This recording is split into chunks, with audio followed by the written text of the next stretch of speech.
بسم الله الرحمن الرحيم، والصلاة والسلام على سيد المرسلين. أصحاب السعادة، السيدات والسادة، يطيب لنا أن نرحب بكم في مؤتمر قطر للتنمية المستدامة والتنوع الاقتصادي. يأتي المؤتمر ضمن أجندة المؤتمرات والفعاليات التي تنظمها جمعية المحاسبين القانونيين القطرية، انطلاقاً من التوعية بأهمية التنمية المستدامة في تحسين الرفاه الاقتصادي ومستوى المعيشة، مع عدم المساس بقدرة الأجيال القادمة على تحقيق الأهداف ذاتها.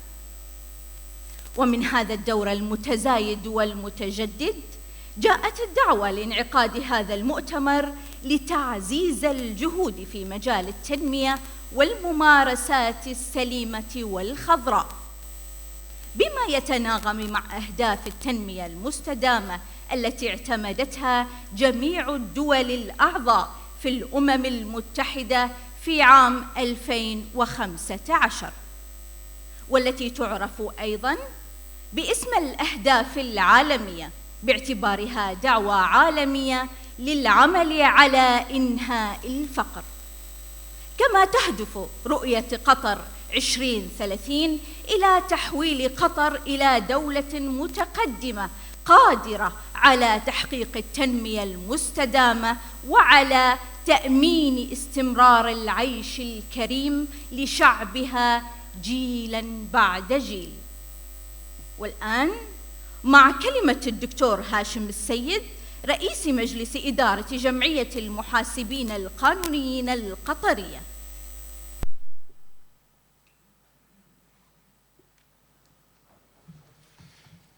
بسم الله الرحمن الرحيم، والصلاة والسلام على أشرف المرسلين سيدنا محمد وعلى آله وصحبه أجمعين.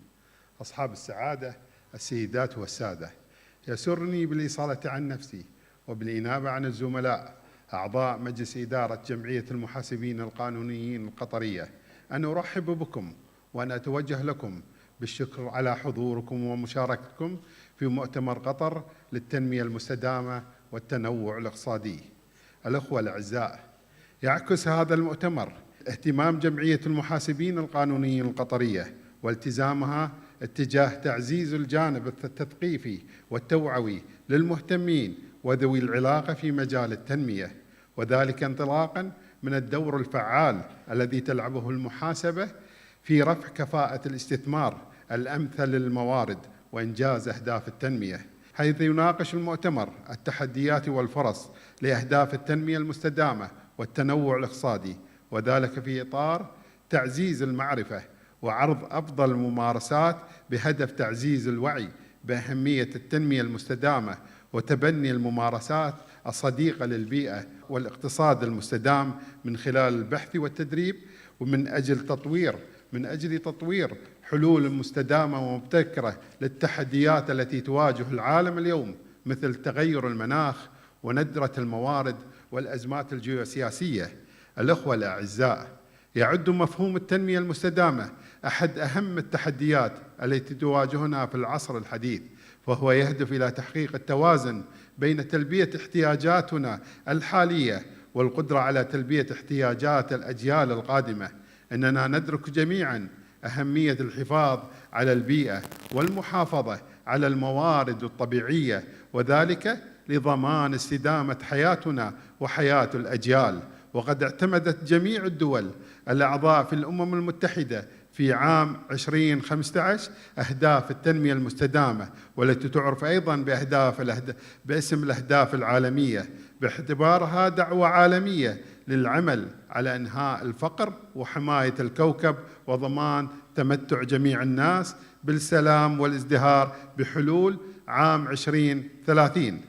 وأهداف التنمية المستدامة 17 أي أنها تدرك أن العمل في مجال ما سيؤثر على النتائج في مجالات أخرى، وأن التنمية يجب أن يتوازن بين الاستدامة الاجتماعية والاقتصادية والبيئية. أصحاب السعادة، السيدات والسادة، يعد الاقتصاد القطري اليوم أحد أقوى الاقتصاديات في المنطقة من بين أكثر الاقتصاديات الواعدة على الصعيد العالمي، وهو ما تشيد به مختلف الوكالات العالمية، حيث أكدت وكالة موديز وستاندر أند بور على قدرة دولة قطر في تحمل الصدمات الاقتصادية بفضل قوة موازنة الدولة. كما وضعت وكالة فيتش للتصنيف الائتماني دولة قطر على تصنيف AA في عام 2024. وكشفت الوكالة في أحدث تقاريرها على أن الاقتصاد القطري أن الترقية جاءت نتيجة لزيادة ثقتها في الاقتصاد القطري، وجود أصول أجنبية صافية سيادية كبيرة على معدلات مرتفعة للناتج المحلي الإجمالي للفرد، وهيكلية المال العامة ومرونتها.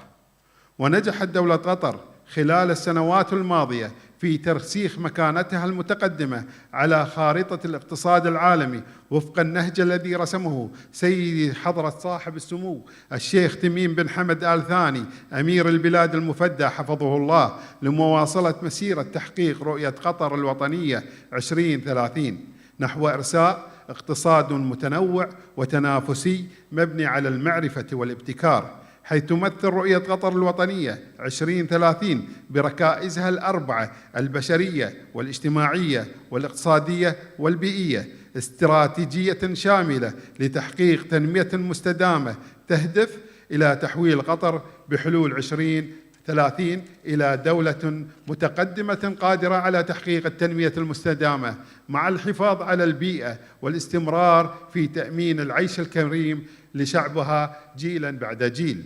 كما تركز استراتيجية التنمية الثالثة على تحقيق نمو اقتصادي مستدام للتحول إلى اقتصاد تنافسي ومنتج ومتنوع ومحفز للابتكار، وذلك من خلال تعزيز ريادتها العالمية في قطاع الطاقة وتطوير تجمعات للتنوع الاقتصادي تدفع النمو الاقتصادي غير النفطي وتكون قادرة على المنافسة العالمية، وتقوم على أجندة ابتكار تهدف إلى بناء خبرات علمية تجذب شركات التكنولوجيا المتقدمة وتحفز الصادرات.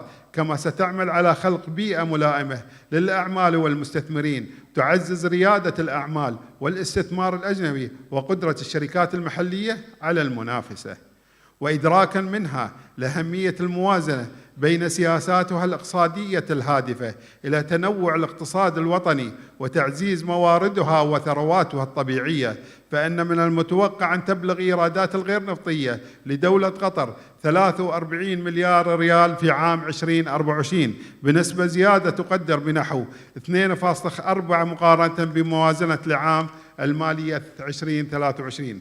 وأولت قطر قطاع الطاقة الاهتمام اللازم كمصدر هام لتوسيع قاعدة الاقتصاد الوطني بالعمل على رفع الطاقة الإنتاجية من الغاز الطبيعي من خلال توسعة حقل الشمال للغاز الطبيعي، ما يرفع إنتاجها من الغاز الطبيعي المسال بنسبة 46% إلى 126 مليون طن سنويا بحلول 2027.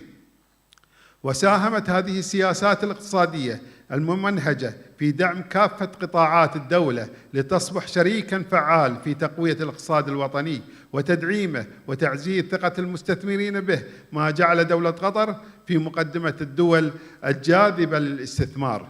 وفي سبيل الحفاظ على البيئة تتجه دولة قطر بقوة نحو الحلول الصديقة للبيئة من خلال تنوع مصادر الطاقة والاستثمار في الطاقة الشمسية والتوسع في الحلول الطبيعية. كما استثمرت دولة قطر أيضاً بكثافة في تكنولوجيا المعلومات والاتصالات لتعزيز الاستدامة وتسريع وتيرة تنفيذ أهداف التنمية المستدامة. وفي الختام نؤكد أن التنمية المستدامة تتطلب منح الاهتمام والعناية لتحقيق التعايش المتوازن والإيجابي بين الجميع مع الموارد الطبيعية في العالم، بهدف حماية العالم ومواردها الطبيعية من التلف وسوء الاستخدام، مع التركيز على أهمية خلق توازن بين مصالح أجيال الحاضر والمستقبل. وقبل أن أنهي حديثي يطيب لي أن أكرر التحية إلى هذه الوجوه النيرة التي تواجدت اليوم في هذا المؤتمر، والذي أتمنى أن نخرج منه بمرئيات وتوصيات نرفعها لأصحاب القرار والمسؤولين من أجل العمل سويا على خدمة المجتمع والنهوض به نحو التنمية المستدامة، سائلين الله عز وجل لكم التوفيق والسداد، والسلام عليكم ورحمة الله وبركاته.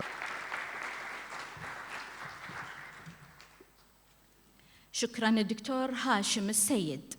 ومع كلمة الدكتورة أسماء رسموكي رئيسة الاتحاد الدولي للمحاسبين.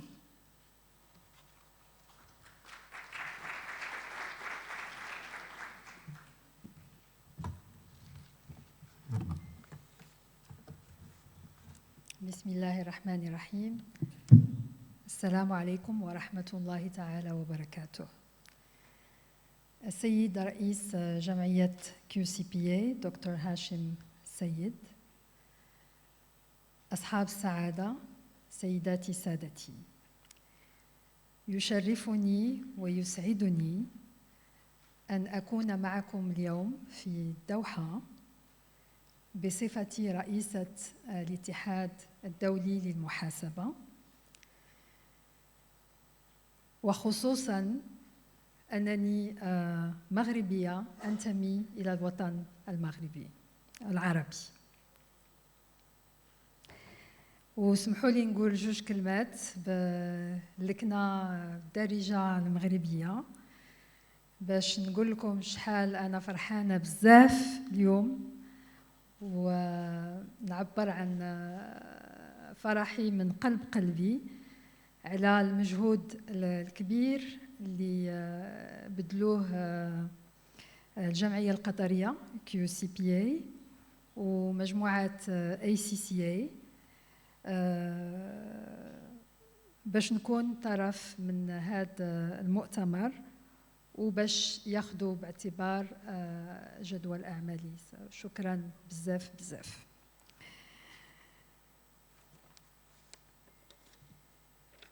سوف أشرع بتقديم بسيط للاتحاد الدولي محاسبين IFAC. نحن الهيئة العالمية لمهنة المحاسبة، نمثل الملايين من المحترفين من خلال 181 منظمة عضو في 135 دولة عبر العالم. أهدافنا الاستراتيجية تتمحور حول 3 نقط. أولاً، تمثيل صوت المهنة والتعبير عن رأي المهنة بصفة عامة. ثانياً، العمل مع المنظمات الأعضاء وأطراف أخرى معنية لضمان أن مهنة المحاسبة تبقى جاهزة للمستقبل.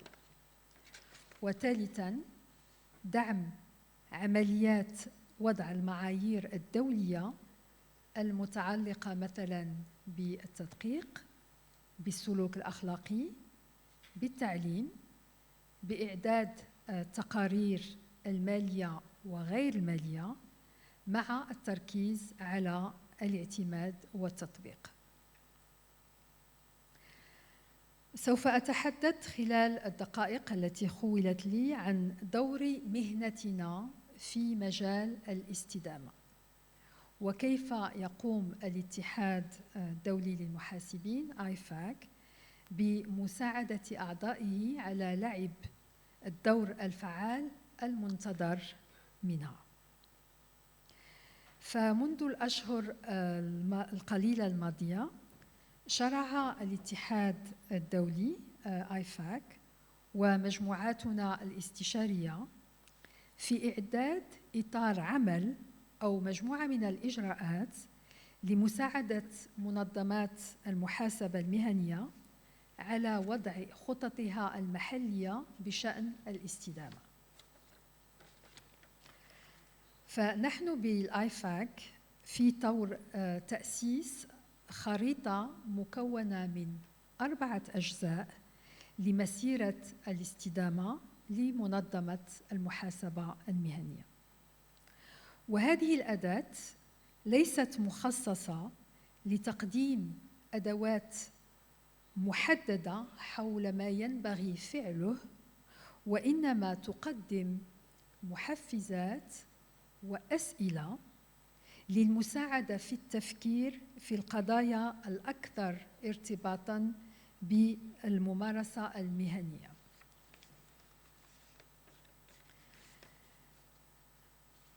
والآن سوف أعرض لكم بإيجاز هذا الإطار المكون من 4 أجزاء. الجزء الأول يتخصص بتبني الاستدامة. فعلينا جميعاً أن نتصرف وفقاً لحقيقة مفادها أن الاستدامة تبدأ من داخل الشركات، والنقطة المناسبة للبدء تتواجد على مستوى الدولة ومن خلال منظمات المحاسبات المهنية مثل QCPA. وبفضل القيادة القوية والحماسية من هذه المنظمات سيكون بوسع أعضائها الأفراد والشركات من القيام بدورها بسهولة أكثر باعتبارها محفزات للتحول. ومن بين العناصر الهامة للغاية لتبني الاستدامة هو مثلاً إظهار التزام منظمة المحاسبة المهنية باعتماد وتنفيذ معايير المجلس الدولي للاستدامة لمعايير الاستدامة ISSB، بدءاً من المعيارين S1 و S2. الجزء الثاني من المنهج يتلخص في بناء الخبرة والمشاركة من خلال المناصرة والريادة الفكرية. فإننا بحاجة كثيرة إلى المساهمة في توجيه النقاش مع جميع الأطراف المعنية، وهي صناع السياسات، الجهات التنظيمية، المسؤولون الحكوميون، الشركات والمستثمرون، أي المنظومة بأكملها أو ما نسميه بالإيكو سيستم.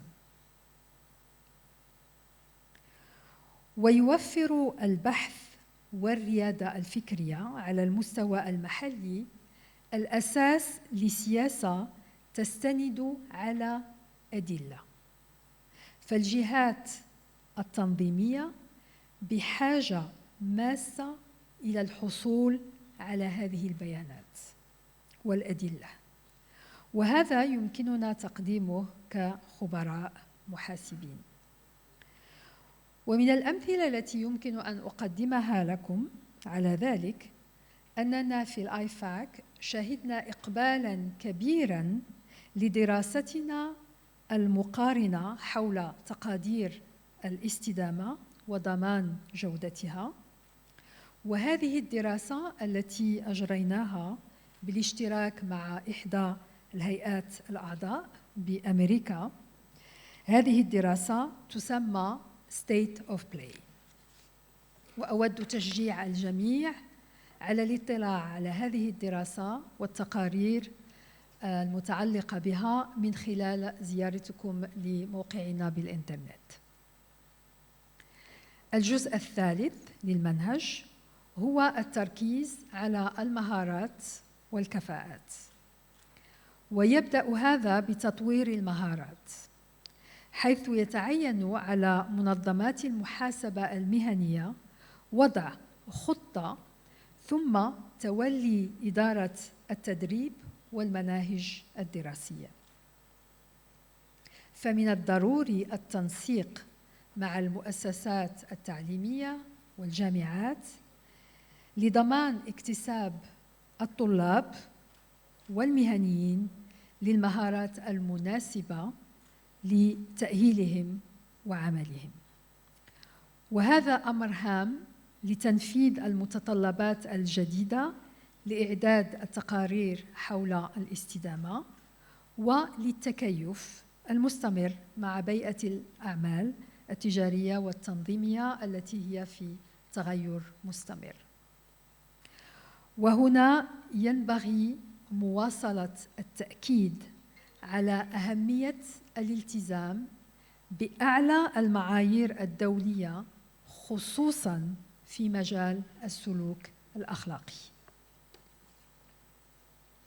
الجزء الرابع والأخير هو التعاون، وهنا أشجع بشدة جمعية QCPA على الانخراط مع الاتحاد الدولي للمحاسبين IFAC وعلى العمل مع ACCA ومنظمات المحاسبة المهنية الأخرى في المنطقة، فضلاً عن الخبراء من خارج مهنتنا، بغية تبادل أفكار جديدة وأفضل الممارسات، لأنه لا ينبغي لأحد أن يعمل بمعزل بشأن هذه القضايا الهامة. وأود الإضافة بأن بإمكان جمعية QCPA أن تلجأ إلى الآيفاك للحصول على المساعدة والتوجيه، فعلى بوابة المعرفة آيفاك والمتاحة على موقعنا الإلكتروني نستضيف الكثير من الموارد من الاتحاد الدولي للمحاسبين آيفاك ومن جميع أنحاء شبكاتنا العالمية حول الاستدامة وغيرها من المواضيع الملحة على جدول أعمالنا.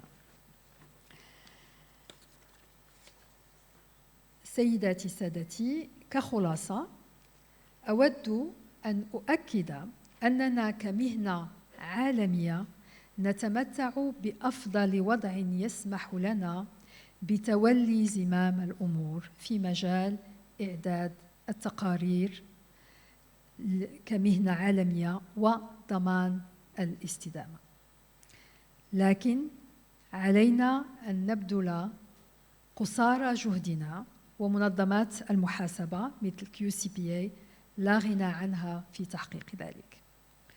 ومن مكان هذا أود تشجيع جمعية QCPA على مشاركتها وقيادتها في مجال الاستدامة نيابة عن أعضائها، وشكرا كثيرا لاستضافتكم، والسلام عليكم ورحمة الله تعالى وبركاته.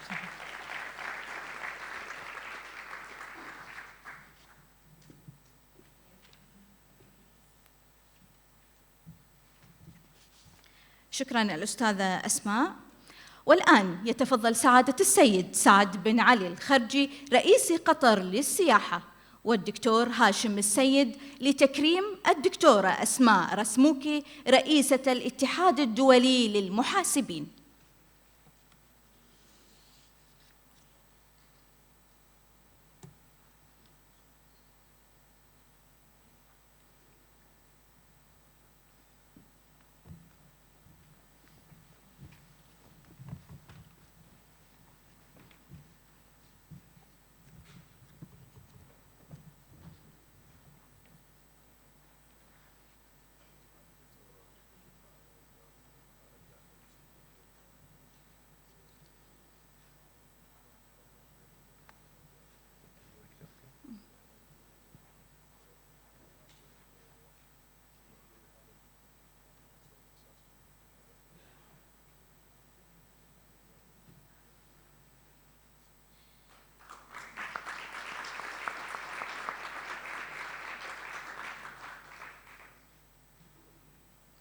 وتتفضل السيدة ماجدة هرنانديز المدير بجمعية المحاسبين القانونيين المعتمدين البريطانية في أوروبا والشرق الأوسط وأمريكا.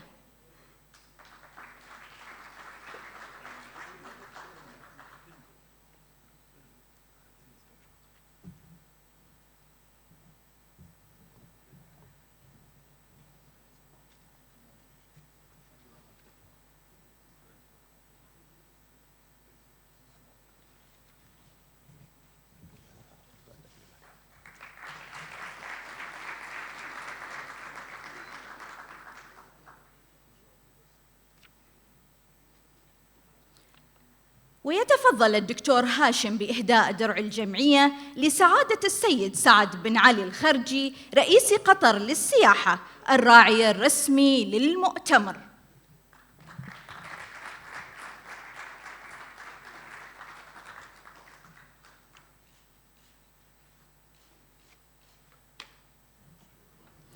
وقد دأبت جمعية المحاسبين القانونيين القطرية على إطلاق مجموعة من المبادرات، واليوم نكرم المشاركين في مبادرة التدريب الميداني للمحاسبة.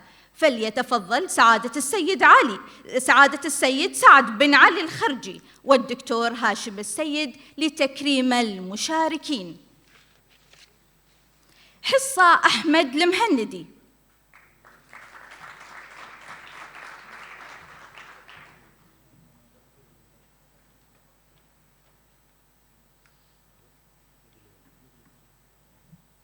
نوف علي الزيارة.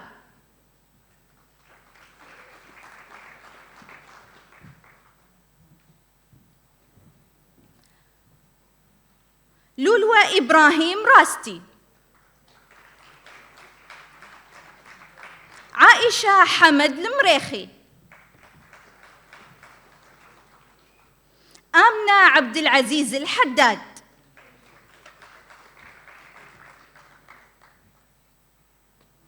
ندى محمد الشيب.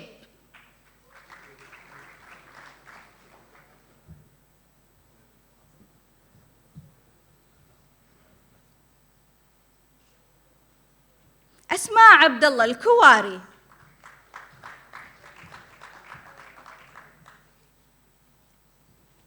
سعاد سامي العبد الله.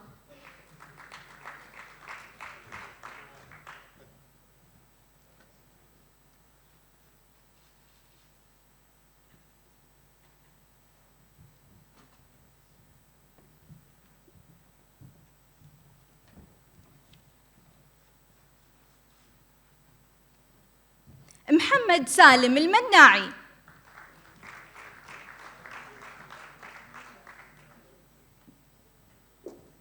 علي أحمد اليافعي.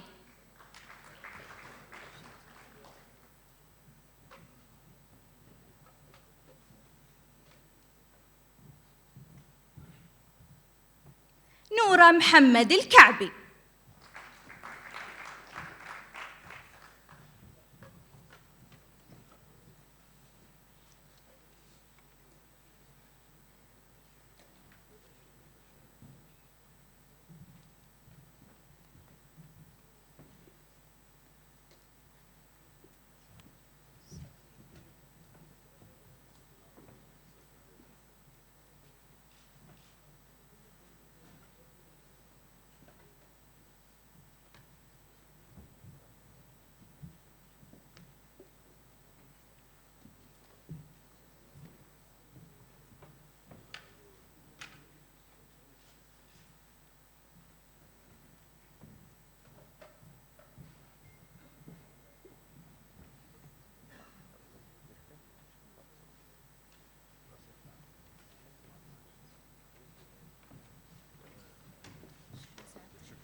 والآن سيداتي سادتي استراحة قصيرة ونعود لاستكمال أعمال المؤتمر. مدة الاستراحة 10 دقائق.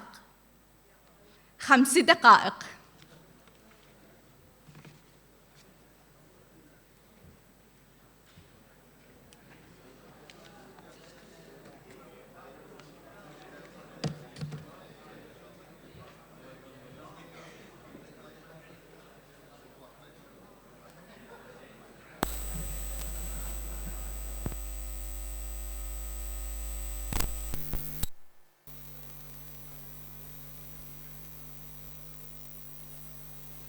فليتفضل معنا الدكتور هاشم السيد والدكتور عبد الله المنصوري لتكريم متدربة من مبادرة التدريب الميدانية الثامنة وقد سقط منا سهواً.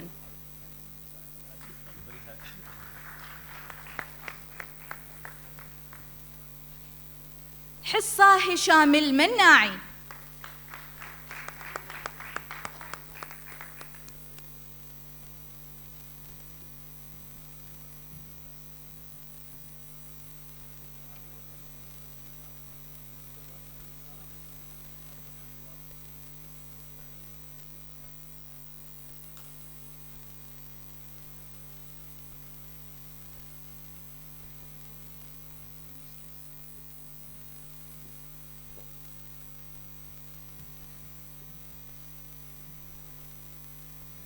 أصحاب السعادة، السيدات والسادة، أهلا بكم من جديد ومع الجلسة الأولى. فليتفضل الأستاذ ظريف لودين رئيس الشراكات المؤسسية لدى جمعية المحاسبين القانونيين المعتمدة، والسيدة أسماء رسموكي، والدكتور عبد الله المنصوري، والسيدة ماجدة هرنانديز.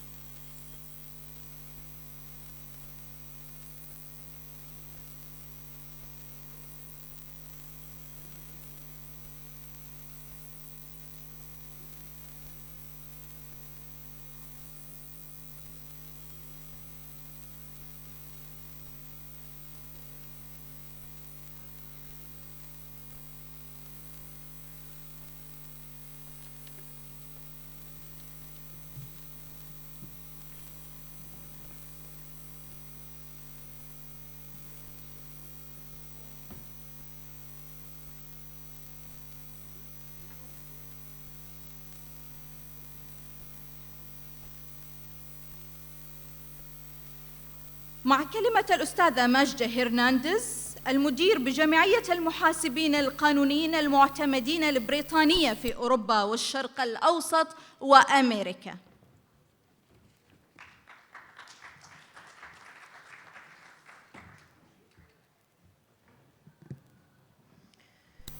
Good morning, ladies and gentlemen. Such a warm welcome to the conference. I'm so delighted to see so many of you joining us today. My sincere thanks to Dr. Hashim Al-Said, Chairman of QCPA, for his visionary leadership in bringing this conference to life. Also, Dr. Asma Rasmuki, President of the International Federation of Accountants. Fellow speakers, panelists, colleagues from QCPA, national bodies from the region, accounting and finance professionals from both public and private sector entities. Thank you for joining us today. A special acknowledgement is due to QCPA, Board of Directors and team members, colleagues from IFAC and our ACCA Middle East team. Your fantastic support has been instrumental in bringing this event to reality. And your dedication to fostering professional growth and excellence is truly commendable. I stand before you today filled with sense of pride and actual excitement as we gather here at this extraordinary event, Qatar International Conference on Accounting, Auditing and Sustainability. It is a privilege to address this gathering of accounting and finance professionals from public sector institutions, regulators, and audit firms as we embark on this one-day journey dedicated to expanding knowledge about what is impacting our profession. And our profession is really vital for economies to grow and flourish. Accountancy is a cornerstone of the society that supports both the private and public sectors. And accountants are super connectors, working with governments, regulators, education institutions, trade organizations, in order to support building sustainable businesses and economies and flourishing societies. Today, our role is particularly important. At the time of the new industrial revolution, powered by AI and digital technology, ethical accountants become paramount. And our role is to protect ethical integrity, survives and flourishes. For over 12 years, ACCA has been a steadfast presence in Qatar, supporting entities and professionals across the countries. In partnership with QCPA, ACCA has played a pivotal role in building and strengthening accountancy and finance professionals, critical to any thriving economy. This enduring collaboration has been marked by a commitment to excellence and pushing the boundaries of what is possible. Today we come together not only to acknowledge the significance of our roles, but to embrace the challenges and the opportunities that lie ahead. With a clear vision and realistic belief in what we can contribute, we can continue to be a force for public good in 2024 and beyond, working to create a future in alignment with the Qatar vision. Qatar vision sets direction towards economic diversification, social progress, and sustainable development. Qatar envisions itself as a global competitive nation, embracing innovation and nurturing its human capital. At the heart of this vision is a commitment to creating a knowledge-based economy, strengthening infrastructure, and fostering inclusivity. As we navigate the future, let us be inspired by Qatar's commitment to shaping a prosperous and sustainable tomorrow for its people. This conference symbolizes our commitment to collaboration and knowledge sharing. It is a platform for best minds in accounting and auditing to converge, exchange ideas, and challenge conventional wisdom. I would also like to extend my gratitude to our speakers and panelists. Your insights, expertise, and willingness to share your knowledge will enrich this summit and provide our attendees with new perspectives and very practical takeaways. And to all the participants, thank you for joining us today, and thank you for attending. We are looking forward to see your engagement. This conference is as good as our contributions. I'm confident that the knowledge gained and the connections made during this conference will continue to resonate and drive positive change with our profession. I wish you all continued success in your endeavors, and I look forward to our paths crossing again. Thank you.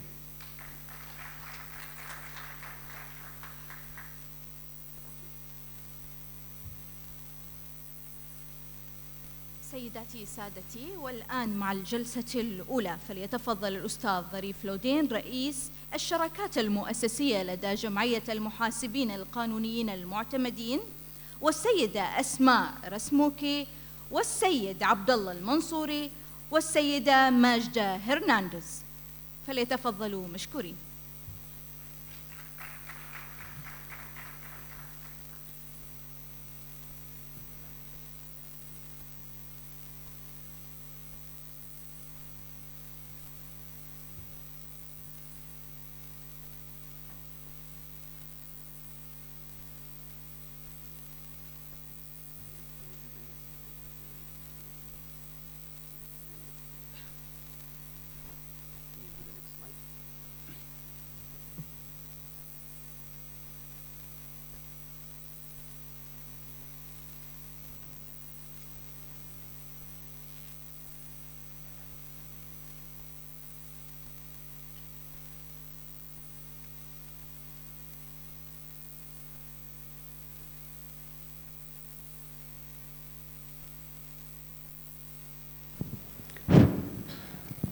Bismillahir Rahmanir Rahim. Very good morning, ladies and gentlemen, Your Excellencies, and distinguished guests. I hope you had a good coffee and feeling very much refreshed for the first session, because this is a very important session discussing about the future and impact of the professional accountancy organizations and how they are supporting to be a future ready. As we all know that professional accountancy organizations are the foundation for a strong and resilient accountancy profession, whether we're looking at audit, finance function, both for public and private sectors. And professional accountancy organizations also ensure the accountability and professionalism along with international standards and best practices. IFAC has the mandate to support professional accountancy organizations by establishing strong SMOs, or Statement of Membership Obligations. And these SMOs focus mainly on the quality assurance, adoption and implementation of international standards, international education standards, investigation and discipline, and etc., which lays a very strong basis for a strong professional accountancy organizations. And we at ACCA, as part of our public value agenda, focus partner and join forces with the PAOs, such as Qatar CPA, not only to support them in establishing the accountancy profession, but as well as supporting them towards the journey in improving and meeting all the emerging key trends, such as digitization, sustainability, upskilling of the professional accountants, and most and importantly is how we prepare the accountants for a future profession, including in an enhanced AI world. So, touching briefly on sustainability, I have the honor to be leading the session with my distinguished colleagues. We have IFAC President Asma Rasmouki, and I'm going to start the first question with her. So Asma, it's very important to understand the adoption of sustainability-related standards, and I'm also keen to understand from your and from IFAC perspective the role of the PAOs that can play in advancing them, and as well as how these professional accountancy organizations like to strike the balance between global standards, but as well as meeting the local and regulatory requirements. Thank you. Thank you, Zarif. I will first of all start by highlighting that before talking about the role of PAOs in this professional accounting organizations, sorry for the acronyms, I would like to say a few words about the importance of the role of professional accountants. And I'll start by saying that as professional accountants, we do have a significant role in driving sustainability and in leading our organizations in this chapter. And I will mention a few pointers to highlight this. The first one is that as professional accountants, we are at the center of decision making. We are the ones who are involved in capturing data, in analyzing data, in making sure there are the right processes, the right internal controls, in reporting on this data, and also in assurance. So we are at the center. The second point is that we do have some very important skills and competencies to be able to connect sustainability information with financial information, because connectivity is going to be very key in this journey. And the last thing we want to avoid is to work in silos in organizations. And this comes from our grasp of the business models, our grasp of risk management processes, and of internal control systems. It should also come from our growing knowledge of sustainability topics, because this is an area that is new to us and where we are growing and we need to grow even more.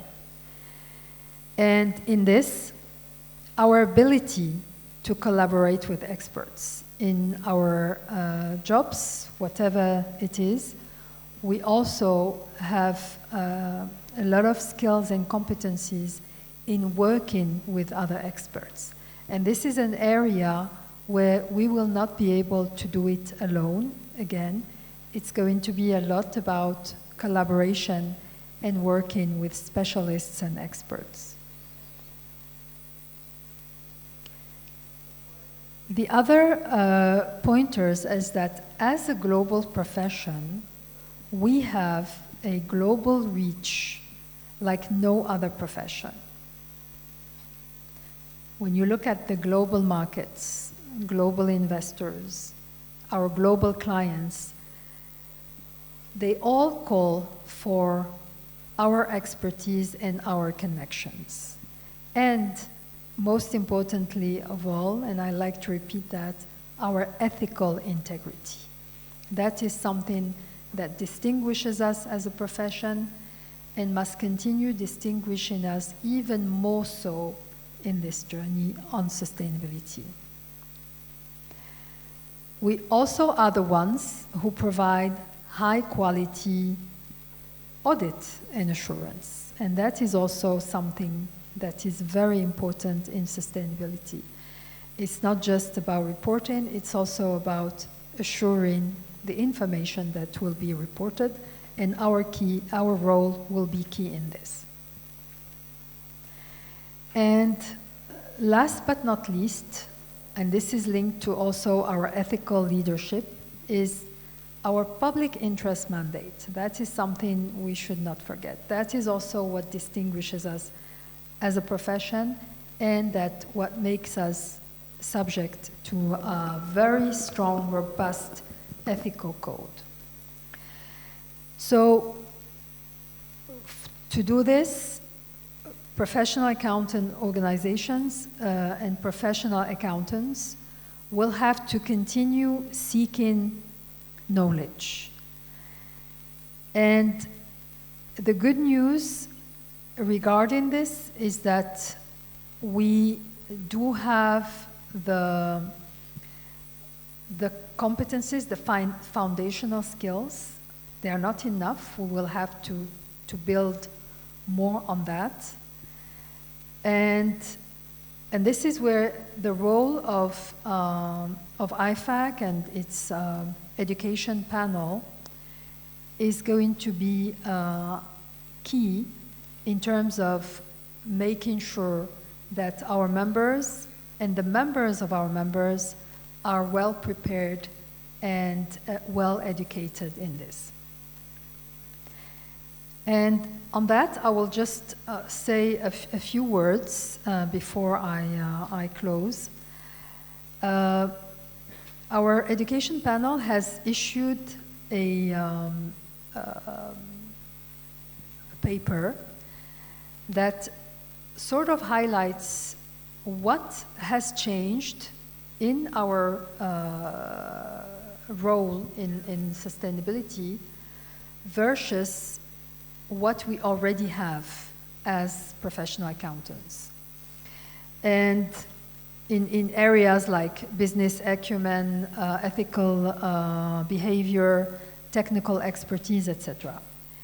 And if I give you a few examples, on the expected behavioral competence, it already includes things like analytical thinking and lifelong learning.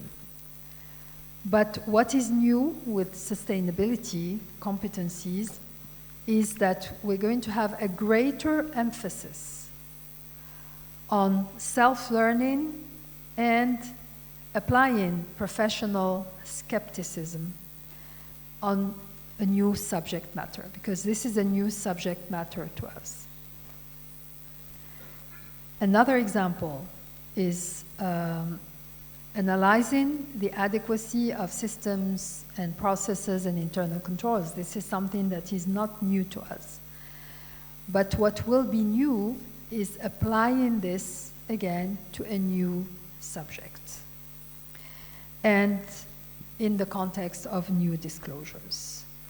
So this is just to highlight how important our role is going to be as professional accountants, and how also important the role of our professional accounting organizations will be to prepare us in the education space.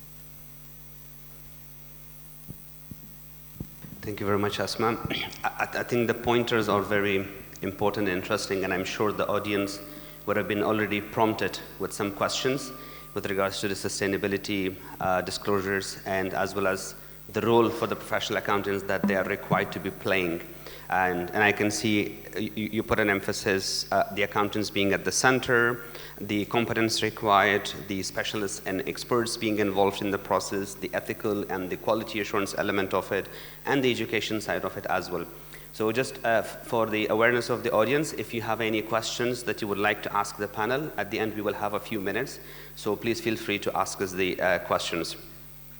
I would like to go to Mr. Abdullah Al-Mansouri, board member of QCPA, and building on what Ms. Asma Rasmuki mentioned, I feel like there is a lot of responsibility on the shoulders of accountants now, particularly ensuring they're up to date with all the developments happening. So what roles do you see the PAOs can play for the attractiveness of the profession, accountancy profession in finance and accounts in the profession in Middle East? Thank you.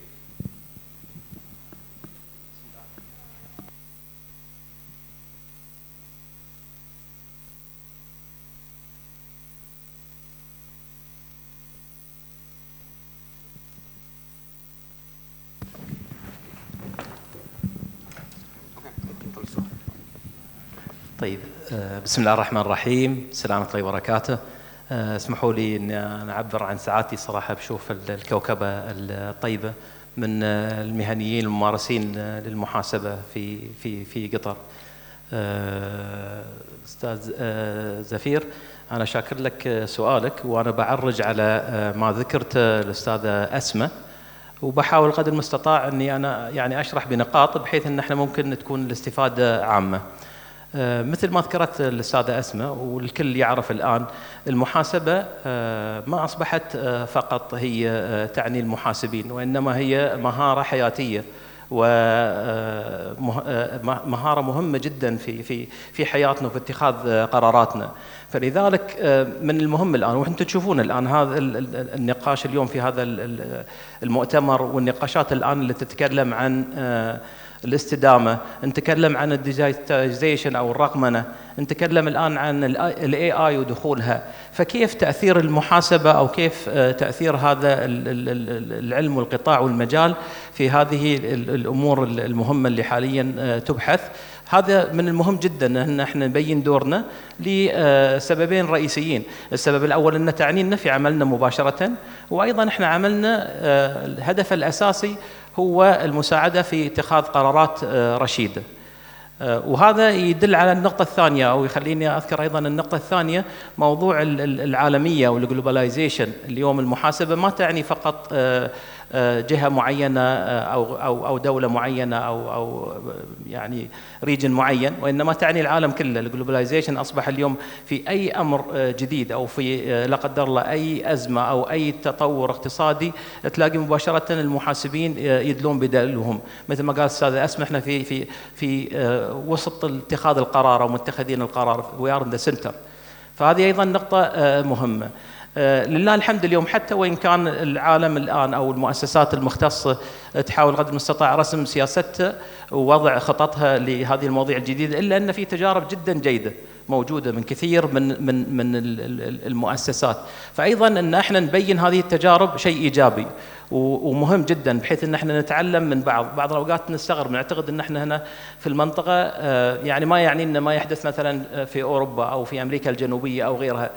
من اول ما تجلس مع الممارسين او مع زملائنا، نكتشف ان تقريبا نفس النقاط ونفس المواضيع اللي احنا نعاني منها او نناقشها موجوده عندهم، فيتم الاستفاده من تجربتهم والاستفاده من طريقه التعامل معها. فمهم جدا ايضا نبين هذه التجارب ونعرضها ونتكلم عنها ونوثقها، سواء كانت من خلال المقالات المختلفه او من خلال الندوات والمؤتمرات اللي مثل هذه الندوات. وبهالاطار اسمحوا لي انا اتكلم احنا عن تجربتنا في جمعيه المحاسبين القانونيين القطريه. لله الحمد احنا كنا حريصين على اكثر من تجربه في هذا الموضوع، وانتم شفتوا اليوم يمكن اليوم تكريمنا لابنائنا وبناتنا الخريجين من برنامج الان التاهيل المحاسبي.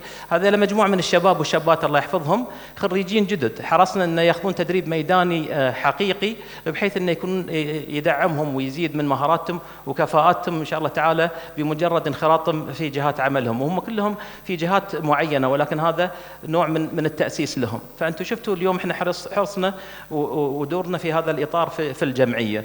عندنا شراكة رئيسية مع ديوان الخدمة المدنية في برنامج ما يسمى I am certified، وحرصنا من خلال هذا البرنامج أن احنا كل الشهادات المهنية المختصة في مجال المحاسبة والمالية تقدم لهؤلاء الشباب، وأيضا حرصنا يكون لنا دور حتى بالدعم المادي في التسجيل والإعداد لهذه الاختبارات واجتيازها. ولله الحمد تقريبا في أكثر من 10 شهادات متخصصة تم طرحها، والآن في عدد لا بأس به مسجل في هذه المجموعة. عندنا أيضا كان برنامج مهم جدا وتوعوي وحصلنا عليه تكريم حتى على مستوى مجلس التعاون، وهو التأهيل لمكافحة غسيل الأموال. هذا البرنامج لله الحمد تم طرحه من حوالي سنتين في 2022، وعدد لا بأس به كبير من جميع قطاعات الدولة سواء كانت الحكومية أو الخاصة حصلت على هذا البرنامج الإعدادي، وعدد لا بأس به أيضا تعدوا هذا الاختبار، بالإضافة إلى مجموعة ثانية من الشهادات المهنية. يمكن احنا في ال3 سنوات الماضية تقريبا أو ال4 سنوات يعني تقريبا في حدود 600 مشارك حصلوا على شهادات رسمية، مش فقط إعداد وإنما شهادات رسمية هنا عندنا في دولة قطر. وهذا بالنسبة لنا كفي دولة قطر يعتبر رقم جدا كبير ورقم جدا مهم الصراحة، يدعم المهنة ويدعم الممارسين والعاملين في هالمهنة. يمكن اليوم حدث عنوان مؤتمرنا وحديث الجميع عن الاستدامة وعن المعايير الجديدة. أيضا من أول ما تم ردي إصدار هذه المعايير رسميا من كم شهر أو خلال العام الماضي، احنا حرصنا الآن على وضع خطة تأهيلية. بداية الآن نقدم مجموعة من المفاهيم اللي تشرح ايش طبيعة المعيارين الجداد وكيف ممكن تطبيقهم، وأيضا قاعدين نجهز. ويمكن هذا المؤتمر واحد من خطواتنا التجهيزية والتوعوية باستضافة يعني الجهات المختصة سواء كان الاتحاد الدولي للمحاسبين أو بشراكتنا الرئيسية مع أخواننا في ACCA، بحيث أن احنا نقدم تدريب حقيقي ومهم فعلا يأهل كل العاملين في هذا القطاع، بحيث أن يكونون إن شاء الله تعالى مؤهلين وجاهزين في كتابة تقاريرهم المختلفة ضمن المعيارين الجدد. هذا يعني بدرجة بسيطة العمل اللي احنا نقوم به، ومتأكد في كثير من التجارب الجيدة اللي تستحق أن تعرض وتشرح وتقدم بحيث أن يتم الاستفادة منها. شكرا.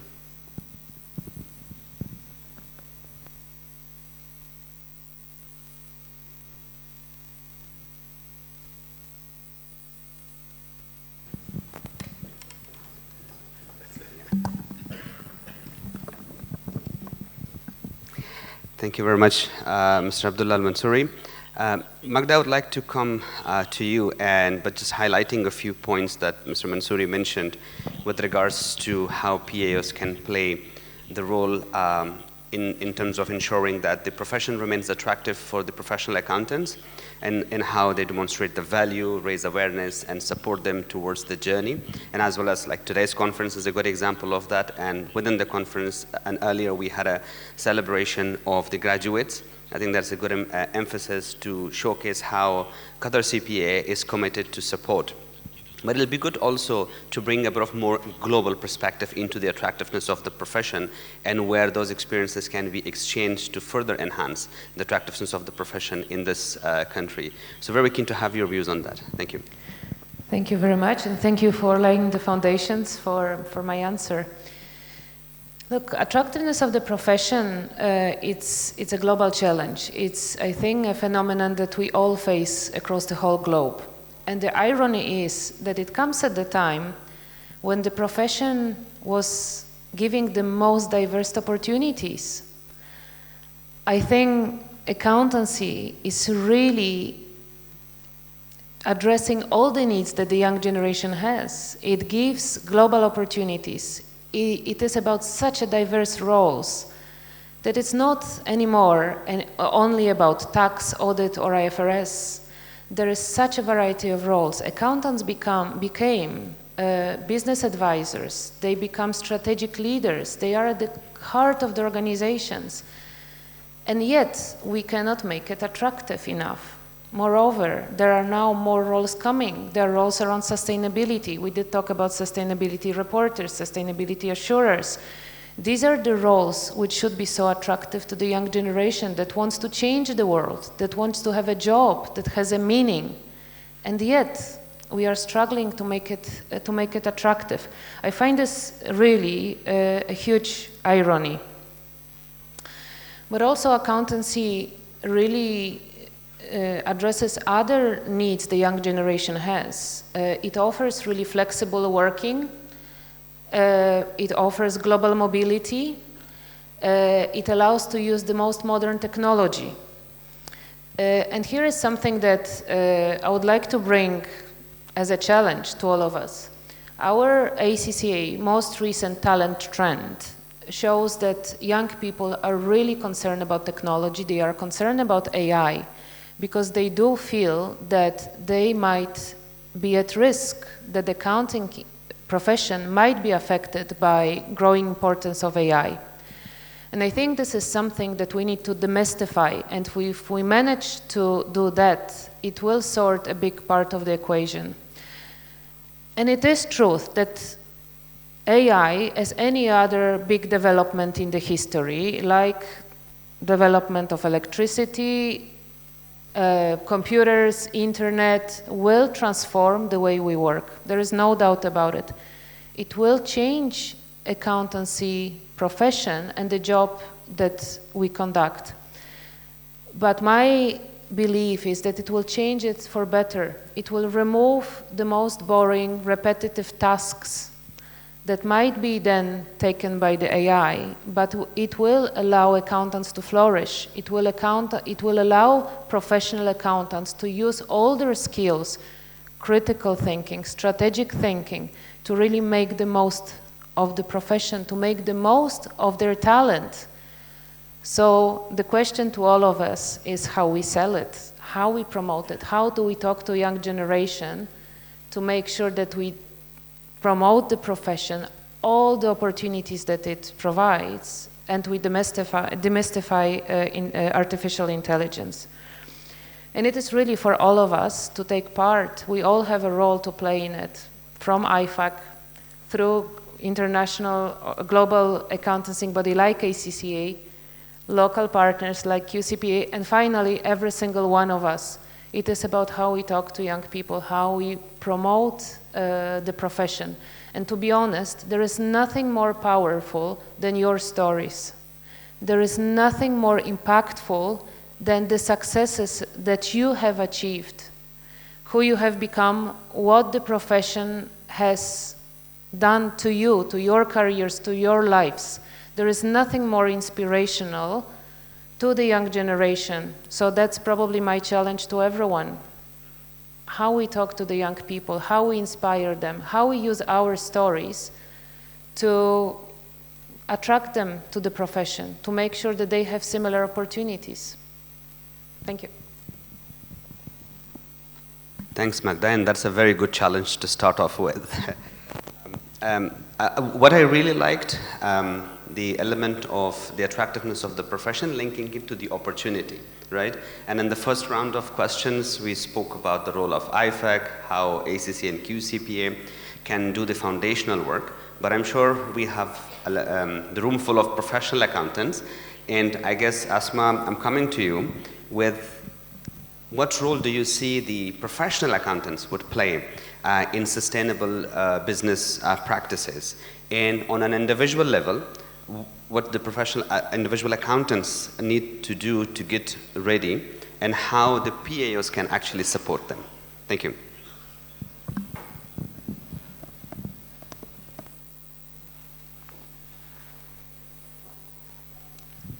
So I think one point that I didn't highlight maybe in the first round of question is that investors do need global and consistent and comparable reports. So that's what makes the importance of working with global standards very key. because the last thing we want as a profession, as businesses, is to have like a fragmentation in the reports or in the information or in the disclosures, the sustainability disclosures. And to have things like 2 sets of books, one for local and one for global. This is not something that we at IFAC encourage, and that's why we advocate for the adoption and implementation of international standards. And we support ISSB. We have supported ISSB from the word go, and we will continue. Now the role of PAOs, like QCPA and others, is to keep this momentum, to keep this advocacy, and to work into making these global standards local. And this is where the challenge comes, because it's not always easy to convert these global standards into local, to take into account local challenges, because each jurisdiction, each region has its own specificities, and these are things that need to be taken into consideration. So the role of PAOs is to keep momentum, is to engage locally with regulators, with policymakers, because it's about an ecosystem, it's about collaboration. It's not the responsibility or the work of only one stakeholder. It's a lot of people who need to get together to make sure this journey is smooth. And on this connection between local and global, I would like to highlight what we call in IFAC building blocks approach, which is something that we have also encouraged from the word go, and which says that yes, we start with the basis, which is having a global baseline of standards. And for example, the standard S1 could be one global baseline to use, because it covers the risks and opportunities regarding sustainability in general. And then each jurisdiction will have to add and to complete this with its layer of specificities and of local specificities. So if we take, for example, the S2, S2 has been constructed to allow for the introduction of local specificities for each jurisdiction. So this is the philosophy behind the building blocks approach, which should allow to use these global standards locally. And I will end by saying that there are a few important steps at local level that the PAOs can take in this journey, which are to adopt or to ensure, because it's not the role of PAO, as I said, it's a role of an ecosystem, but PAOs have a big role to drive this, is to make sure that the appropriate legislation and regulatory framework are adopted for using the international standards. To also strive to develop a competent regulatory authority, because that's going to be important as well, and ensure there is public interest oversight, because that is our mandate that we should not forget about. It's about ensuring that public interest is always protected. And thank you. Thank you very much, Asma. I think it's very important that you dived a little bit deeper into understanding more of S1 and S2, but both from the accountant's perspective. I'm sure most of the accountants in the room, they already know what S1 and S2 are and how they would be using it, but I'm sure that there are a lot of preparations being done by QCPA as well with that regards. And Dr. Abdullah, I'm keen to come to you back in terms of the emphasis that Asma put, and have your views in terms of the key skills that the PAOs can help the members with regards to enhancing their capacity and also to remain relevant in today's challenges. Thank you. Again, أسماء أنا أشكرك على أساس أن أعطتيني مقدمة. وأنا في الحقيقة في خبرتي البسيطة خلال ال30 سنة الماضية في مجال المحاسبة والتدرج اللي صار فيها، دائما كنت أسأل نفسي سؤال: أنا كمحاسب الآن أيا كان دوري صغير ولا كبير، إيش فعليا أنا إيش اللي أقوم به؟ هل أنا فقط عملية تسجيل أرقام أو وضع شروحات معينة؟ فكنت دائما أسأل نفسي هالسؤال. أنا في الحقيقة وصلت حق إجابة، وما أعرف يمكن أنتم بعد ذلك تعلقون أفضل. المحاسب أنا أشوفه مستشار، وإحنا باللغة العربية وبلغتنا الشعبية نقول المستشار إيش؟ مؤتمن. فهل فعلا أنا اللي أقدمه فعلا هو أمانة؟ طبعا على اختلاف الأدوار، سواء كنت شغال في مؤسسة، كنت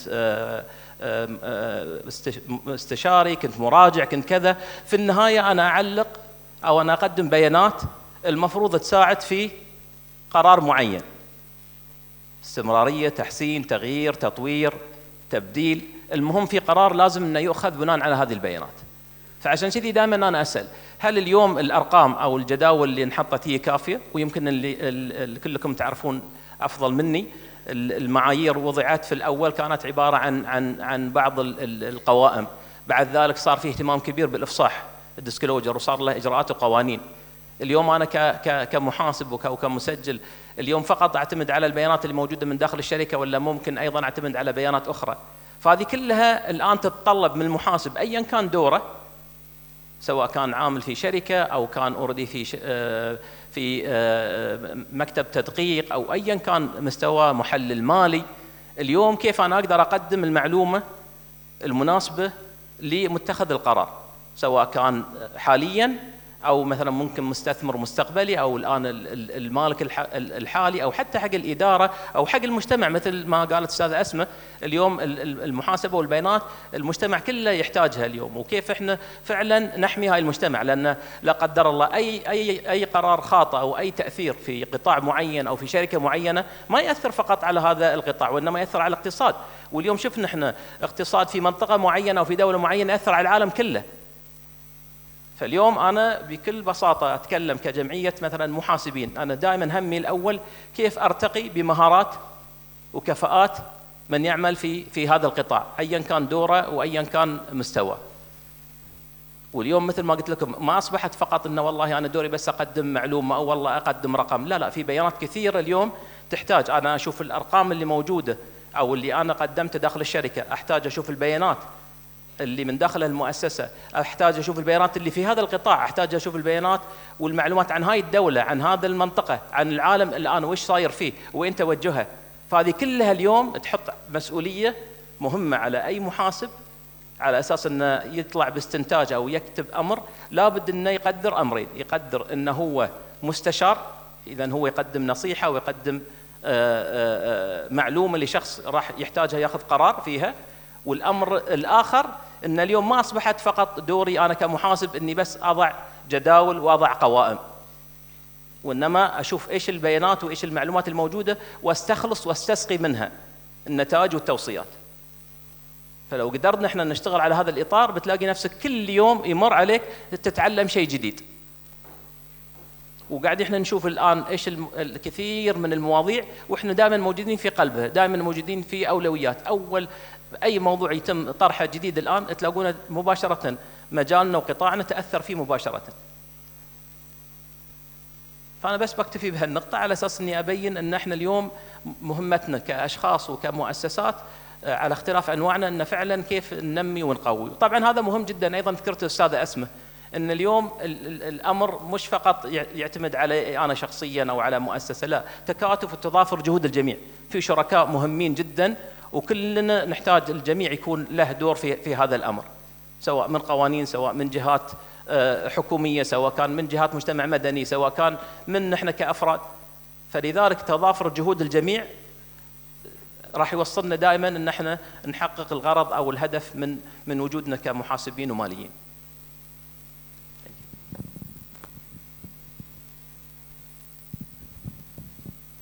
Thank you very much, Mr. Abdullah. I think the points you made with regards to the relevance of professional accountants, particularly with regards to data and positioning them as being the consultants and advisors, and how the data analysis is important. I think it triggered for me to think about the integrated thinking, the analysis and the critical thinking, both with regards to financial and non-financial information.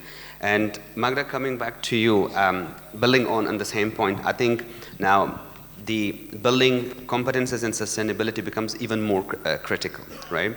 So from your experience, I think the audience will be very keen to know more with regards how the PAOs can support on a global scale, but as well as bringing it down to specifically in Qatar situation. Thank you. So I think similarly to how we promote the profession, it starts with the awareness. Sustainability does start with awareness about the changes that the world is going through. And what is the role of an accountant in the sustainability space? How we can influence, how we can contribute to the sustainability agenda, because we do have a critical role in driving sustainability. The skills and competencies that we'll have to develop really vary. It starts with probably technical knowledge. So we did talk about the frameworks and standards, and but that's probably a space where we all feel relatively comfortable with. It's technical knowledge is something to understand, learn, and adopt. It's also about law and regulations. But you mentioned critical thinking and data analysis, and there is a lot, because we'll have to expand our thinking, we'll have to expand our understanding of data and use different sources, and also be able to tap into sustainability space, which is different. So a little bit of integrating thinking and critical thinking, which is partially already within accounting, very relevant to the accounting profession, but it will have to be broadened. Something we have already touched on today is ethics, which is really at the heart of sustainability. And ethical leadership, responsible decision-making, and integrity. It's at the core of the accountancy profession, but within the sustainability space, it is being no less important. Asma has touched on collaboration. It will require to collaborate with experts and reaching out to those who understand the environment better, reaching out to those who have expertise in specific areas, so working in a very collaborative way rather than in silos.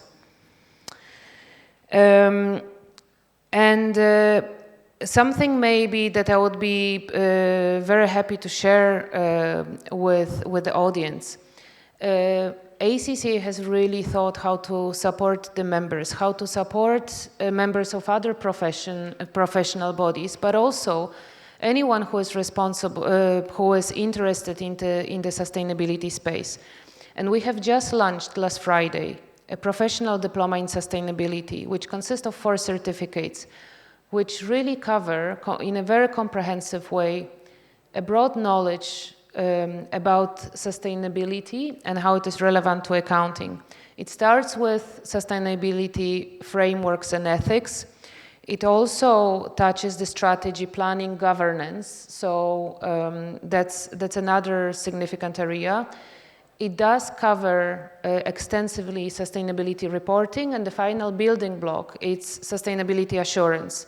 So this is how we wanted to contribute to building the sustainability, understanding, knowledge, and competencies in the profession. The more information is available at ACC Global website, so if anyone was interested into the details, I very much welcome you to have a look at it. What I wanted to finish off is something that last night we have discussed with one of the panelists who has a wonderful experience in sustainability and sustainability reporting.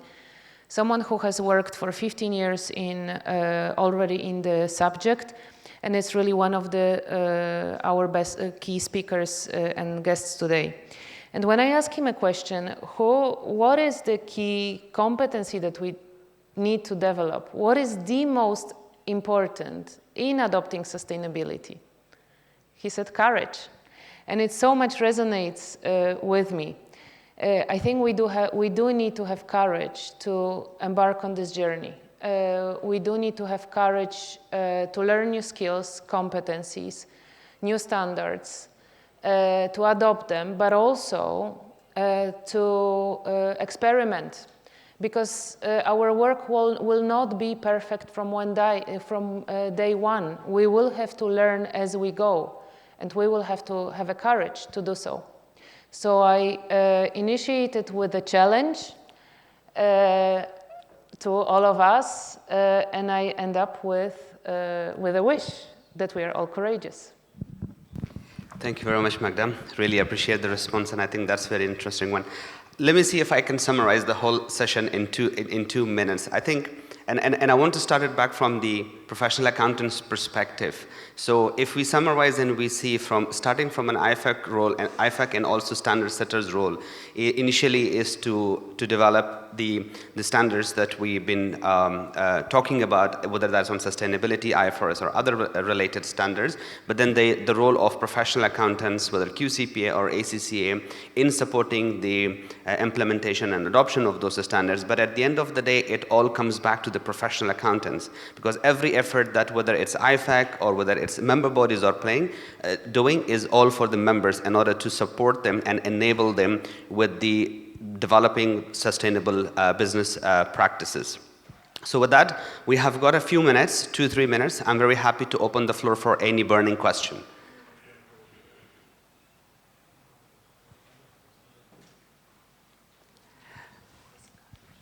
We have a question. Can somebody please help with a mic?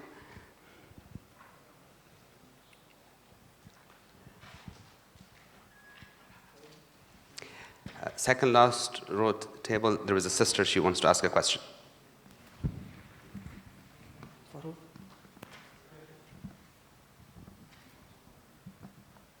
السلام عليكم. معك مهل محمود من ديوان المحاسبة. في البداية أبغى أشكركم على المؤتمر والمواضيع اللي حلوة اللي قاعدين نناقشها ونحتاجها بالأيام هذه في المهنة. أستاذ عبد الله، السؤال لك. أنت تطرقت أن الجمعية حالياً قاعدة تقدم برامج متنوعة وتحاول تطور في المجال، ويمكن ركزتوا أكثر على المحاسبين يعني في المجال. بحكم أني أنا مدققة والعمل مشترك بيني وبين المحاسبين في نفس الأفكار والمجال التطوير، اليوم العالم كله يتكلم عن ال AI اللي هو الذكاء الاصطناعي، وكيف إحنا ممكن نستفيد منه في وظائفنا. أي تكنولوجيا موجودة هي سيف ذو حدين، أنا لازم أستفيد منه بالطريقة الإيجابية وأحاول أتجنب مخاطره. اليوم أغلب البرامج الأوديت تولز اللي مستخدمة، وممكن حتى برامج في المحاسبة تستخدم، فيها بارت مهم اللي هو يعتبر جزء أساسي للديسيجن ميكر اللي هم أصحاب القرار، اللي هو نتائج تقييم المخاطر وكيف ممكن أنا تفيدني مستقبلا. يمكن اليوم إحنا محتاجين أن الجمعية تطرح بعض المواضيع، بحكم أن ما عندنا معايير معتمدة في الدولة لاستخدام ال AI بالطريقة الصحيحة. لأن ال AI أنا إذا ما استخدم بالطريقة السليمة، ممكن في ناس زي ما أنتم ذكرتوا في البداية الأخلاقيات مو الكل ممكن يتعامل فيها بالطريقة الصحيحة. فكيف ممكن اليوم الجمعية تفيدنا إحنا كمدققين أو حتى كمحاسبين أن نستفيد من استخدام ال AI أو نشكل المهارات أو بحكم الخبرات المتنوعة الموجودة اليوم، ونحاول قد ما نقدر نتجنب مخاطر ال AI. بعطيك على سبيل المثال، احنا في التدقيق نحاول نتجنب الاوديت تولز المستخدمه اللي تدعم الاي اي، لان ما في قانون يحكم لو انا اليوم حطيت مخاطري على البرنامج انها ما تستخدم لاغراض اخرى، وانت عارف في امور شويه تكون سريه في المخاطر الموجوده. فنفس هذه الفكره، كيف ممكن انتم كجمعيه تدعمونا؟ يعني احنا الجيل الجديد محتاجين نفس هذا النوع من البرامج بصراحه. وبس، شكرا. طبعا مشكورة على السؤال. واحنا على فكرة كجمعية بيننا وبين ديوان المحاسبة تعاون كبير الآن امتد يعني من أيام سعادة الشيخ بندر بن محمد، ومستمر الله يجزاه خير مع المجموعة اللي موجودة. الآن أنت طرحتي موضوع، وأنا الآن رأيي الشخصي المهني، ترى احنا كثير الان نتكلم عن الاي اي والعالم كله والترند ان احنا عشان نكون مؤسسه متطوره لازم ندخل كلمه اي اي او نقول اي برنامج نستخدم فيه اي اي. فعليا الان على ارض الواقع ما زال الموضوع جدا في بداياته، ما في كثير من البرامج، ومثل ما قلتي ايضا بعض الان التولز اللي موجوده في محاذير من استخدامها، لان على اساس انه ممكن كيف يكون رده فعلها والتعامل معها. فالموضوع جدا مبكر. الان برجع اتكلم ايضا عن رايي الشخصي. انا اعتقد هذا اللي تكلمت عنه من شويه لما قلت الان احنا كمحاسبين نحط نفسنا موقع المستشار. الاي اي ممكن يخدم بدرجه كبيره في العمليات الروتينيه وتجميع البيانات وتحليل ممكن البيانات او استخلاص بعض التحليلات منها، بحيث انه ممكن انا اضع عليها الراي النهائي واقدمه كاستشاره. فهذا الموضوع جدا بدري عليه. احنا الان كجمعيه من المواضيع الآن اللي احنا قاعدين نتطرق لها، والحقيقة لازم تعرفون ان احنا كجمعية دورنا الأساسي ودورنا المهم ان احنا نجمع. يعني مثلا هذا الآن موضوع يعتبر حديث وحديث الساعة، فاحنا أيضا نحاول نتعرف على بعض المتخصصين، وبحيث يكون في جلسات أكثر من أمر يعني لنقاش، سواء ندوات سواء ورش أو حتى مؤتمر ممكن يكون مثل بهالمستوى، ونشوف كيف تأثيره على المنطقة بصفة عامة. وعلى مثل ما ذكرت انت حتى القوانين ما زالت الان تعتبر مبكره. يمكن احنا شفنا المصرف المركزي مؤخرا كانت له عنده بعض القوانين خاصه بالقطاع المالي او البنوك، بكيف ممكن استخدام الاي اي في برامجها ومنصات الالكترونيه المختلفه. فالموضوع جدا حديث حيوي. يمكن الاتحاد الدولي او الاي سي سي اي يمكن عندهم تجارب الان او عندهم راي في موضوع الاي اي، ولكن احنا ان شاء الله تعالى متابعين الموضوع، واعتقد يعني خلال الفتره القادمه ان شاء الله تعالى يمكن يكون اكثر من نشاط عندنا بهالخصوص. Thank you. Just two words. Thank you very much for the question. This is really an excellent question. And I agree with what my colleague said. This is a new topic for the profession. And I would like to reassure you by saying that the standard setting boards, both IASB and IASBA, IASB for audit standards and IASBA for ethics, are working on this. I'm going to have a session later. I'm going to touch a little bit on this, so I hope I will reply to some of your concerns. Thank you very much, Asma, Mr. Abdullah, and please. I'll just share very briefly something that was shared by one of our partners, a Big Four company, that is really leading on the AI implementation. AI tools are not only the open source tools. So of course your question is very valid, because there are elements of the proper governance and there are elements of the ethics, how we apply the tools. But there is a growing number of tools which are tailored, which are kept within one company, within the proper data protection, and that will allow to use the data in a more effective way. but there is nothing that will take away a human element who will still have to look at this data in a critical way and assess whether it was consolidated in the right way, whether it gives the right picture, and whether it is fit for purpose. So there is definitely so many developments in this space, and we are all watching it closely. And thank you for sharing, Asma, about the developments that you will be speaking more later on. But some tools are already available, and companies are adopting it.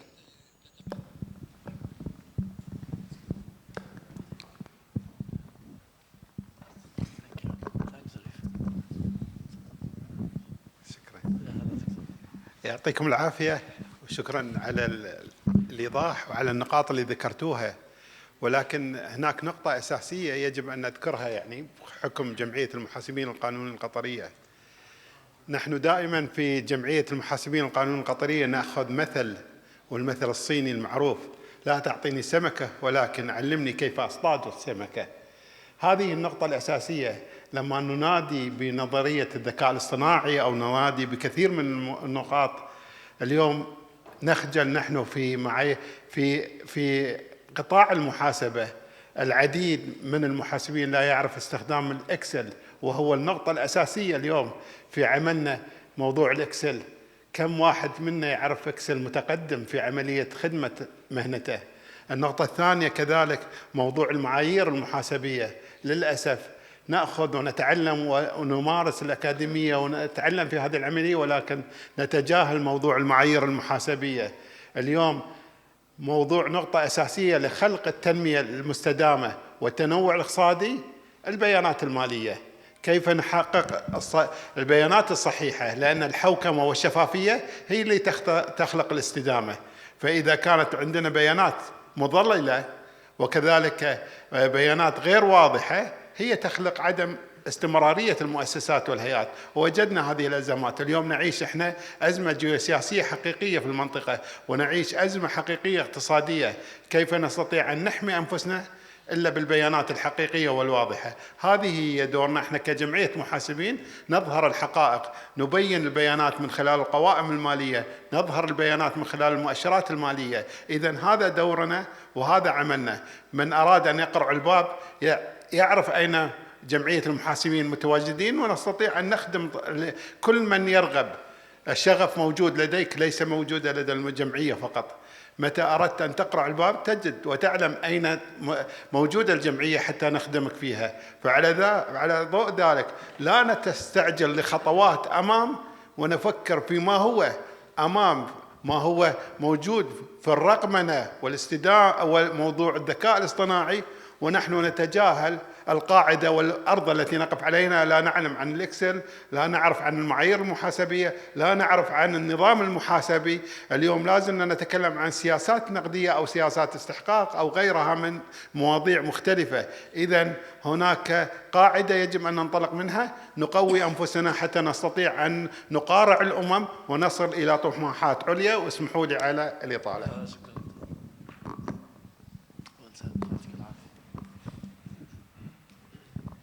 Thank you, Mr. Chairman, and thank you, distinguished panelists. Let's call it the end of the first session, and thank you very much for listening to us. Thank you.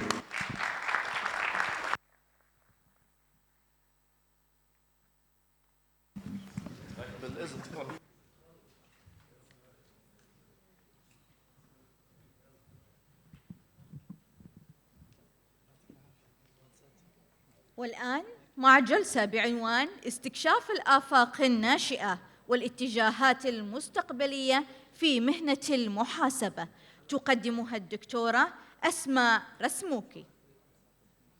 فليتفضل السيد مالك سري الدين، مستر ديف راون،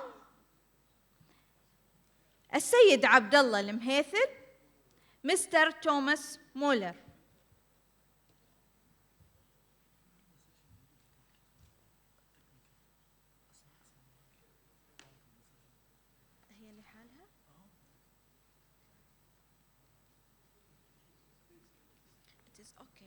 هي تلقي وبعدين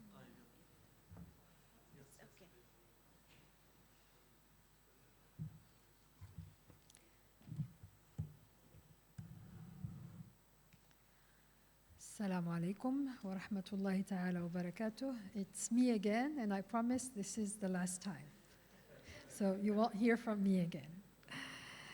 I have been asked to speak about the future trends in the accounting profession. And as you know, there are many trends. But I'm going to focus on two topics. The first one is the emerging market for sustainability assurance. So sustainability again, see how important it is. And the second one, to reply partially to the question raised by the audience, the opportunities and challenges in the rise of artificial intelligence. So it's as if you were reading in my mind. Thank you very much for that question again. So turning first to sustainability assurance. As we know, this is a crucially important topic because sustainability is really the future of corporate reporting. And it's not just a compliance exercise, but it is a necessary driver and component of sustainable development.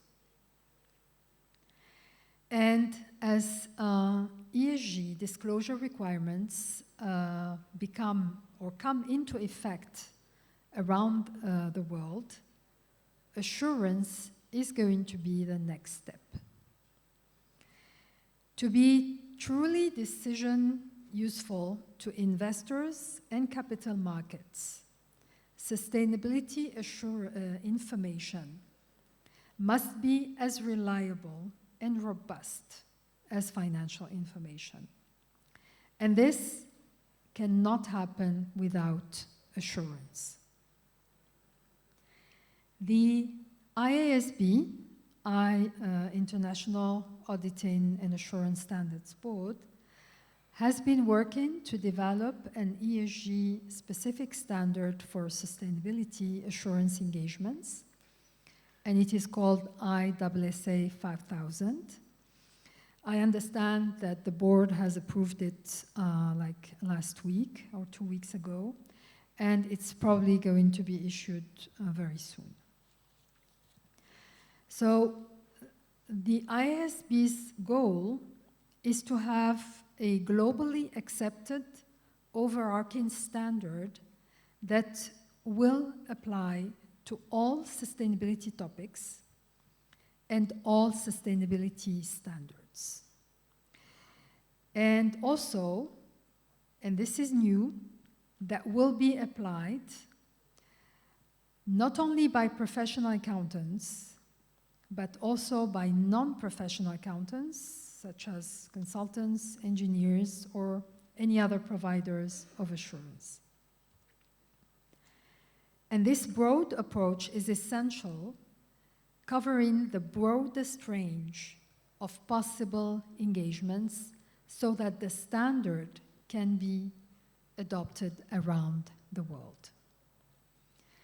And as a profession, we must rise to the challenge of being the preferred providers for high-quality sustainability assurance using this new standard, ISSA 5000, as soon as it is issued. Our profession will also conduct sustainability assurance engagements in conjunction with new requirements coming from IASBA, the International Ethics Standards Board. This board is also developing ethics and independence standards for sustainability. So as you can see, both boards, the audit board and the ethics board, are working together to deliver an integrated solution for assurance engagements that can be adopted around the world. And we at IFAC, we support mandatory assurance for sustainability information. We need regulators and policymakers to avoid standard fragmentation and to adopt this assurance standard as the global baseline again for sustainability assurance. As the focus shifts from voluntary to mandatory sustainability reporting, it is also critical that sustainability assurance become mandatory. And until this happens, sustainability information will never be at the same level as financial information. Now, let me focus on the second topic, which is the rise of artificial intelligence, which is a new frontier of its own that comes with opportunities and challenges. And I'm going to focus on the ethics part of this, because this is a real challenge for the profession. And here again, I encourage you to look at a very comprehensive material that has been issued by ISBA, the Ethics Board, and which is a very useful material on emerging ethical issues related to technology. So this board has issued their most recent white paper, which builds on extensive conversations with stakeholders. And I believe they have done a great job of outlining the opportunities and ethical challenges that come with artificial intelligence. And I'm going to take you through a condensed version of what they say. And before I start with that, I would like to underline that because technology advancements, including artificial intelligence, are a new topic, currently we have papers that are like guidelines that are issued by the boards, the ethics boards as assurance. There is no specific standard yet on this topic, but there is a lot of work and a lot of discussions that are undergoing and that are happening right now at the board's level to see how they can deal with that and take it to another level.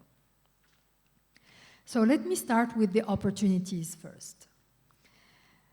Today's artificial intelligence is also labeled weak AI, weak artificial intelligence, and weak compared to the so-called general AI or strong AI, which describes a hypothetical system with cognitive abilities like those of human beings. But already, even with weak AI, we can do impressive things. And I think we see it already being used in digital assistants, like those on our smartphones, language modeling systems like ChatGPT, and medical diagnostic tools. And whether we have seen it for ourselves or not yet, AI is definitely directly applicable in the work of professional accountants.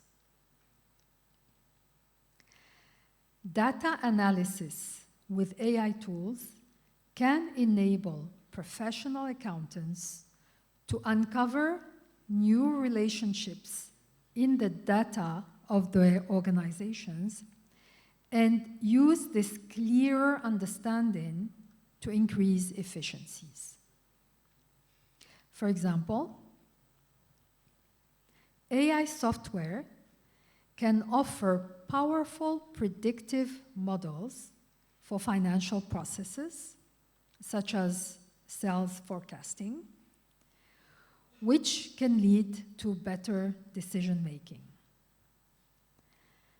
Professional accountants who work with client data, including auditors, can also gain efficiencies, significant efficiencies, and they can use AI to more quickly discover missed disclosures, for example, or identify non-compliance. So there are many, many, many cases of use for AI. And there is undoubtedly a relevant application of AI for the work for every professional accountant. In Qatar, the AI market is already estimated at more than $400 million. And this figure, I'm sure, is going to grow rapidly. AI is also becoming important as a tool for managing the ever-increasing complexity and sophistication of the full range of technology used in an organization.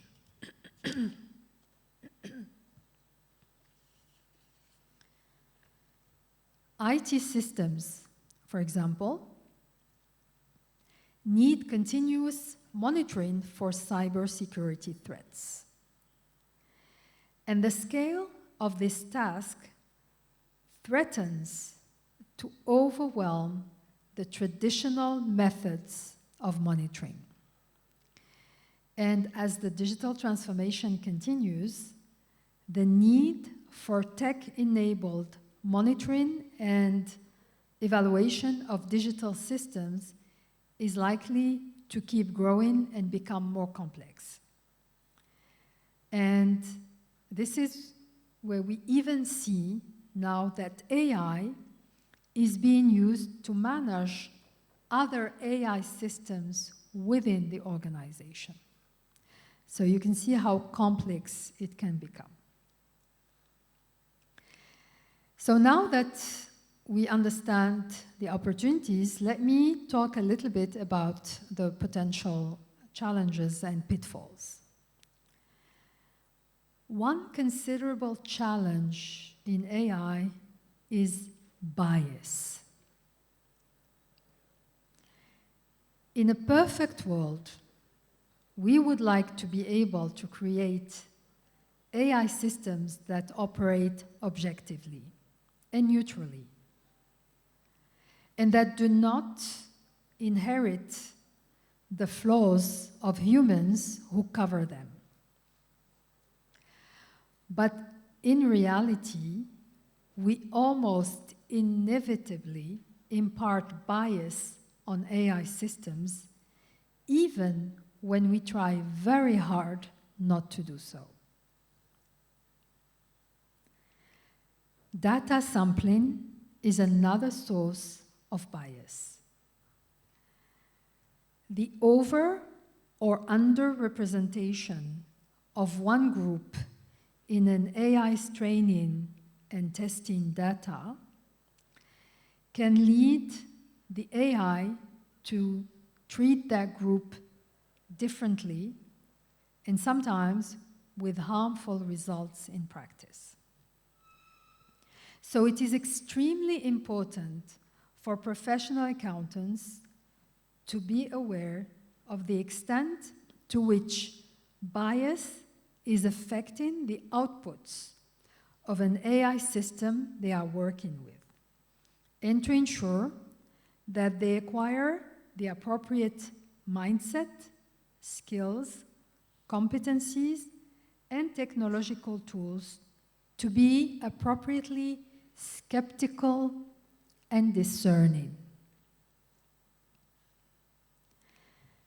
Another ethical challenge with AI is the significant possibility that humans overseeing an AI system lack transparency into how it works. a professional accountant might not be able to understand what is happening inside of the black box, because it's a black box for us. But the professional accountant should at least become comfortable with the inputs in the system and the control structure for monitoring the system and its outputs. That is something that we can do and is within our outreach. It is also imperative that for systems supporting decisions with significant consequences, it is important that the professional accountant has access to one or more experts who can answer questions like, how does the system work? And why did it do what it just did? So ethical AI is absolutely a collaborative effort. So it is about collaboration again, and it's not the domain of one profession only. And there are two approaches to the ethical challenges regarding the use of AI, and that I can recommend to you, and that we all know already, but it's good to remind ourselves about these topics. And the first one is to always have an inquiring mind about the potential for AI or any other technology to produce ethical issues. And this approach aligns very well with our Code of Ethics requirements for a professional accountant to have an inquiring mind when applying the code's conceptual framework. The foundation of the code will help the individual professional challenge the AI system, and to make sure that it is operating within ethical bounds. The second approach is to build a strong ethical culture, a strong ethical corporate culture. And this is also essential to fostering a safe environment for data scientists and others to escalate any concerns over bias or discrimination identified in an AI system without the fear of retaliation. Professional accountants are also expected to encourage and promote an ethics-based culture within their organization, taking into account their position and seniority in the organization. And this role is becoming even more important with the rise of AI. Because of the time, I had to condense the ISBA's work on AI, but I hope that the two challenges of bias and lack of transparency will stick with you, because these are really very important concepts. And as well as the importance of developing an inquiring mind and fostering an ethical culture. So these are the things that I would like you to keep in mind. Now to conclude, let me say a few words about the urgency of seizing the moment regarding sustainability and AI. Professionally qualified and licensed accountants have deep expertise, objectivity, integrity, commitment to professional standards, and regulatory oversight. And above all, we have our code of ethics. Trust in assurance engagements, which leads to trust and confidence in financial and non-financial reporting is too important to be left to other non-regulated professions. And trust in the technologies that power businesses is too important for these systems to be left unexamined. We should see for ourselves a significant responsibility again to the public interest in these developments.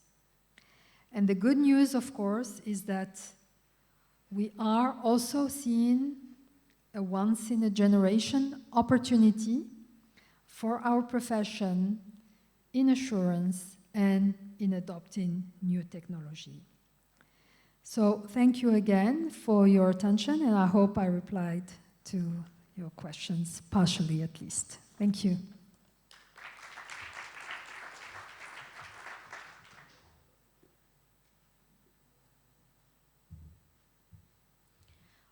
والآن مع أعمال الجلسة الثانية فليتفضل السيد مالك سري الدين لإدارة الجلسة والترحيب بضيوفه.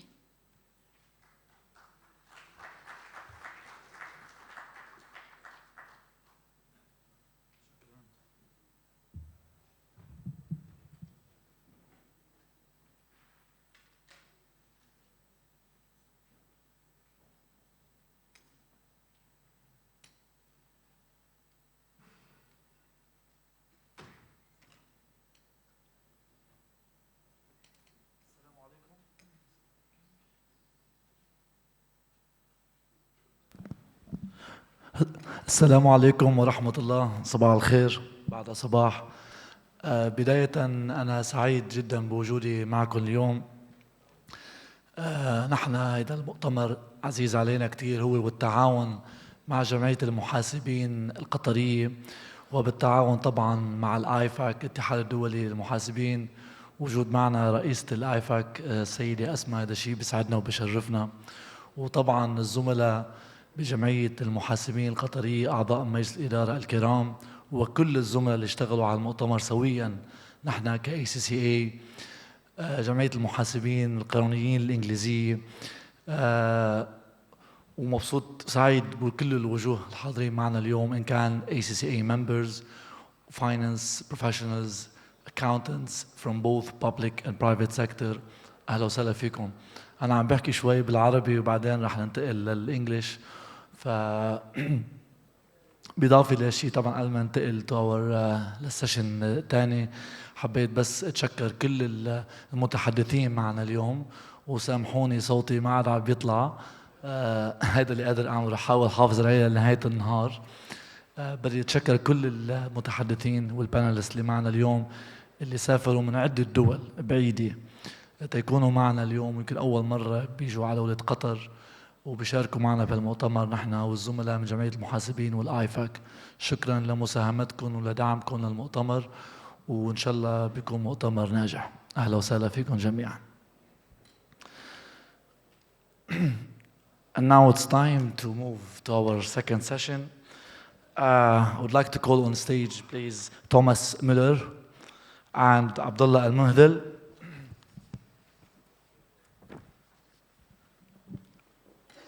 So the second session for today, our panel under the title of Professionalization in Public Sector Finance, IPSAS Implementation. Before we move on, of course, I would like to welcome our speakers, our panelists, and a bit of introduction about you all. And we have one more speaker. He will be joining us virtually from Canada, and because of the limitation of technology, I'm going to be speaking with him from this little Bluetooth device. And I will start with the introduction with Dave, and then I'll move onwards with our colleague. So, Dave, can you hear me? I can hear you, Malik. Excellent. Thank you very much for joining us. So when we speak about professionalization in public finance, public sector finance and IPSAS, who the best we have as the standard setters, right, as we call it. So we have these standard setters, the IPSAS the International Public Sector Accounting Standard, the board members with us, and we have subject matter experts. So that's why I'm very happy and I'm grateful to have you all on this session, the contribution from the IPSASB. So I will start with Dave as an introduction and then I'll move onwards. Dave works for the IPSASB staff team to deliver the board's work program, developing international public sector accounting standards and sustainability reporting standards. Dave acts as a resource and source of advice of the board chair and establishes and maintains relationships with key stakeholders. Prior to his role, Dave was a principal with the IPSASB, where he worked on several projects, including financial instruments, measurements, and revenue. Prior to joining the IPSASB, Dave worked for several years with the Big Four in Canada. During that time, he worked on complex accounting transactions as part of the accounting firm's professional practice. Thank you very much, Dave, one more time for joining us from Canada. Moving on, I'd like to introduce Abdullah Al-Mahdal. I believe he's quite popular. Abdullah Al-Mahdal, first of all, he's a board member of the IPSAS, and he became a member of the board in January 2022, nominated by the Ministry of Finance in the Kingdom of Saudi Arabia. Abdullah is the Assistant Undersecretary, Deputyship of Accounts and Finance at the Ministry of Finance in the Kingdom, and he is heading for many years the country's cash to accrual program. Abdullah has more than 20 years of depth experience across the public and private sectors in the areas of financial planning, risk management, corporate governance, digital transformation, and accounting and control. He sits on the boards and audit committees of leading companies in Saudi, of course, in addition to the Ministry of Finance and IPSASB. Abdullah holds a master's degree in the accounting and information systems, and he is a chartered accountant. He's a CPA, American Institute of CPA, and SOCPA. Thank you very much one more time, Abdullah, for joining us.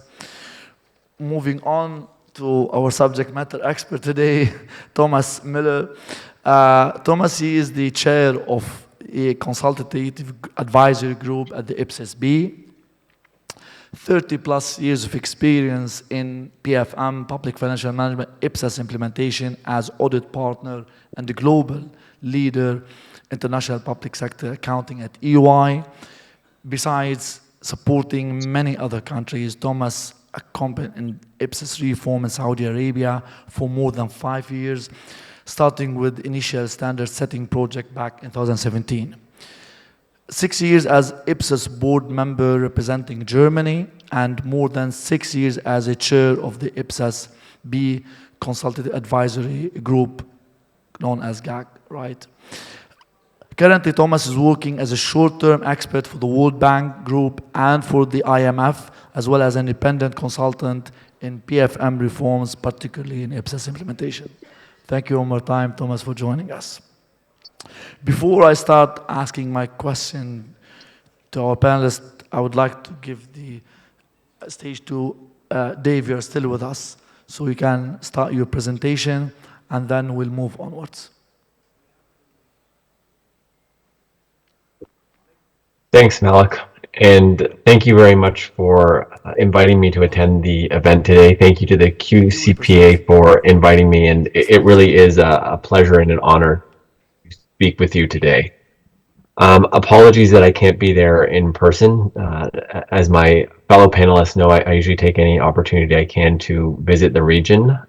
But if anyone in attendance today is at any events that I'm at later in the quarter in the Middle East region, please come up and say hello to me. I'd really like to meet you in person.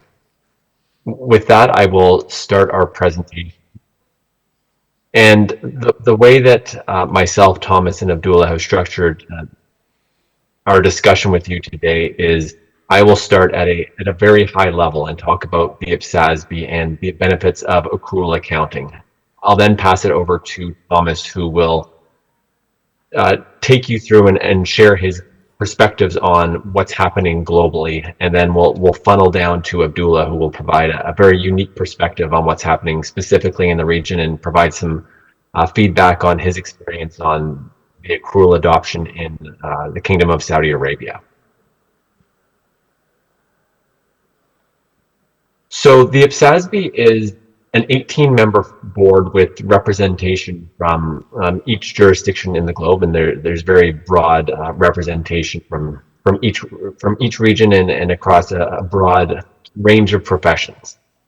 What the IPSASB does at a very high level is it sets financial reporting standards and more recently sustainability reporting standards with the goal of designing guidance that will help decision makers make decisions, and those users, those end users, hold those decision makers to account when it's appropriate. What you'll see on this slide is the IPSASB's recently approved 2024 through 2028 strategy. And what the IPSASB's strategic objective is to strengthen public financial management and sustainable development through the use of IPSAS and its sustainability reporting standards. And this is really achieved in two broad ways. The top half of the circle on the bottom right of the slide really focuses on initiatives that the IPSASB leads on, and that's really delivering global standards. That's what the IPSASB does at each of its quarterly meetings, what IPSASB staff does on a day-to-day basis. And you can see in the top half of the circle, there's two quadrants, and the top left is public sector financial reporting, and that's what we'll focus on today. The IPSASB has developed 44 accrual-based IPSAS, and what's unique and what's really a turning point for the IPSASB right now is that the IPSASB feels that it has a largely complete suite of financial reporting guidance. And what that means is the IPSASB is at a unique point where it is able to rebalance its resources so that it will move away from the development of standards and focus more on maintenance of those existing standards. And it'll be doing that in two broad ways. One, it will be revisiting all the existing standards and evaluate whether they're achieving the purpose that was set out when the board wrote them. It'll be doing that by consulting with its stakeholders. And then the second aspect of maintenance will be setting up an application panel. And this application panel will listen to any questions, any concerns raised by you, our stakeholders, and debate those and determine whether changes need to be made to the standards through that mechanism. On the top right, and I won't spend a lot of time on this, but the IPSASB has recently entered the sustainability reporting space and is really beginning its development of standards there. On the bottom half of the circle, the IPSASB focuses on inspiring adoption and implementation. And this is really partnering with organizations that have similar views to the IPSASB, that really focus on the benefits of accrual accounting and sustainable development, and the benefits that the IPSASB and those partner organizations see in providing that type of information. Now, what's really interesting about this slide is on the left-hand side, you'll see a quote from a report that was developed in Kenya as part of their adoption of accrual-based accounting and the benefits associated with them. And on the right-hand side, you'll see a number of key benefits. And what you'll see over and over again, and I completely agree with this, is keywords like consistency, comparability, transparency, accountability. And while I agree with those are all benefits with developing accrual-based information, my view and the IPSASB's view would be the real benefit is the ability to make informed decisions with that information. So as an example, one of the first steps often in moving to accrual accounting is developing a fixed asset register. And that will just be a register of all the assets under control of the government or its entities. And while in the development, and once you have this list of fixed assets, the entity does become more comparable with other entities within the jurisdiction. There's more consistent reporting, there's more transparency, there's more accountability. Again, the real power in having this fixed asset listing and ultimately accrual information is you're able to make more decisions. So in your fixed asset listing, you might have your fleet of vehicles, you might have your road network, you might have your water treatment facilities. And while that list is important, what you're able to do with that information is you're able to decide whether you have enough vehicles in your fleet or whether you have too many and you need to dispose of some of them. And it's very difficult to make those decisions without very strong information. An example that's always stuck with me is a few years ago, I was receiving a presentation from the government in Great Britain, and they indicated a real life example where accrual accounting served them well. And they indicated that in the 1950s and 1960s, when they were building their nuclear power facilities, they were really evaluating whether they should be built or not based on the day one costs. But when they were building their last set of nuclear power plants in the late 1980s, they began using different methods in accrual accounting, and not only were they considering the day one cost, but they're also considering the cost throughout the life of the nuclear power plant, specifically the disposal cost, and that really changed their decisions on whether to build or not build. My last point on this before I turn over to Thomas to go through his global perspectives is I really focused on the benefits to decision-making internally, but there's also external decision-making benefits. And what we've seen from moving to accrual accounting is it enhances jurisdictions' access to capital markets. Often lenders, whether they're external or within the government, if it's a reallocation of government funds, with this better information, they're able to better assess whether to provide resources and provide capital, and often it'll be at more advantageous rates. Thomas, I'll turn it over to you to take us through your perspectives from a global perspective.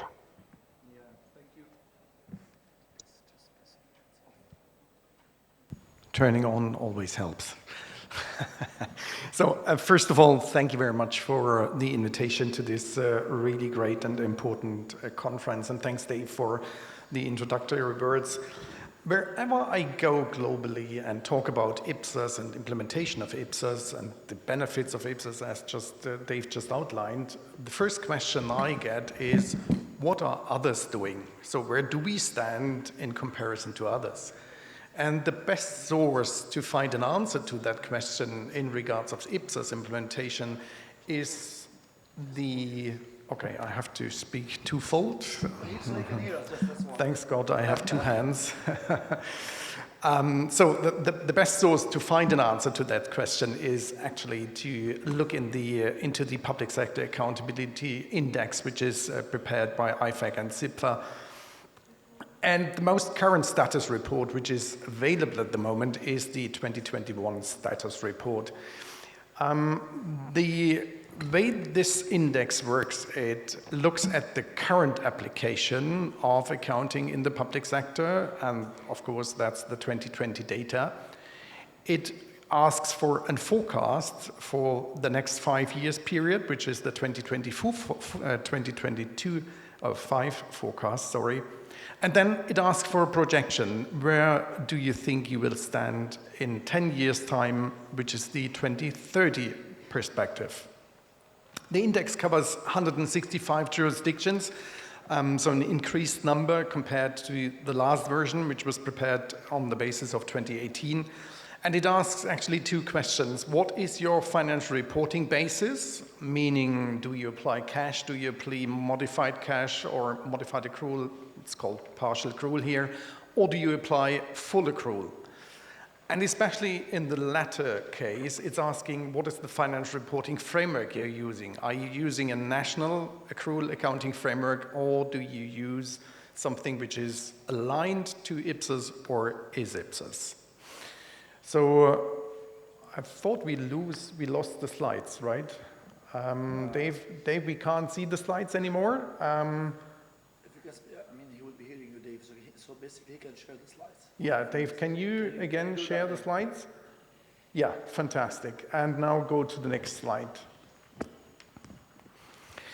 So when we look at the global map and we look at the current situation based on this 2020 data, you see that 30% of the included governments reported that they would apply accrual accounting for both accounting and reporting of their finances. So the green color actually is the use of accrual, the yellow color is the partial accrual, and brown would be the cash. I'm not mentioning explicitly at the moment that the brown in the middle of Europe is my home country, applying cash basis, which is Germany. So, and don't mention it ever again, okay? So, next slide, Dave, just to see a more, let's say, favorable picture. We see kind of, when we look into the future, that there is a global trend towards applying accruals accounting in the public sector. So 50% forecast to apply accruals by 2025, and even 73% globally of the governments being included in the index have the intention to be on full accruals by 2030. So when we look at the next slide and we look at what is MENA doing, we see exactly the same picture from a trend perspective. We see it a little bit stronger even, so we see that every 5 years the application of accrual is doubled. So when it starts with 20% in 2020, you will reach by 2025, you will reach 40% of the governments applying accrual, and even 80% aspire to apply accruals by 2030. And again, looking at the map, this is the 2020 perspective. You see a lot of brown color still, but if we go 5 years into the future, and this is the next slide, Dave, please, then we see that new countries are stepping up to the stage using partial accrual, which is Jordan, UAE, and Ethiopia, but even using full accrual, which is Saudi Arabia, Tunisia, and Iran. And I think that's the best way to lead over to one of the kind of front runners here in the region when it comes to applying IPSAS. And this is Saudi Arabia, as you see, being green and on full accrual by 2025. Abdullah, can you tell us about the journey, and will you reach what you promised? Thank you, Thomas. And sorry, Dave, good morning, but I'll be speaking in Arabic, and that way we'll test the translation. And للبداية قبل البداية أنا جربت هذه في مؤتمر آخر، واليوم بجرب نفس الأسلوب لأنه جاني استفسار وإحنا خلال فترة البريك. يقول معذرة ولا تزعل، بس وش الإبسس؟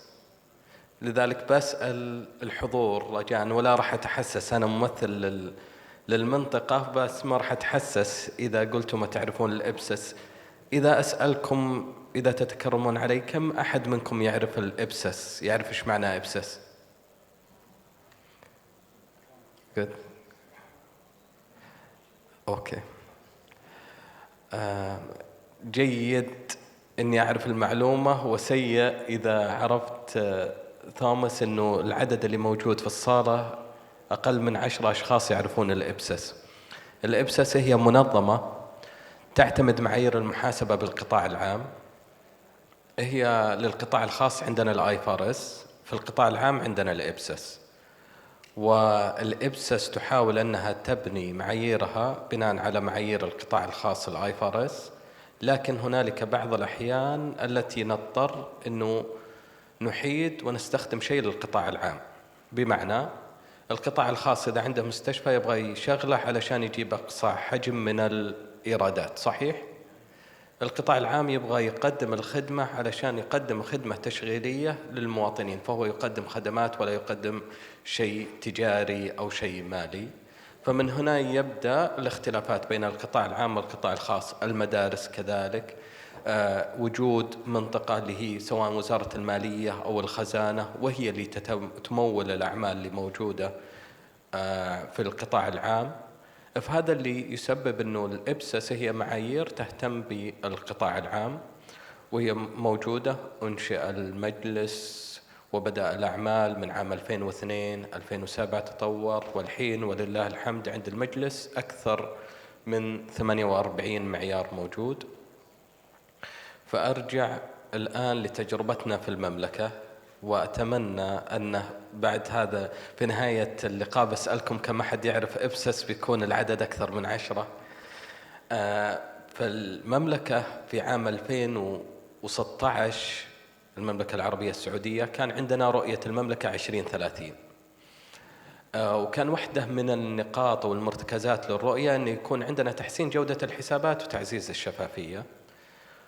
فإذا تبغى تلبي بهذا المتطلب لا شيء أفضل من أنه يكون عندك مركز مالي للدولة، تكون عندك معايير اللي هي تبني النظام المالي، شيء موحد بما يخص دليل الحسابات، كيفية الجهات والوزارات الحكومية تطبق معايير موحدة، سياسات منبثقة منها موحدة. كان هذا لب هذه الركيزة، والتي ليعززها كان فيه أمر سامي يقول كل الجهات الحكومية تتحول لأساس الاستحقاق المحاسبي. لماذا جاء الأمر السامي؟ علشان تحط عندك إن فيه إطار أو أداة نظامية تقول للجميع لازم إنكم تتحولون إلى هذا المستهدف واللي هو محاسبة الاستحقاق. عندما يكون عندك مشروع مثل هذا لازم يكون المظلة اللي موجودة عنده تخضع لحوكمة واضحة. فلذلك الحوكمة اللي موجودة عندنا بالأمر السامي نفسه كان فيه اللجنة الإشرافية، كانت اللجنة المالية بالديوان الملكي اللي رأسها سمو ولي العهد السعودي الأمير محمد بن سلمان حفظه الله. وأيضا يكون فيه عندك لجنة تنفيذية للأعمال التنفيذية يرأسها معالي وزير المالية، ويكون عضو فيها الديوان العام للمحاسبة. لماذا؟ لأنك لاحقا ما تبغى الديوان العام للمحاسبة ولا محاسب الحكومة أو مراجع الحكومة يجي ويقول لك لماذا بنيت هذه المعطيات ولم تأخذ في بالك المراجعات التي تتم في الأخير. وأيضا تبغى مستوى توجيهي على مستوى وزارة المالية. تعمل هذا العمل عشان يكون عندك زي ما قلنا قوائم مالية، مركز مالي. لما يقولوا لك مركز مالي على في القطاع الخاص تقول واضحة سهلة، هي الانطلاقة حقتك كل سنة لازم يكون عندك مركز مالي. It was on purpose. I didn't want him to listen.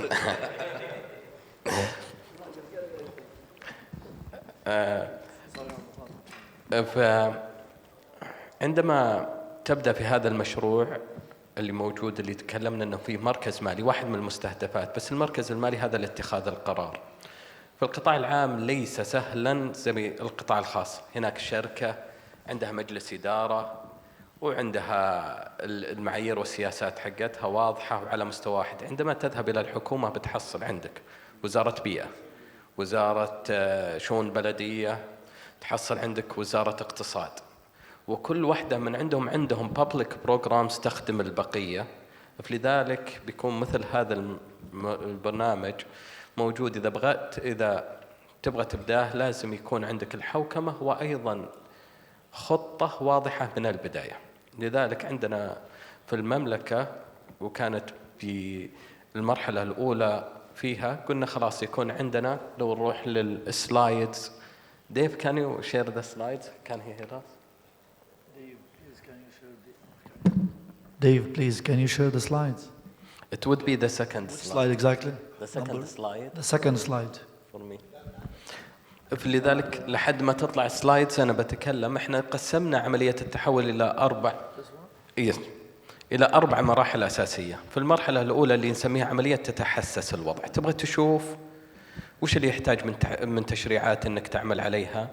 تبغى تنظر إلى تجارب دول أخرى، ترى تحتاج تشوف التجارب الناجحة، بس بتستفيد من التجارب التي أخفقت. وفي بعض الدول أو يسمونها jurisdictions بشكل واضح بيقول لك وش الدروس المستفادة عندي، وين المنطقة اللي فشلت فيها، لأن يبغاك تتعلم منها وتبدأ من هذاك المنطلق.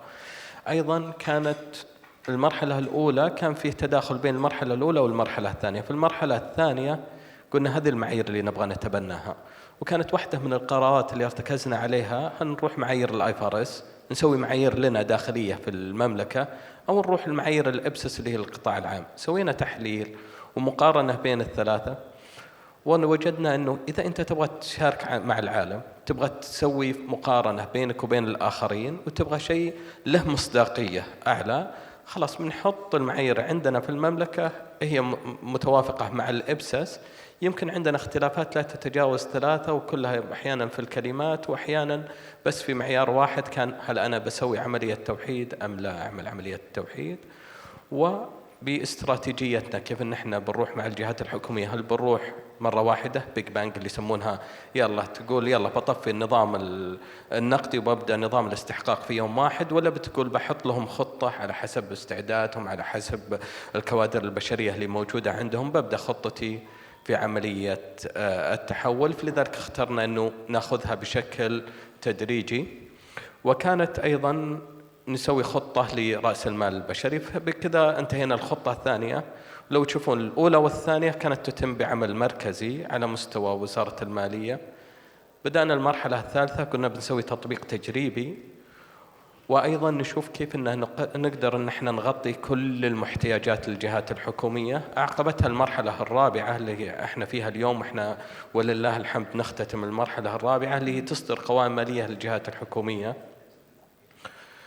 وانت تنتهي من المرحلة الرابعة واللي هي تصدر قوائم مالية للجهات الحكومية، بتحصل نفسك في المرحلة اللي بعدها، ماذا أعمل لأني أخلي هذه عملية التحول بدال ما هي ترانسفورميشن أو عملية تحولية، أنها تكون في الأعمال التشغيلية اللي موجودة للجهات الحكومية. وبعدها أنك تقول خلاص أنا الحين النظام اللي موجود عندي، البرنامج لا يسمى برنامج التحول لأساس الاستحقاق، وإنما يسمى الآن الاستحقاق المحاسبي، لأنه خلاص ما عاد بعملية تحولية. فهذه كانت المسيرة اللي موجودة عندنا، واللي اليوم ولله الحمد نقول if we can go to the next slide، نقول اليوم احنا أصدرنا القوائم المالية على مستوى الجهات الحكومية رصيد افتتاحي عام 21. سوينا قوائم انتقالية نجرب أنفسنا عن عام 22 وأصدرنا 205 جهة حكومية. يوم سوينا 22 كان عندنا بعض الجهات على بعض القطاعات، قطاع الدفاع، قطاع الأمن، يجد صعوبة في إصدار القوائم المالية. فلذلك كنا إحنا نبغى رصيدنا الافتتاحي والقوائم المالية تكون عن 2023، بس خلينا نجرب قبلها بسنة 22 نحن نصدر القوائم المالية. واليوم أقدر أقول ولله الحمد أصدرنا القوائم المالية ل 233 جهة حكومية، جميع الجهات الحكومية اللي موجودة. انتهينا من الإصدار قبل شهر ونص، والآن نعمل على إصدار قوائم مجمعة للجهات الحكومية. بس في هذه العملية فيه نقاط محددة بس بقولها بشكل سريع، وهي لازم يكون عندك سفراء للتغيير عند الجهات الحكومية. عملية التغيير لا تتوقع أنها سهلة، لأن عملية التغيير لازم كل الجهات الحكومية تتبنى هذا الموضوع. كل ما تستثمر في رأس المال البشري من استثمار لن يروح هباء منثورا. أنا شكرا اليوم للجماعة في QCPA البادرة اللي سووها في تكريم وتأهيل الشباب والشابات. هذا استثمار، وهذا الاستثمار اللي دائما عائد عليه يكون مجزي من اليوم الأول. فلذلك كل ما استثمرت في الكوادر البشرية ورأس مال البشري فهو استثمار ناجح. عملية التحول هي عملية طويلة لا تنتهي بين يوم وليلة، احنا لنا 7 سنوات، ولذلك تجد نفسك دائما في عنق الزجاجة في كل لحظة من اللحظات، وقد تنكسر في أي لحظة من اللحظات. فلذلك لازم يكون عندك الدعم يكون موجود من القيادة، والصبر موجود فيما يخصها. ابقى دائما في تواصل مع شركائك، سواء من الشركات الاستشارية سواء من المنظمات العالمية، لأنك دائما ستجد نفسك في بالك قصة صارت لي دولة معينة وهم أخفقوا فيها، في بالي أني أنا ما راح أخفق فيها. لما تصل هذيك المرحلة بعد 2 3 بترجع تكتشف أنك ترتكب نفس الخطأ مع أنك حذرت نفسك 1000 مرة منه.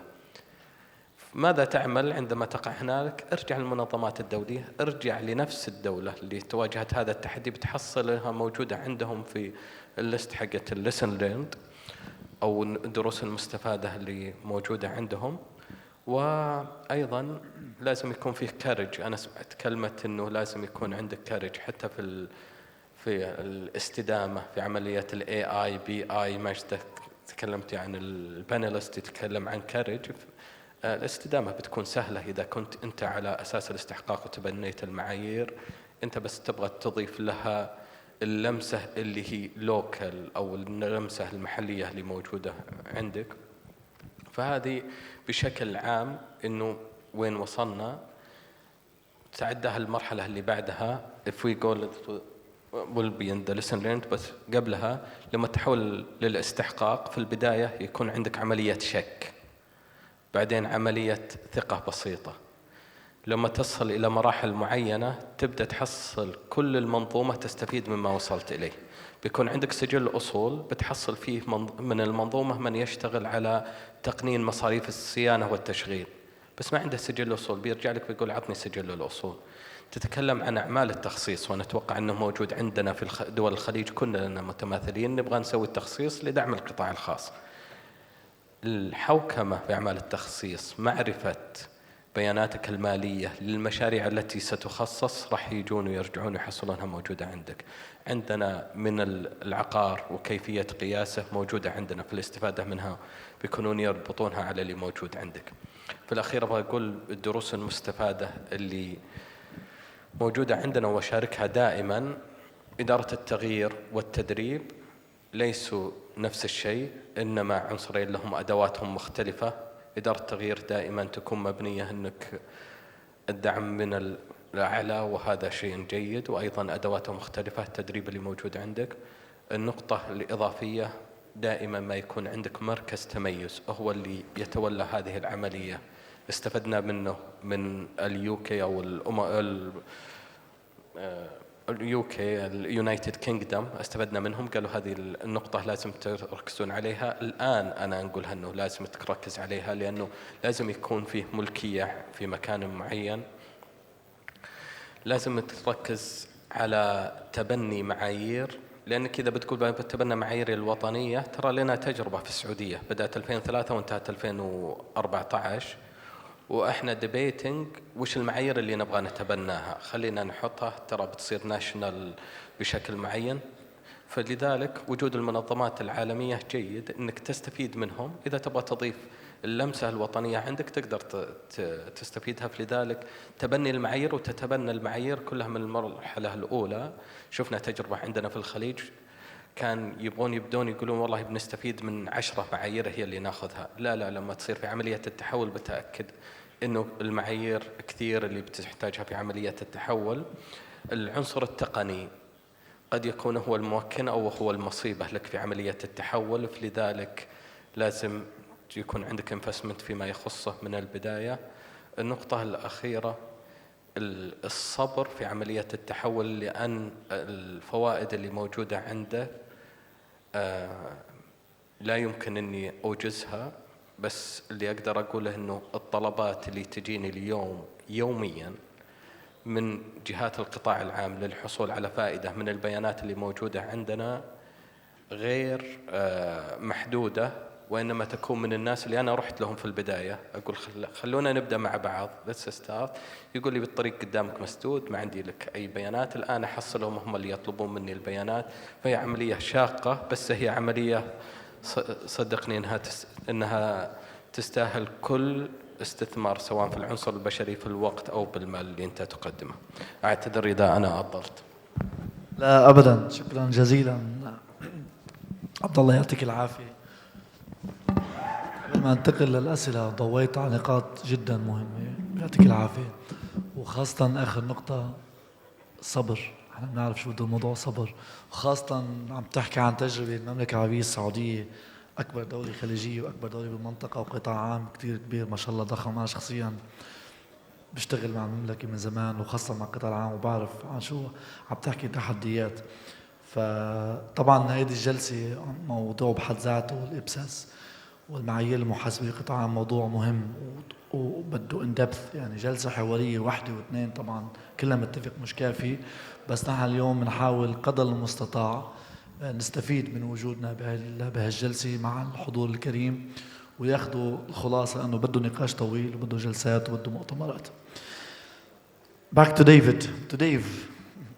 Can we have on stage please? Dave, can you hear me? I have to manage few stuff here. Sorry for that. Dave, can you hear me? Can you please remove the presentation? Take it off and come on. Yes. Is there?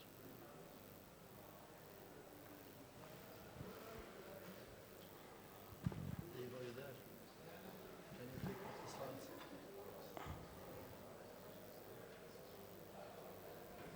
Right.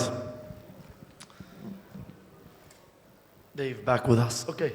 Thank you very much, gentlemen, for setting the scene and even diving quite deep with the topic, because the presentation is fantastic. The insights you shared, whether Dave, Thomas, and Abdullah. So, okay. I'll start the first question with Dave because we don't want to keep him as much on in the session. Although you have covered part of the answer in your slides, Dave, but I believe this is the fundamental question everybody would love to hear answer on. So what is the role of IPSA standards in facilitating public sector in moving from cash to accrual-based accounting? You all touched on that, but I would like just to hear on a high level from you, Dave. Did you hear the question? I can take that. Dave, can you hear us? You can't hear me. I can't hear you very well. It's very muffled. That's fine. Shall I I repeat the question?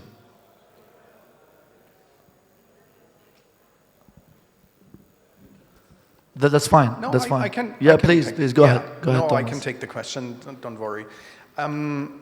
I think the role of the standards is very much depending on the stages of the reform. I think you have seen in kind of the roadmap of Saudi Arabia that the reform normally undergoes different stages, and kind of the importance and the guiding role of the international standards is very much depending on where do you stand in this reform.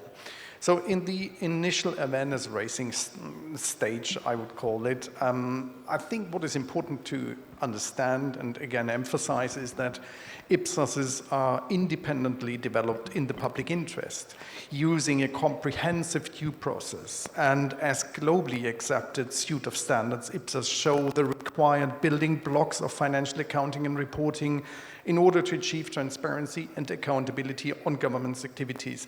And this is very important for awareness raising events with politicians to ensure the political support which is needed for reforms, long-lasting reforms, as Abdullah told that. So that's where IPSAS played the first major role in saying, look, this is best practice. Do we want to go there? When it then comes to a standard setting stage, I think Asma said this morning already, make global standards local. And this is again where kind of the IPSAS play a very important role, because most countries use what is called the indirect method. So that means that country-specific standards are developed taking into account cultural or other specificities of the country. And here the role of IPSAS is to be a blueprint for an independent national standard-setting body guiding the way to transparency and accountability. Thirdly, when it then comes to the implementation stage, and this is where I kind of would refer to Magda telling the story about an exciting life of an accountant. When I started my career, and that was obviously decades ago, public sector accounting was very national. It was very national, it was fragmented, it was even boring, and this has completely changed, right? Now, and you have seen that in the trend of the accountability index, kind of public sector accounting is an international business, how to say. As IPSAs are globally harmonized standards, they now allow learning from each other. And this is again where kind of IPSAs plays an important role, because you can now do peer visits and learn from successes or from failures of others implementing standards which are similar to those which you will apply in the future.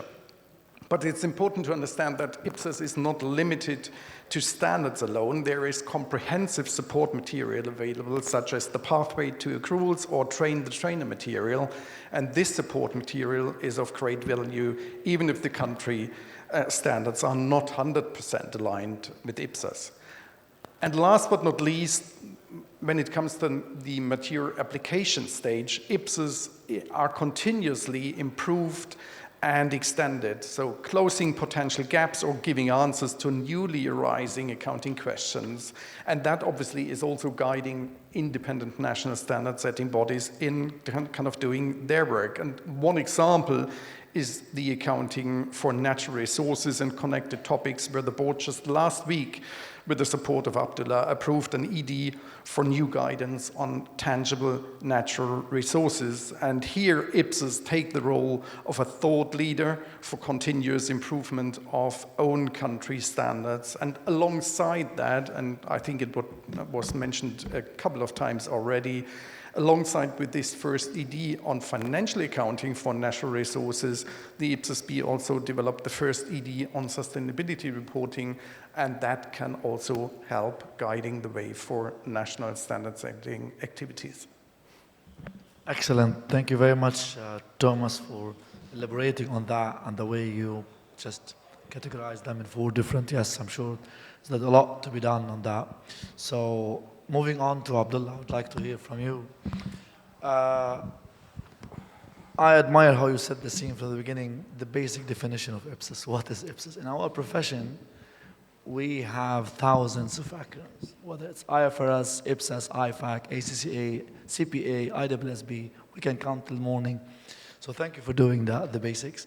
So I'm going to dive in a little bit here. So what are the governance challenges countries in the MENA region faced when transitioning to IPSAS?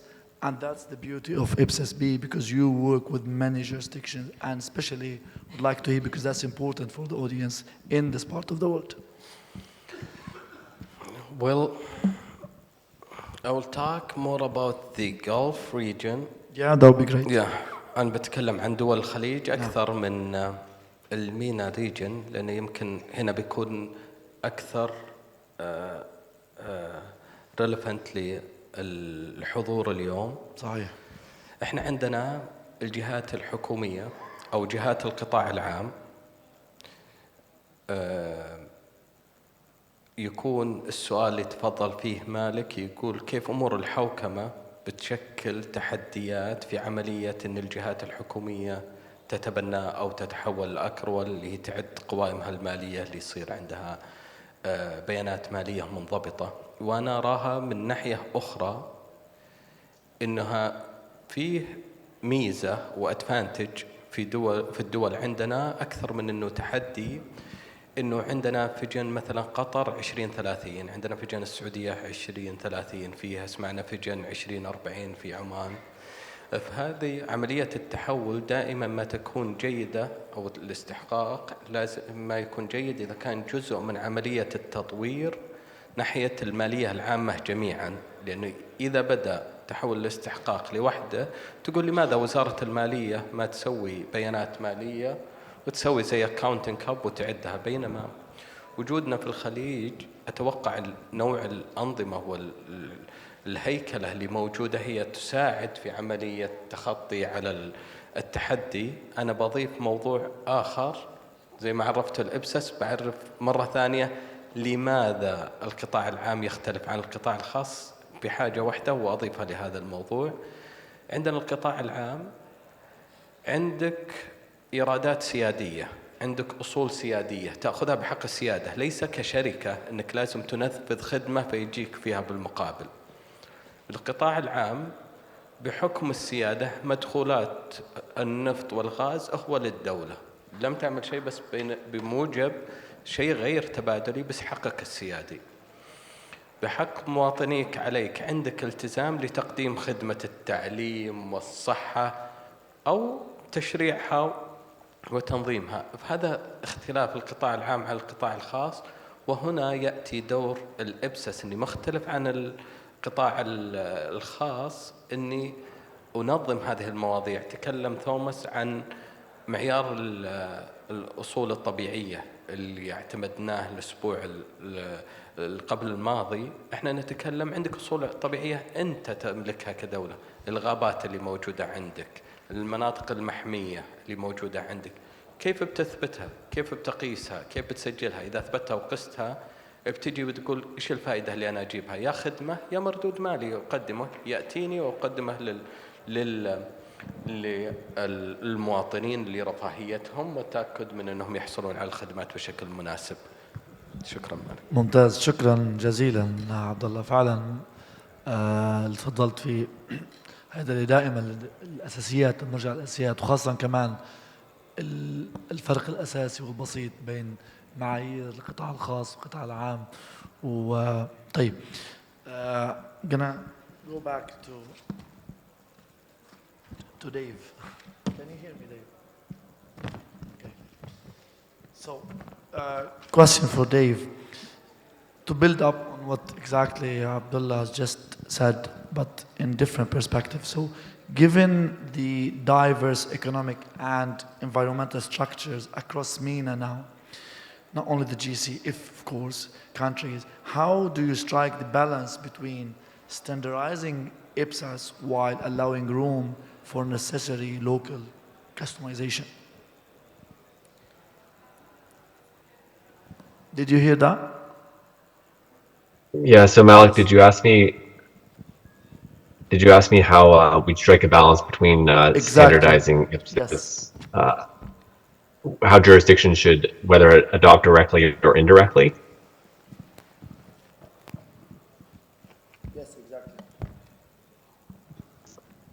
So if I understand the question correctly, I think this is really a decision that's really up to the individual jurisdictions.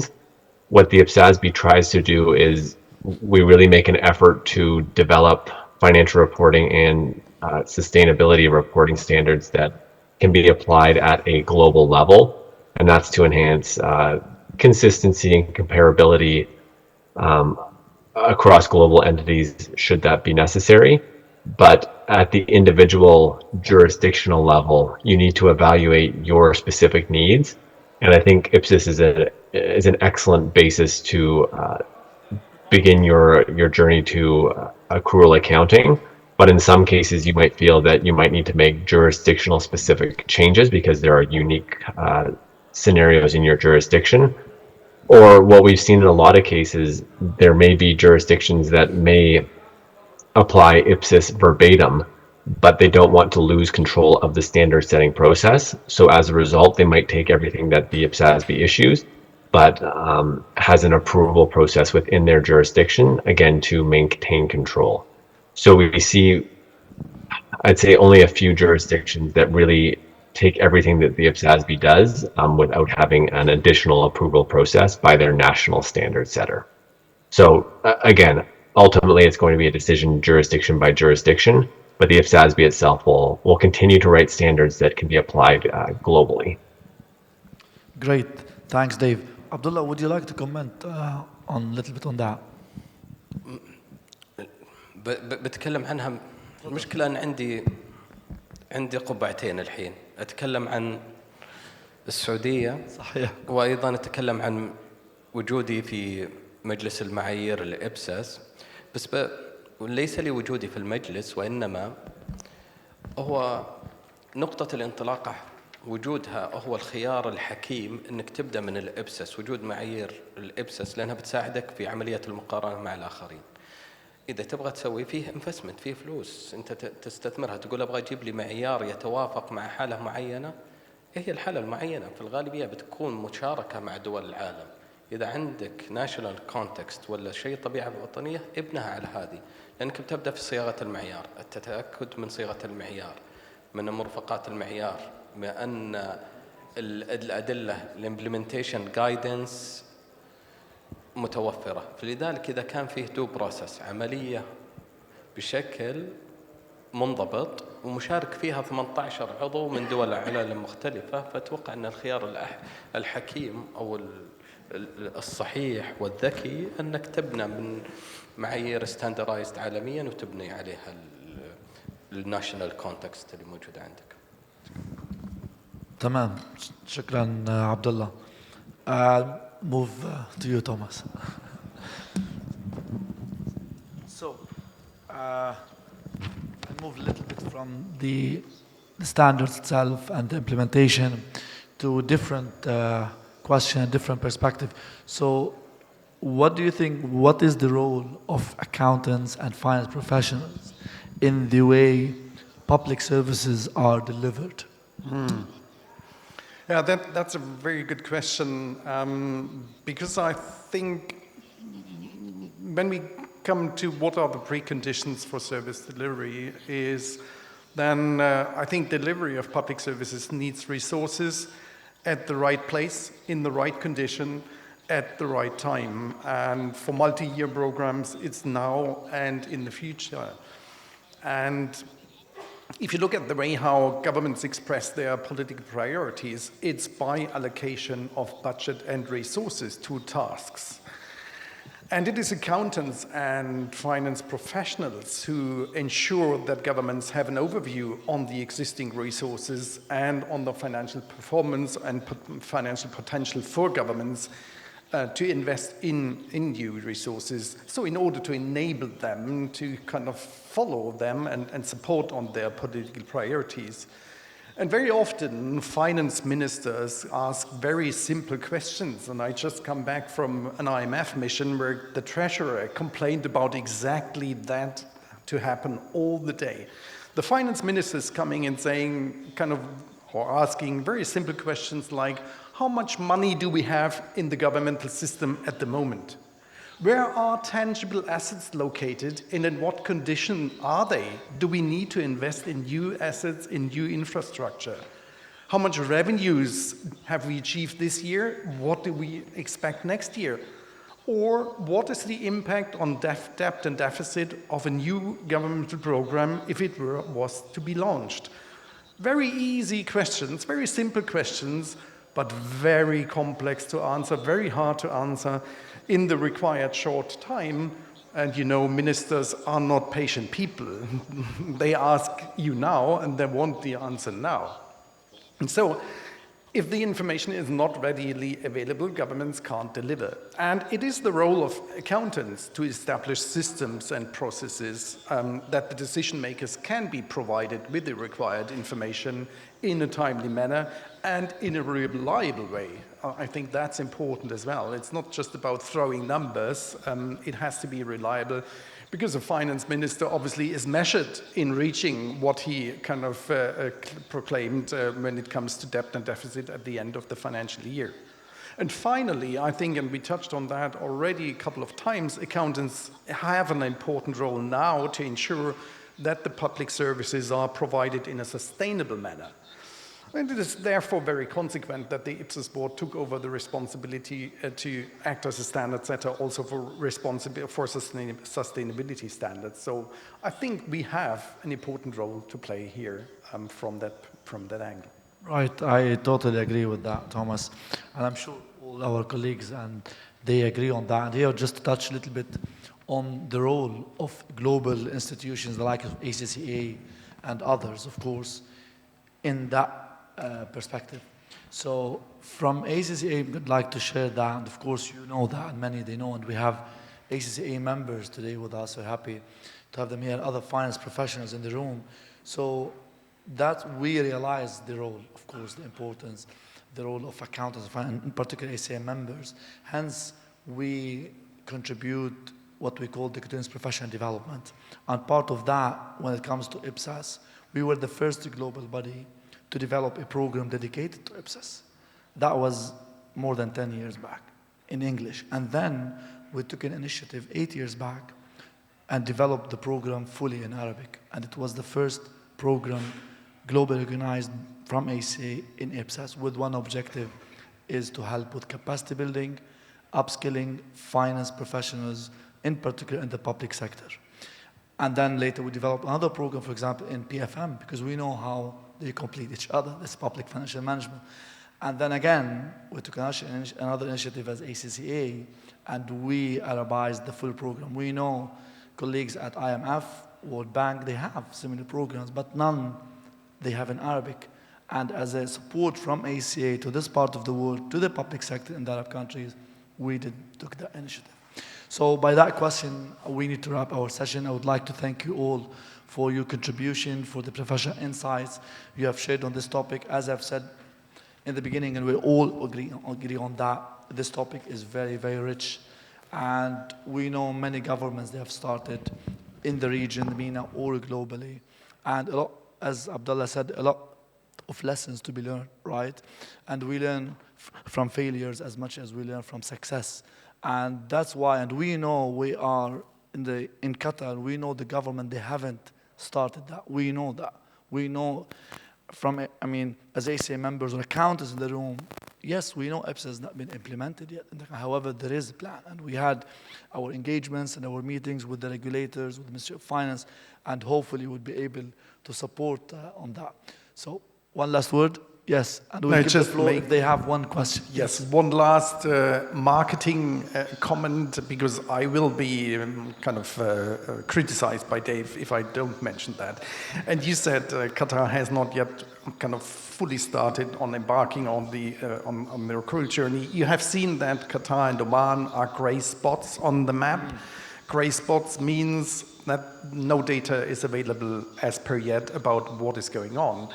And I would love to invite you to kind of contact Dave for the currently undergoing update of the index, and to kind of get the merits for the hard work you are doing. Because we know, and I know from discussions we had yesterday at Ministry of Finance, that a lot of activities are going on here in this country, a lot of achievements already.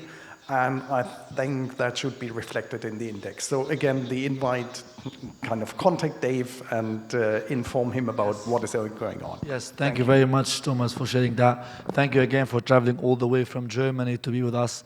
Abdullah, ألف شكر طبعا المملكة العربية السعودية جيتنا وشرفتنا مؤتمر. Dave, where's Dave? Dave is here. Dave, thank you very much for joining us from Canada. Is there any burning question before, because we have to wrap up the session, because we have an arrangement, we'll sign an MOU. That's why, not because we'd love to continue until morning. Is there any burning question? Burning one? Or just a random question? Can we have the mic, please? Please.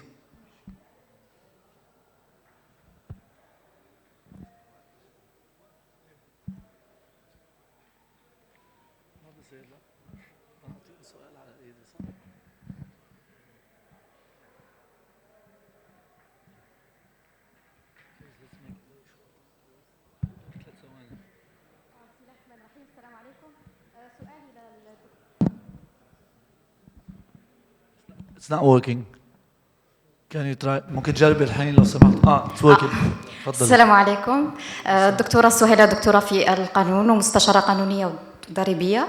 سؤالي للدكتور عبد الله، انطلاقا من الجلسة الأولى، كان الدكتور عبد الله في الجلسة الأولى تحدث عن أن المحاسب مستشار مؤتمن. أنا أريد أن أضيف إلى هذا العنوان أنه رائد أرقام ومستشار مؤتمن. سؤالي إليكم دكتور عبد الله، مدام أنك أشرت إلى أن إعداد القوائم المالية في القطاع الحكومي أكثر صعوبة من القطاع الخاص، فبرأيكم يعني لو نعطي مثال أنه أو نشبه هذا الدور أو نربطه بالكرسي بثلاث ركائز، اللي هو الامتثال، أي الامتثال للقوانين والمعايير الدولية، الدقة والتحليل. إذا نزعنا أي ركيزة من هذه الركائز، هذا الكرسي ممكن يسقط. فالقطاع الخاص تعتبر القوائم المالية جزء من الميزانية العامة، ونحن نلاحظ أنه في كثير من المكلفين بالضريبة إذا كان دور هذا المحاسب فيه أخطاء في الإعداد القوائم أخطاء مهنية سيتحملها هذا المكلف، لأن الضريبة أو الهيئة ستقوم بقرارات ربط ضريبي. فبرأيكم لو كان هذه الأخطاء المهنية موجودة في إعداد القوائم المالية في القطاع الحكومي، فما هي التبعات هذه الأخطاء المالية؟ شكراً. والله مالك يقول لي لا جاوب، وأنا ما كنت أبغى أجاوب، خصوصاً أي أحد في الليجل فيلد دائماً تكون حريص وحذر في الإجابة. وبزيد لاستفسارك استفسار إضافي. إحنا نقول القوائم المالية في القطاع الخاص تعد وتبنى على الجوهرية، صحيح؟ إنه جوهري، إذا رقم جوهري ضمنه في قوائمك المالية، إذا ما راح يأثر فهو جوهري. طيب في القطاع العام هل عمود كهرباء في الشارع جوهري للساكن في البيت جنب العمود هذا ما يوفر له الإنارة بيكون جوهري؟ طيب إذا حسبته من حجم أعمدة الإنارة في البلد بتقول والله ما هو بجوهري. هذا واحد. ثانياً اختلاس مبلغ ريال قطري أو 70,000 ولا 70 مليون، كلها ثنتين جوهرية، صحيح؟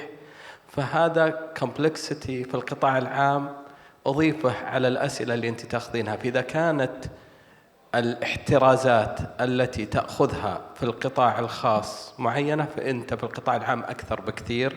لذلك وجود مراجع الدولة وهو المراجع الخارجي عن القوائم المالية هذا شيء ضروري عشان يصير فيه ترابط بين النقطتين. وشكرا جزيلا على السؤال الرائع. شكرا جزيلا عبد الله، وشكرا للأسئلة، يعطيكم العافية.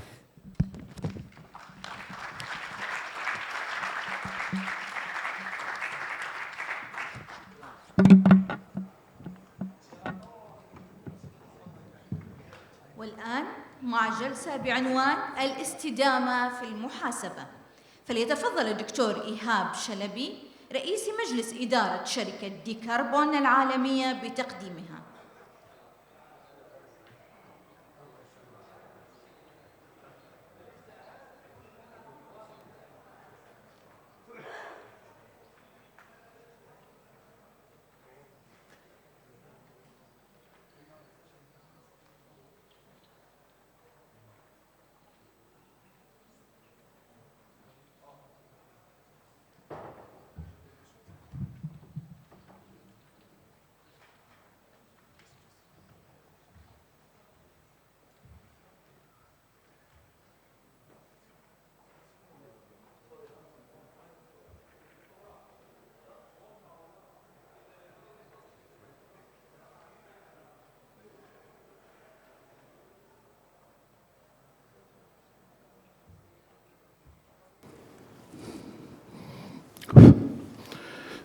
السلام عليكم ورحمة الله وبركاته. بسم الله الرحمن الرحيم، والصلاة والسلام على سيدنا محمد رسول الله. Very happy إن أنا مع حضراتكم النهاردة. I'd like to thank جمعية المحاسبين جدا. I'd like to thank الIFAC جدا. I'd like to thank ICCA جدا. التنوع من المغرب للسعودية لمصر لقطر أكيد interesting. يمكن كل مرة بشوف ناريتيف جديد، مش بس معلومات جديدة، الناريتيف مختلف. الناريتيف اللي سمعته في المغرب الفترة اللي فاتت on the topic is very different than the narrative اللي بسمعه النهاردة في قطر despite a lot of commonalities. مختلف عن الناريتيف في مصر. very different عن الناريتيف في مصر. very different عن الناريتيف في أوروبا. very different عن الناريتيف في الولايات المتحدة الأمريكية. فالناريتيف is very important to talk about and start with. الحقيقة very insightful. يعني I couldn't I'm an expert in the field أكتر من 15 سنة، بس أنا I couldn't blink during the day because there was a lot of value added. يمكن كان تخوفي الوحيد إنه يبقى level of information that was delivered was little bit needed to be communicated simply to the audience. لأنه definitely إحنا بنتكلم we are talking about standard setters, we are talking about national regulators, we are talking about a lot of different things. I was planning to give this presentation and I will give this presentation, بس أنا I'm going to reflect on a lot of what has been said during my presentation. So I will not utilize the presentation the way I planned for, but rather to reflect on a lot of aspects that has been delivered during the day. Very quickly, thank you definitely for all of the organizers and participants, and my participation today comes in the light of a meet of visions, توافق, two visions. The vision of ACCA, that knowledge sharing and capacity building, green skills and sustainable skills are as much as important as sustainability frameworks and as much as important as sustainable finance. And this is very important because if you want to guarantee that things will change and things will be sustainable, you will need to build the skills and the awareness. You will need to open dialogues across different parties and to collaborate with different parties. Also, we are part of the movement since 2016.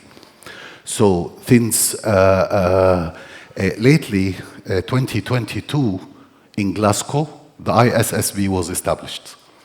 And afterwards, in COP27, we felt that there was a lot of frameworks in our world that needs to be coordinated together. They need to speak together. So we planned a lot of activities in order to bring all these frameworks together and to start a common dialogue, which started in Cairo in 2027, and then in Sharm el-Sheikh in 2027. And mainly, there are two important frameworks that are talking nowadays between each, there is a talk between each other. The first is the GRI, and the second is the IFRS, and we are member of the two institutions in order to be able to share the knowledges between them and to reflect different perspectives here. This was a session that we brought the Egyptian regulator, Financial Regulatory Authority, together with ISSB, IFRS, and the GRI heads. And during this session, the major conclusion was the major key is collaboration. And collaboration is very important, and this is something I'm going to reflect on a lot in this session. Very quickly about me, in fact, I have 4 hats. My PhD is in economics of sustainability and climate change from the Free University of Berlin, and I have worked as a researcher for a number of agencies in the European Union back in 2010, so I have the academic hat, and I'm a professor at Maastricht University, professor of economics of sustainability and climate change. So I have the theory background that dominates a lot of my thinking and my attitude. My second hat is that I'm a policy advisor to national governments, in particular the government of Egypt, across all line ministries. I have been behind the development of the National Strategy of Sustainable Development, the National Strategy of Climate Change, and a lot of national strategies across line ministries. So with a theory background, I jumped into policy afterwards. After long experiences with policy in Germany and in Egypt, I started my consultancy firm, which is Decarbon, in 2016, and currently Decarbon is working with 12 sectors across more than 10 countries. So I had the business hat. And finally, I am a board member of Vodafone Foundation, an ESG board member, who is trying to do some sort of bringing science and business into action. Why this introduction is important? This introduction is important because sustainability world requires a lot of know-how globally, regionally, nationally, and locally, and sectorally. It also requires a lot of understanding and know-how across different sectors, because definitely sustainability means different things to different people. And this is something I would like to engage the participant in during this session. Currently, Decarbon Global is located in 3 countries. It is located in the Netherlands, in Maastricht, in Egypt, in the UAE, and just last month we opened Kuwait branch. So our objective is to merge the Egyptian branch with the Netherlands branch and the GCC branch to create a new experience where the global north and the global south speak to each other. We can bring international benchmarks to local contexts and to localize this to the understanding of the national economy. Next month, we are planning the opening of Saudi Arabia branch. About today, I know that you are very tired, but I will try to be a little bit amusing. I have 3 objectives today. We have talked along the whole day about sustainability. I would like to start by what is sustainability a little bit. Because I believe that sustainability is a confusing concept, so I would like to put all of us in one boat. And I will consume 5 to 10 minutes to make sure that we are all in the same boat. The second question is, why sustainability? Why it is important for us? What is happening? And this will be very quickly because I think we have a lot of whys. And if the last 10 years, the question was dominated by the why, the new era, this question is answered, and the question, we are now in a phase where the question is how. So in the last 10 years of my life, I was proving the business case to everybody. Sustainability is important. Now I don't need to. Now the business case is proven. And that's why most of the discussion today is transferred to the how. And this is where I'm going to be singing out of the al-qatiya. Why? Because I will use some technical accountancy skills in order to see how to taste something, and then we can have an open discussion. Quickly about sustainability and climate change.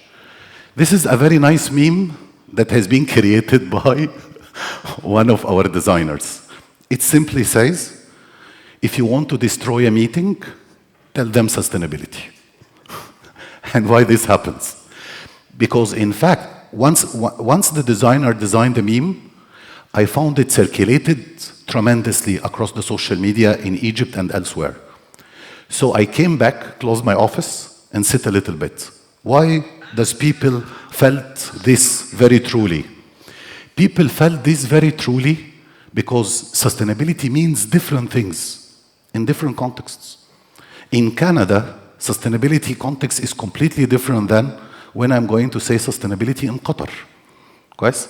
If it's natural resource scarcity or non-renewable natural resource pressures in Qatar is the major sustainability topic. In Canada, it's something that is very different. Okay? Again, it's not only related to the country level, it is also related to the sector level.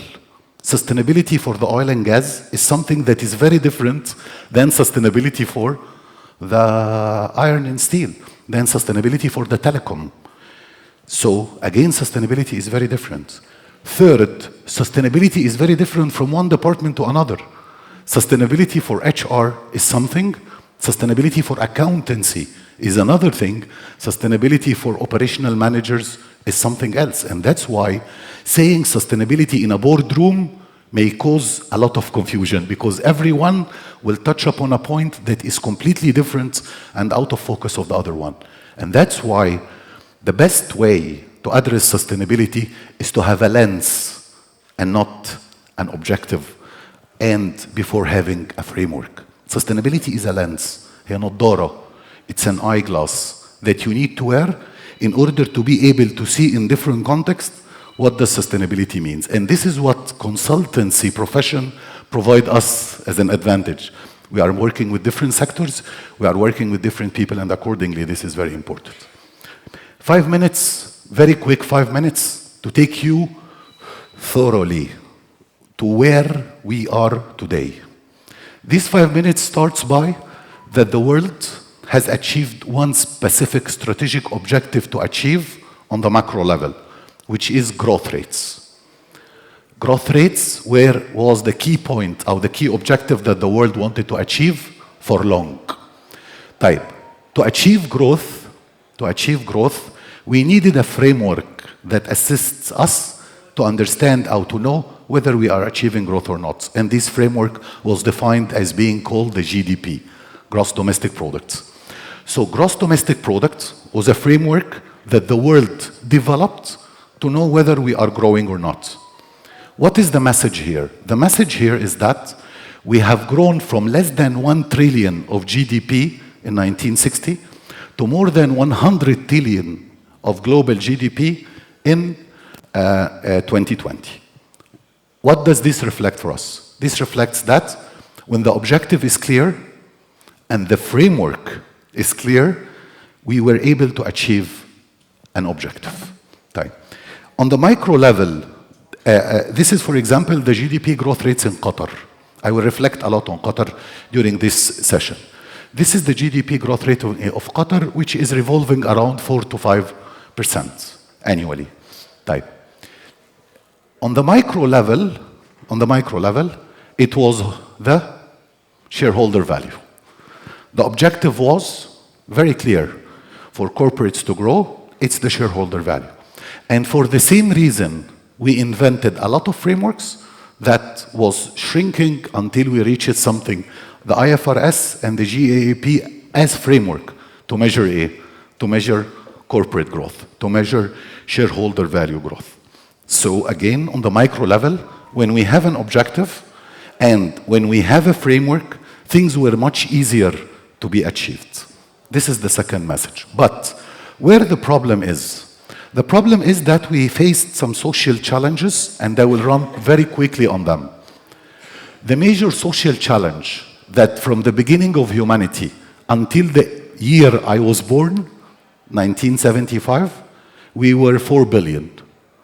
From the year I was born until today, we became more than 8 billion. This means that population has doubled just in my age. All this has put numerous pressures on the economic side of the equation and on the social side of the equation, in addition to the environmental side of the equation. And that's why the world started speaking out, talking about, are we really growing? GDP grow, but population also has grown. And that's why we invented a new KPI called GDP per capita, which is متوسط دخل الفرد. And this was one of the biggest mistakes that we fell into. GDP per capita globally is also increasing. So everybody should be happy. But where was the real problem? The real problem was in the distribution of income. This is one of the major social issues we are facing. 50% of the world population is enjoying only 8.5%. 50% is enjoying 8.5% of income and 2% of wealth. And 1% is enjoying 52% of income and 76% of wealth. The problem is more acute that this figure are becoming worse and worse with time. Here is two visions to this problem. The idealistic vision, this is not fair. But there is another vision, which is a very realistic vision, which says that if this continue, it will have implications on the economic dimension. It's not just about the fairness. It's about that we want to stabilize issues. In 2010, Egypt developed the highest growth rates in its history, 7.5% growth rate. And it was the same year of the revolution, due to bad or unfair distribution of income. What we are speaking about here is this phenomenon. Yesterday at night, I wanted to check this on Qatar. So on the inequality index in Qatar, the same problem exists. It exists everywhere, and it exists in Qatar. Approximately 1% of Qatari population is enjoying 20% of its income. Accordingly, and this equation shows no change since 1990. This is something to be considered. This is something to be considered from a social perspective. So, yes, economically, we are doing very well, but there are social problems that are arising. Let's touch base on a corporate level. On a corporate level, this is very important. This is the salary pay gap between the highest paid professional in the banking sector in the United States and the average. What does this say? This says that the CEO median salary in the United States is 364 ضعف average pay. This is the reflection of social inequality on the corporate level. And that's why standards and frameworks are asking questions related to informations and data that is related to the pay of the highest paid person and the average median salaries. And in most reports, this information are reported confidential. Unfortunately, they don't want to share this information. طيب. So this is a social problem that arose. We have another problem that is related to corruption. Corruption is proven to be one of the major causes of social inequality. In Egypt, we have developed a model, and the outcome of the model has showed that 1% enhancement in the corruption level of Egypt increases GDP by 3%. For each 1% enhancement in the corruption level, GDP growth rates is enhanced by 3%. So this is another social problem that we need to tackle. Type. We have also some environmental challenges. One of the major challenges is climate change. Simply and shortly, climate change are number of gases that are generated out of some economic activities. They are 7 gases. And the 7 gases go to the atmosphere, do something like a glass house that causes some sort of hindering of the reflections of the heat waves again to the atmosphere. So this GHG gases prohibits the sun rays and the sun heat to go back to the atmosphere and causes global warming and global climate change. The IPCC, which is the organization that is responsible for the technical side of GHG emission, showed that there is a close correlation between the amount of the increase in the GHG emissions and the amount of the increase in the temperature of the Earth. So they decided that we would like to do something about this. In doing something about this, they reviewed what are the major sources of GHG emissions. The major source of GHG emission is energy use in the industry with 24%, agriculture and land 18%, energy use in buildings 17%, among others. So, to achieve growth, we have something called sectors that will lead growth.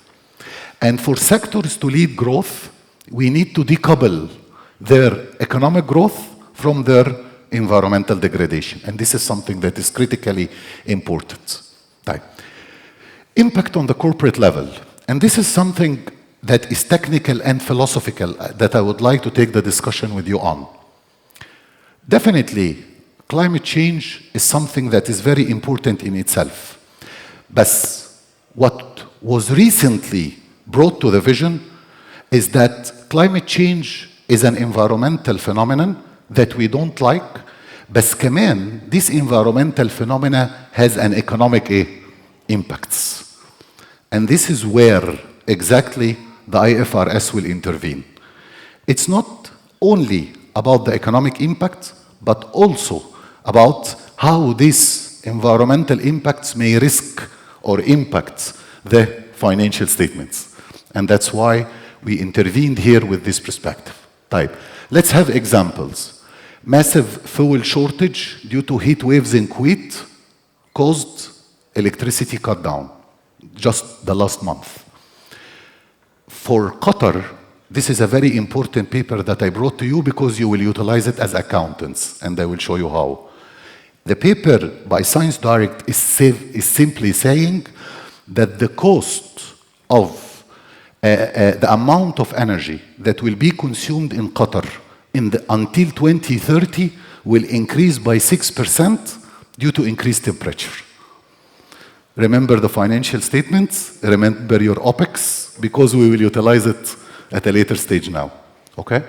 Type. In Egypt, electricity cutoffs led to that the chambers of commerce has reported billions of losses due to the heat waves. The Prime Minister of Egypt identified that Egypt is burdened with extra $300 million per month to meet the power grid deficits. So this takes us to Ipsos. And here is where I wanted to ask a question for them. Does Ipsos and the public accounting framework takes into account climate change and environmental degradation or not? Something to be considered later on. Sea level rise in Egypt is an important phenomenon. Reputational risk for banks like PNB Paribas. And late simply the CBAM. Anybody here has heard about the CBAM, Carbon Border Adjustment Mechanism? Simply and shortly, all exports to the European Union starting next year will be subject to carbon tax. All exports to the European Union starting next year will be subject to carbon tax. And this is an important topic that we will discuss. Next, this is a case that has happened in Egypt just last month or couple of months. Lancome and L'Oreal is importing jasmine from Egypt. And the BBC sent a team to Egypt that discovered child labor among the people who are cultivating this. This is an ESG or reputational risk on those two mega brands. What I wanted to sum up here is that we were achieving very good on the economic dimension, but we weren't accounting for environmental and social degradations with clear case studies, despite that we were seeing it in front of our eyes and we were reporting it in our accounting statement, but we didn't segregate it in different accounts. It was included in general numbers. What does this all tells us? Another reflection is that when we reviewed the global GDP growth rates, we discovered that the two crises that happened, one was 2008, it was mainly a governance problem, and the other was 2022, which is a social problem. Always, when I see this graph, I had the feeling that the next will be E. The next will be environmental, or it is planned to be somehow environmental. So, the world shifted from talking growth to talking sustainable development. So it's no more the GDP. It's a sustainable development agenda that has to be achieved by each country. And by the same talking, we need to move from MPL to, and shareholder value, to ESG and governance. So as much as the macro level has changed, as much as the micro level has changed. This is Qatar. Qatar, by the way, is one of the pioneering countries, and it's the only Arab country in the United Nations that has developed 3 sustainability reports, and the 4th is coming out.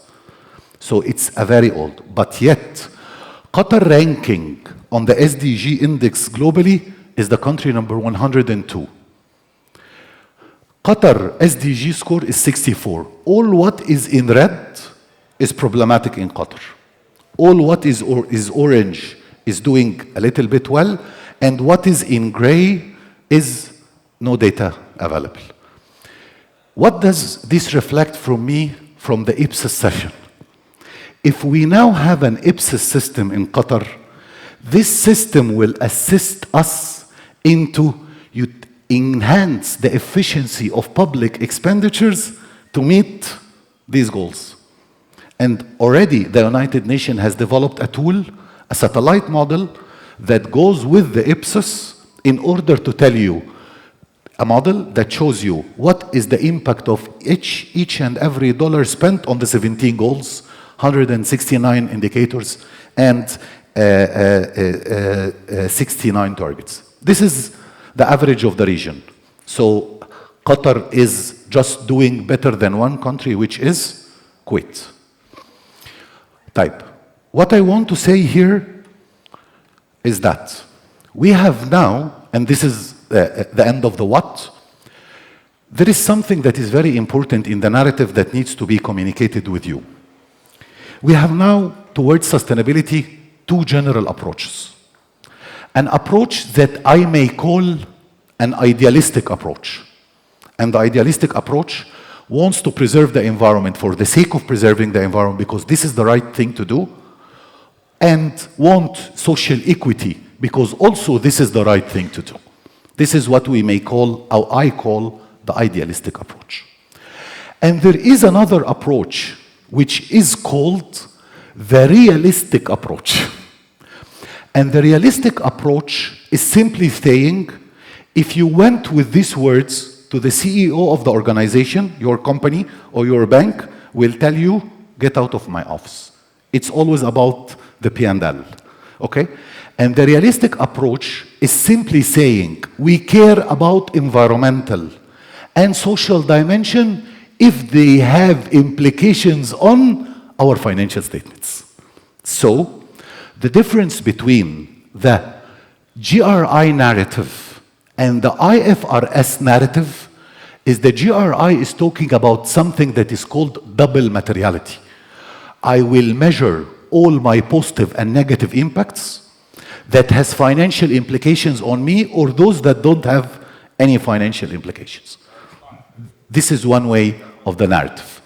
The IFRS has identified only those impacts that will impact my financial statements, okay?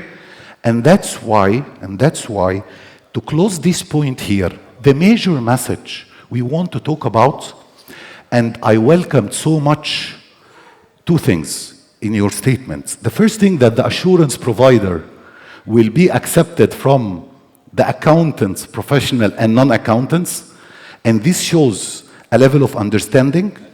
And I wanted to quote your statement. And I think because you are carrying a very high level strategic impactful messages, you will accept this from me. We cannot leave sustainability assurance to non-regulated professions. All what I want to add here is the word only. I mean, we need to establish a collaboration between the accountants professions and the non-accountants professions. So my only word here is only. Again, to sum it up, there are two streams of thoughts. The European Union has identified double materiality as the major source of its standards. Other regions of the world will identify different things. So, to cut it short here, we have two approaches. The financial guys and the accountant guy are going with the IFRS, and they are going to establish the IFRS S1 and S2 standard type. When you went to a company CEO and tell him, we will adopt sustainability standard, he will ask you why. What are the major whys that exist in the world, and what is the major why that I am seeing in the Middle East? The first why is investment. More than $31 trillion of assets is now allocated as sustainable investments. And they are increasing by 16% annually. This means that this figure will touch 100 trillion by 2030. This means 100% of the global GDP. So, if you are not going to go sustainable, forget about investment or forget about big portion of investments globally. Second, borrowing. Most of the world countries now, or most of the financial institutions, or big corporations, to approach international finance, they have better privileges in borrowing if they are complying with the sustainability criteria. Third, rating and ranking, and this is something that I had in mind during also your speeches, which was very insightful. We have talked a lot about sustainability, and in some sessions we have talked about AI. I think it's time to talk about AI for sustainability, because this is exactly what rating and ranking agencies are doing globally. They are utilizing AI in reviewing and rating ESG performances across companies. And let me give you one example. The biggest rating agency in the world, in ESG terms, rates between 40 and 50,000 companies annually. The only agency that is utilizing AI is called Rep Risk. It is analyzing 250,000 companies annually. This is because of the utilization of the AI. So, what I want to add here is that AI for sustainability is something to be spoken about and something to be discussed. What else? Repetition, leadership, operating costs, compliance, ESG risks, and revenues. For some, they are using ESG or sustainability as a source of a revenue. For others, they are using it for compliance, others as operating cost type. Let me reflect on accountants. One of my fears is that accountants see S1 and S2 from the compliance angle. Okay? This means that you have never stepped out your old mindset which is very focused on the do-how and not on the know-how. Got me? I think this is very critical as a message.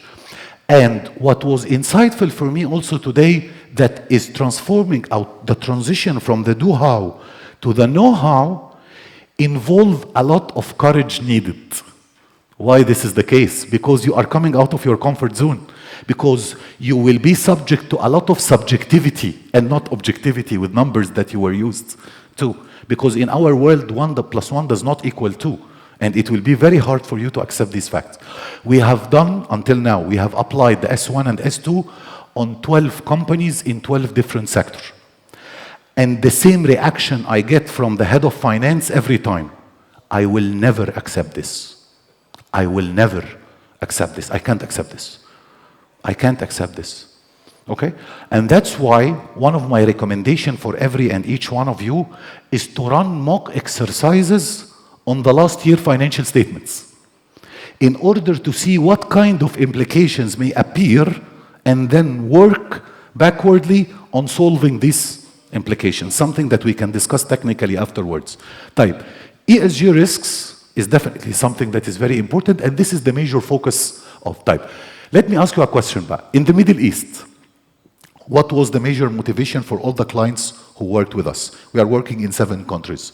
The major motivation was peer pressure. Unfortunately. They did it? Yes. Okay, I will do it. Why? I don't care. He did it? Yes, we will do it. Accordingly, peer pressure represents a very important motive. And that's why whenever you are trying to convince your top management with something, bring him a leadership case that has done this. So if it's banking, Chase Manhattan or Citibank. If it's oil and gas, Aramco, or whatever the sector is. So these are the whys. You will bear with me. I know that you are very exhausted, but you will bear with me on the how now. I will skip many things, but then I would like now to go into 10 steps. I have designed 10 steps framework that can lead us step by step into the implementation of S1 and A and S2 from my experience. In my company, we have 4 teams, and this is a very important information. A team led by an environmental engineer. A team led by a finance guy. A team led by a politician. Okay? And a team led by myself, a sustainability practitioner.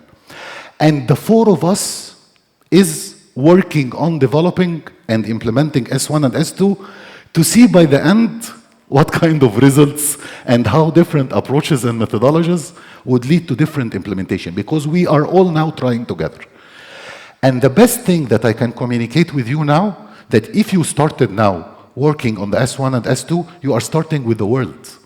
So you can not only acquire the knowledge, but you can also export the knowledge at one point. And this is something very important. It's new for everybody, okay? Even for consultants, from both worlds, not only from one side of the world. But there is a major difference. The outcomes of these exercises are showing me that when you start sustainability and go financial, is very different than when you start financial and go sustainability. 2 very different worlds and amusing exercises. Let us start. The S1, as mentioned, is a very general framework. What does this general framework? Thanks to SASB organization. SASB, an organization that has been acquired by the IFRS, or the ISSB, to be more clear, has identified 77 sectors. And in each sector, it has identified all of the ESG risks. So you can just press, this is, by the way, this is step number 1. In a paper and a pencil, if you want to take it, step number 1 is to go to SASB and download the sector standard you are working in. Okay?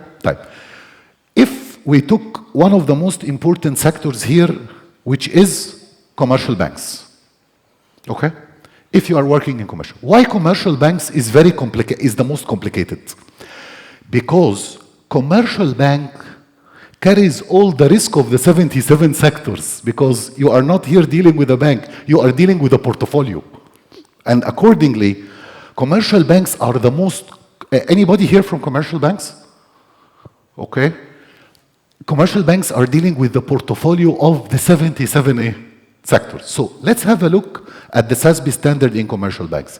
SASB standard in commercial banks identify the matrix. Okay? These are the ESG risks that you need to deal with. So the first step that I need to know, what are the risks? Data security. Data security. Question number one, does data security when it comes to the financial system has implications on the P&L? Definitely. This is the first ESG risk. Let me ask you another question. Data security is considered environmental, social, or governance risk? If you are talking data security, what do you think is it? Governance, صح? In data security, from the banking perspective, is a governance risk. But from customer and consumer privacy, it's a social risk. صح? And from the data centers energy consumption perspective, it's an environmental risk. In fact, each and every metric here has its own implication from the three worlds, but it has something that is duplicating. Business ethics that we have been talking about, systemic risks, okay? So my first step is to look at the SASB standards. And from the SASB standards, I will know all of the ESG risks that I will need, step number 2, to bring data from my company on. And as a gift for yourselves, because I knew lately that accountants prefer checklists. So I prepared a checklist for each question. So you will go to your sector, identify the ESG risks, open the checklists, send these checklists to your different departments, collect data. Now you have qualitative information that will be attached to your annual report, and correct me if I'm wrong, 2026, right? Implementation year is 2026. Accordingly, you will attach this qualitative data to your report, okay? So this is S1, the general standard framework where you are going to report all these metrics and activities across data sheets type. But here comes what is urgently to be reported on next year, which is the S2. S2 is very specific to one type of risk, which is climate risk. We want to know what are the type of risks that you have, climate related, one. How do you govern them? Who is responsible for climate change in the board of directors of the company? Do you have a department? How this risk is governed? Who is responsible for it? Next, what is your strategy? How did you do the climate-related scenario analysis? And this will be the most important point when we will be talking about the assurance. Because climate scenario analysis are still a subjective issue that will require a lot of technical know-how, a lot type. Third, tell me, how do you manage this risk? If this is the climate risk, how do you manage it? Next, give me your metrics and targets. Are you aligned with the net zero banking alliance, for example? Are you aligned with your country targets? Saudi Arabia has signed the NDC, net zero. UAE signed NDC. Kuwait signed net zero. 3 countries. Qatar didn't sign. Qatar and Egypt didn't sign. Qatar didn't sign a net zero target, and Egypt told them, if you want me to sign, pay. Egyptians, you want to pay something, you have to pay. Okay. So we asked for 250 billion US dollar, 200 billion for mitigation, and 50 billion for adaptation. If you want us to sign, and we didn't sign. Okay, type. Let's so for S2, S1, we said how. Let's dive deep in S2. These are the sections you will need to report on into your annual report on climate risks. And I prepared a checklist also for Dole to be delivered so you can answer directly a question. But let's move forward back. What are climate risks? Simply and shortly, the IFRS established the ISSB. And the ISSB wanted something that was existing in the market that identified the risks. So it acquired the TCFD. What is simply the TCFD, which is the third step? The Task Force on Climate-Related Financial Disclosure is saying simply that we have something that is called transitional risks and something that is called physical risks. What are the transitional risks? Transitional risks is everything that is related to policy and legal change in regulations. So for example, if our country is going to adopt the net zero, this means that my sector needs to comply. If my country is going to adopt a carbon tax, this means that my country will need to comply. So transitional risks are some sort of risks related to policy and legal, technology advancements to reduce GHG emissions, market risks because I may enter and not enter some markets, and reputational risk. These are called transitional risks from climate change. And I'm going to work with you in 3 minutes, the process exactly. Second is physical risks. And physical risk is like rising sea level, heat temperatures, and so on. Let's jump into a case where we should start calculations from. Let's take a case of policy and legal risks. This is an example of an iron and steel producer we are consulting after the implementation of the carbon border adjustment mechanism. This steel company, last year, the European Union decided that there are 5 products, starting by 5 products, that will not enter the European Union except after paying carbon taxes on each ton of GHG emissions. So, first, all companies measure the GHG emissions per ton through utilizing a technique called life cycle assessment. Second, all companies reported this figure to the European Union.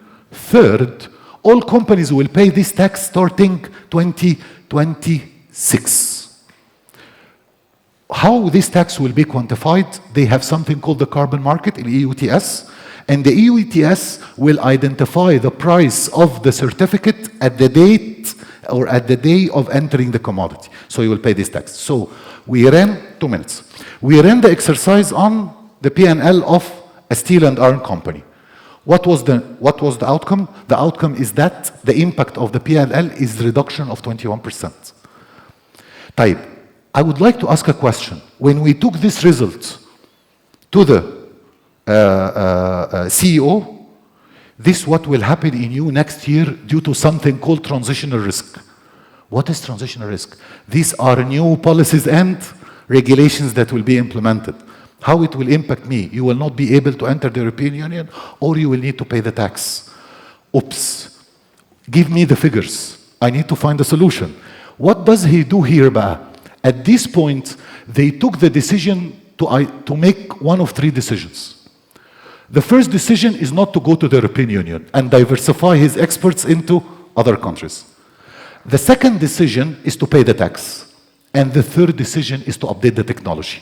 Therefore, I need a consultant to run a study on the 3 options in terms of cost and benefits. So at this point, and this is very importantly, the problem didn't stop here. This iron and steel producer is a part of a bank portfolio. And we have 5 sectors that will be banned: aluminium, iron and steel, cement, fertilizers, electricity. When we went to the banking sector, telling them we will implement the CBAM next year, they asked us what are the impact on the default rates, because I want to run stress testing on the banking portfolio.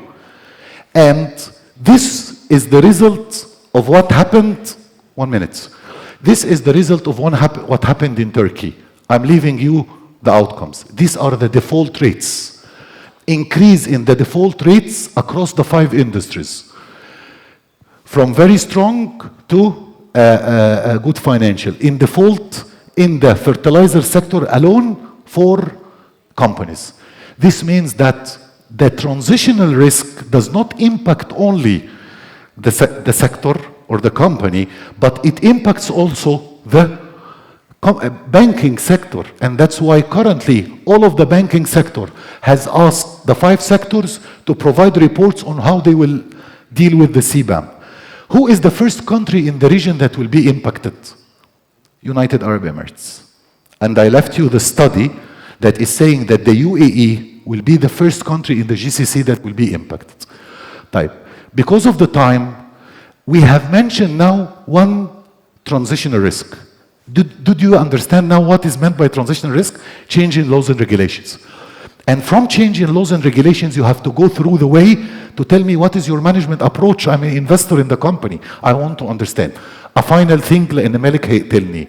كويس? I want to show you one physical risk. Physical risk. And because of Qatar, yesterday, I have done a modeling on Qatar. This is a model that I have utilized to identify physical risks in Doha. And you can take this model on physical risks in Doha and acquire everywhere, because Doha is a small city, so physical risks is approximately the same. There is no variation. What the model has told me? The model has told me that there are 3 risks that Doha will witness. First, what is in F? The combined physical risk level in Doha is very high. F means very high risk. But what are these risks? Heat stress, number 1. Second, precipitation. Third, droughts. Let me ask you a question. If we combine this fact that we will have heat stresses, by the way, I left you all the model and all the model outcomes. If we combine these facts that we will have heat stresses in Doha, okay, and coupled is with this paper that are saying that there are increase in the electricity consumption due to heat stresses, now you as a financial accountant can start working on some figures. In terms of electricity consumption in the past years, factor to 6% increase in the coming years.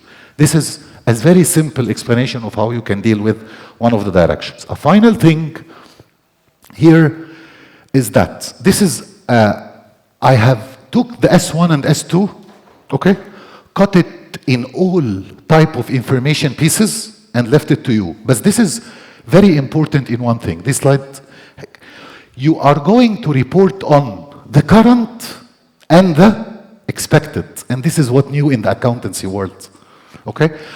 Another thing that is very new in the accountancy world is that even financial accountants and modelers, they need a past to be able to project the future. In climate change, we have no past data. So there is a lot of challenges that will face you. And that's why I left you here a full roadmap with the check sheet that you can utilize in answering each and every one of those questions, and a case study. This is what I want the final product of phase 1 look like. So this is a study we have done with the World Cement Organization. And the study, we identified all physical risks. And then we identified all the channels of communication. And then we have applied it regionally, nationally, and sectorally. And then we took all this information to show the implications on cash flow, income statement, and balance sheets. Why this preliminary exercise is very important? Because through this preliminary exercise, you may start by affecting the medium and high impacts and start working with them, because you will need some point to start from. So I left you this exercise for the cement industry with all the risks. For example, for the cement industry, one of the risks is increased energy prices and carbon taxes. Halas, done. But also, don't forget this, that the IFRS framework is not only talking about risks, it's talking also about opportunities. So you will need to include opportunities in the risks. So from utilization of wastes to all of the sector combined challenges are available. Malik, I'm very sorry. Thank you so much. And if there is any question, I will take it from the panel. Thank you so much. Thank you. وضع أعمال الجلسة الثالثة بإدارة السيد كوش أهوجا رئيس جمعية المحاسبين القانونيين المعتمدين في الشرق الأوسط، فليتفضل.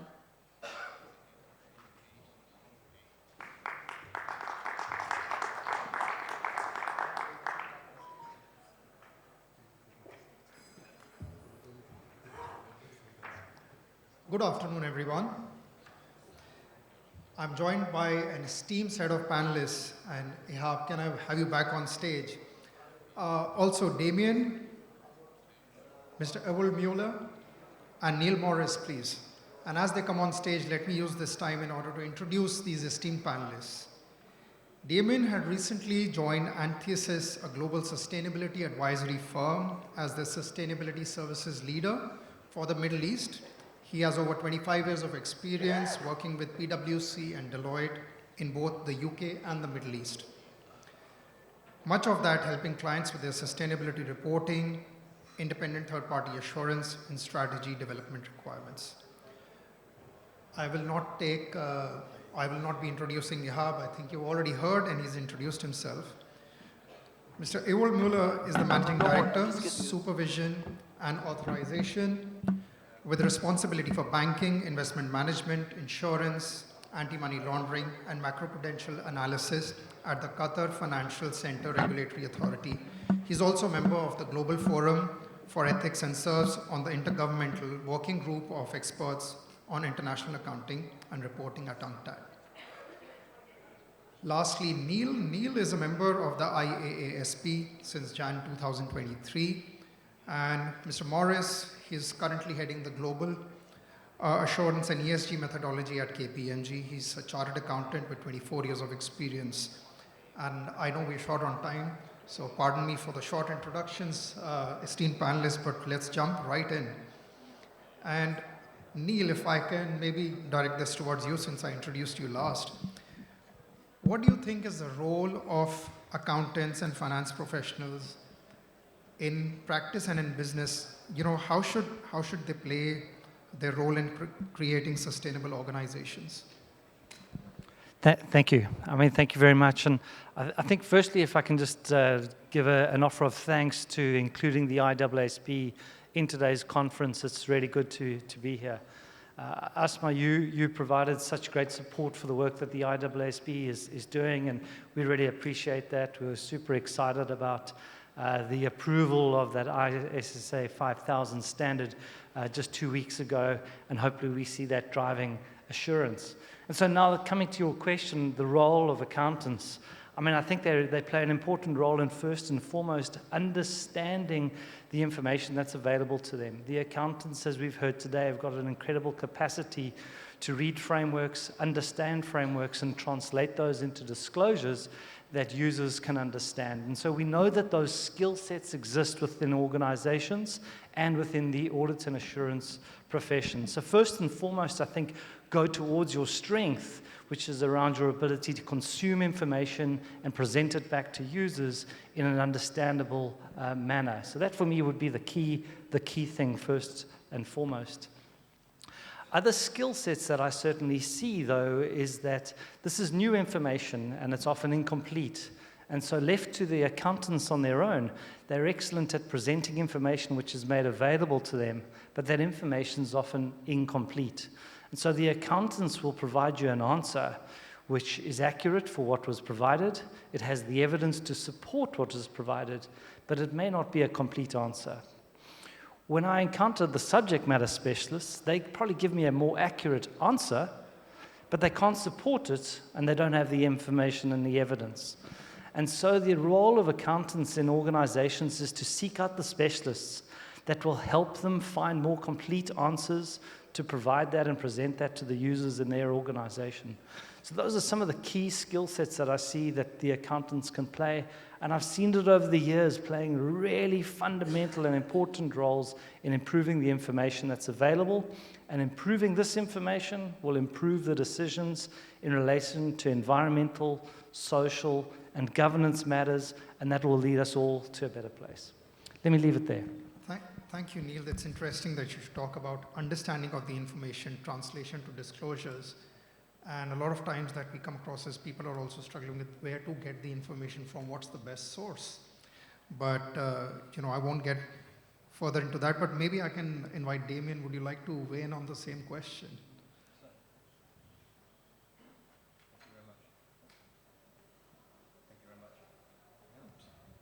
Is this one working? Yeah, it is working now. Thank you. Perhaps I could just pick up just the end of the question, what is a sustainable organisation? And then think, what's the role of the accountant within that? And what a sustainable organisation isn't, it isn't an organisation that simply does reporting because a regulator requires them to do so. It's not an organisation that's just jumped onto the bandwagon to create services or products because the market is replying for that. A sustainable organisation is one where the whole business, the whole of top to bottom, is actually on the same path and everyone's pulling the same direction. And I would argue that the accounting profession is actually one that is at all of those levels across the business. Very uniquely, no other profession seems to be the same within a business. So you have board members that are accountants, you have reporting people accountants, people in treasury, people in procurement as accountants. And I think a sustainable organisation is one that's able to harness all of those individuals and help to drive forward with the same direction. And the accountant's very, very crucial for that. And Neil's picked up there some of the attributes of what an accountant brings. But I think fundamentally there is an ethics about being an accountant. There are the skills, there is the mindset, transparency, clarity, understanding of data, the ability, as Neil mentioned, to be able to articulate that.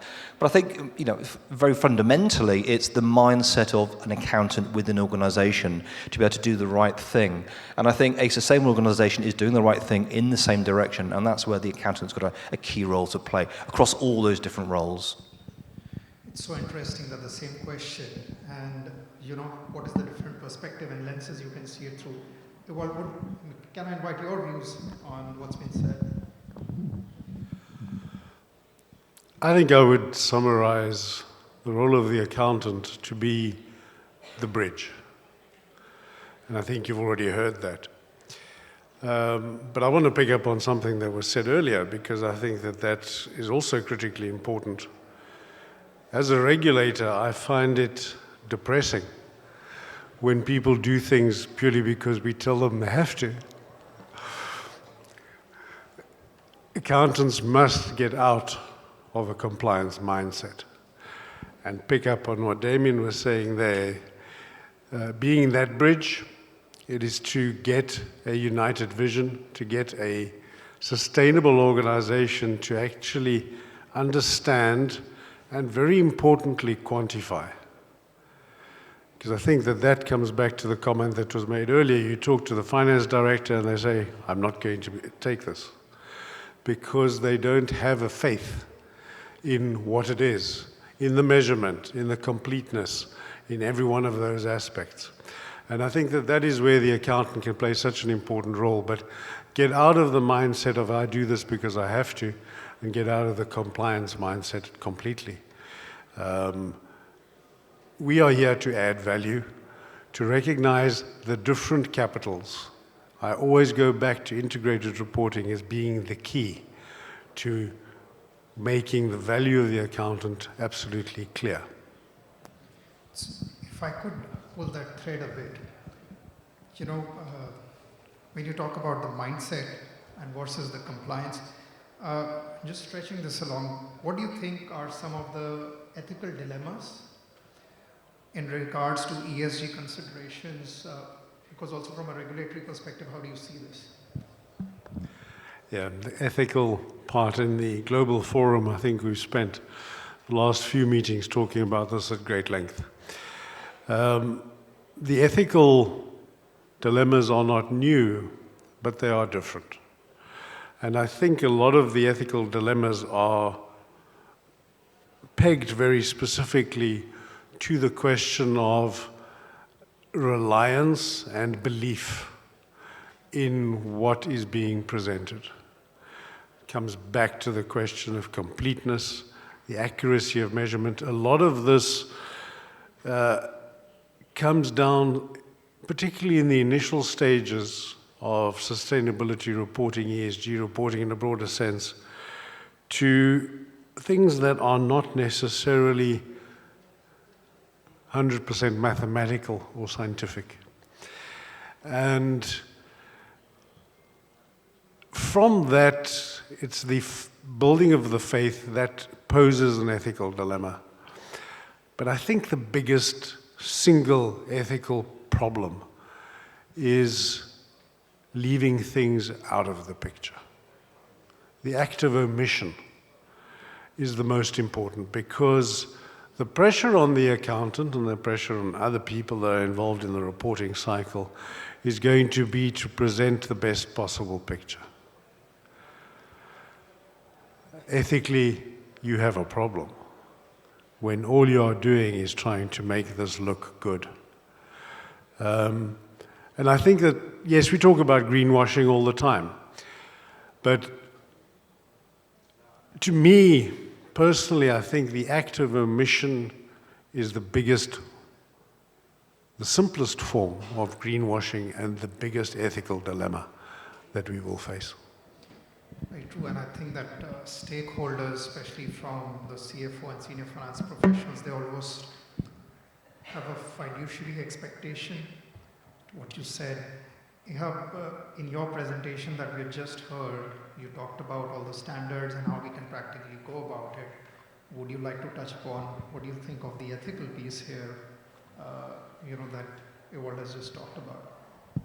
I think they touched upon everything. Sana, I'd like to communicate with you a message from a student of mine 25 years ago who became a CEO of an important company in Egypt.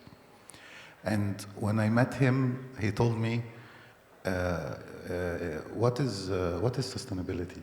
I told him we have to care about profits, people, and planet. He told me, you have never taught us this. You always taught us only profit. You have never talked about people or planet.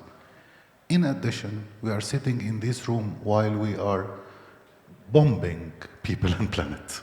And accordingly, the big ethical dilemma that we will need to bring to the table is consistency, a global consistency in what we are talking about.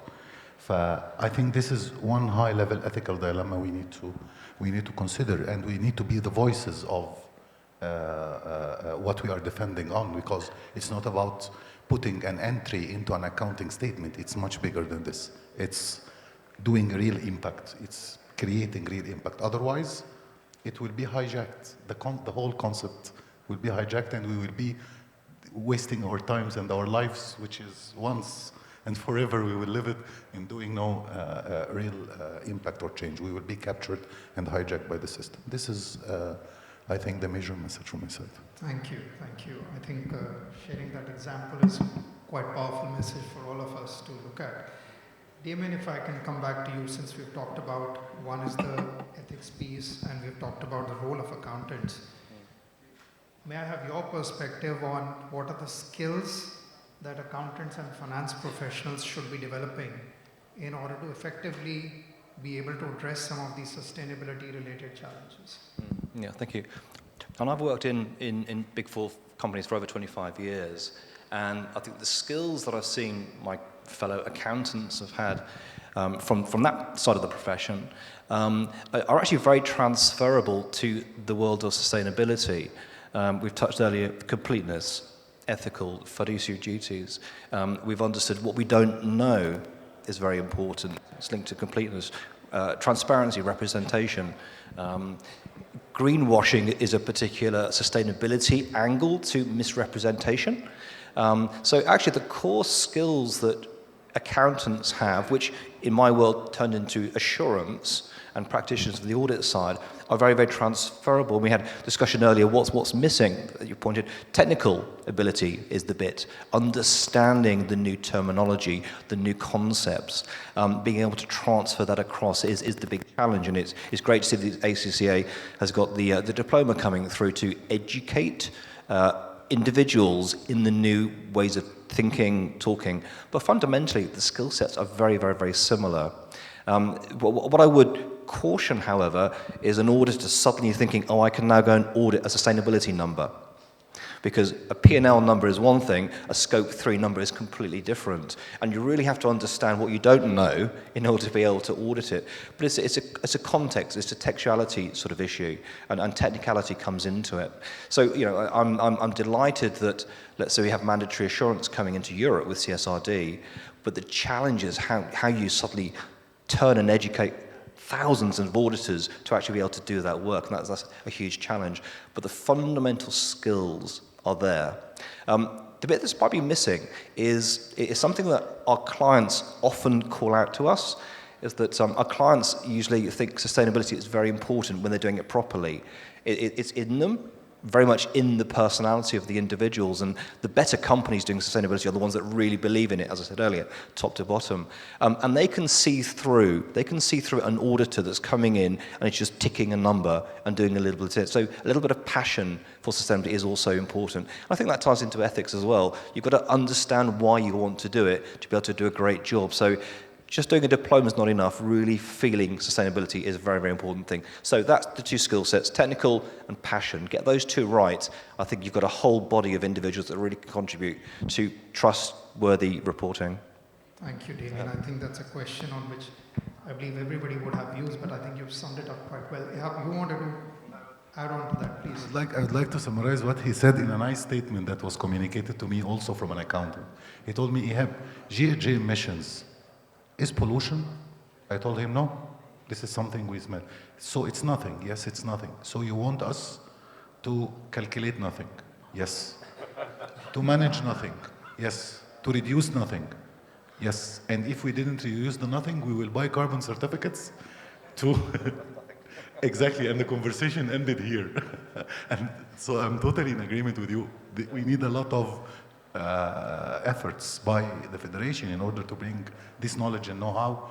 But one thing, if you allow me, I found that most of this, when we talk about sustainability and climate change, yes, youth are very important. But if you ask me from my practical experience, those who we will be able to infuse it are the old generation of accountants, because they had the philosophy of doing the job and not doing the task. And accordingly, I think they will be very good facilitator to induce it into the DNA of accounts, beside the youth, of course, and preparing new generations. So it's and not or. Yeah. Neil, if I can, you've got a great amount of experience similar to Damien, some of the big four. If I can, kind of put this question to you as well, what is your view on the skills? Because there's quite a large amount of young talent that comes to you. What do you think that are some of the skills that are needed? I mean, I think a lot of it's been summarized really well. So one of the things that I use to share a story and an example around the skills that you need is certainly to invest in the subject matter. So you've got to get into the subject matter. Trust that you've got very transferable skills. So you've got transferable skills, but now invest in the subject matter.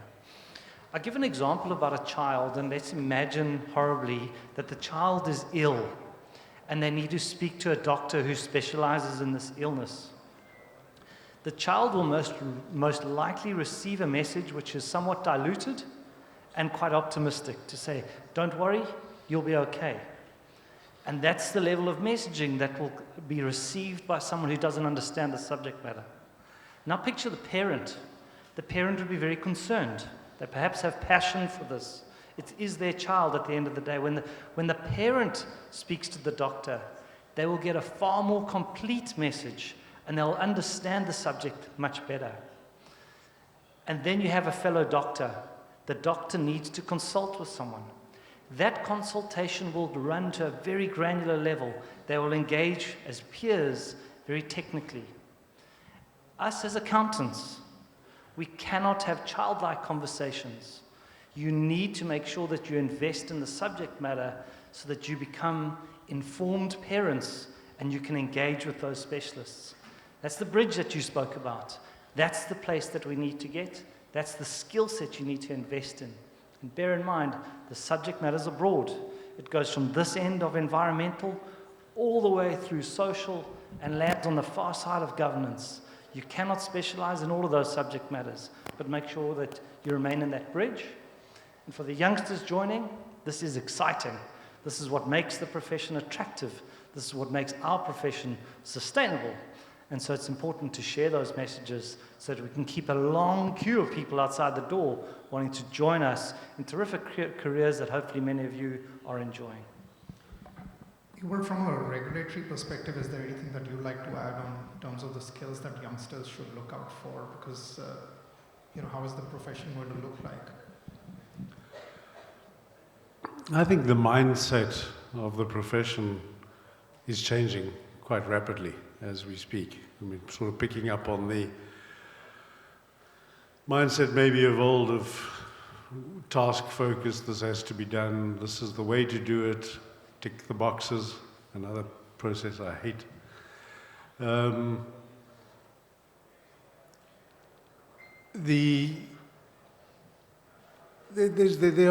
There's one key concept from a regulatory perspective, but I think it comes back to the accounting profession more broadly, both in and out of practice, that we have, but I think we need to hone, and very much as a regulator, something that I harp on a regular basis, and that is professional skepticism.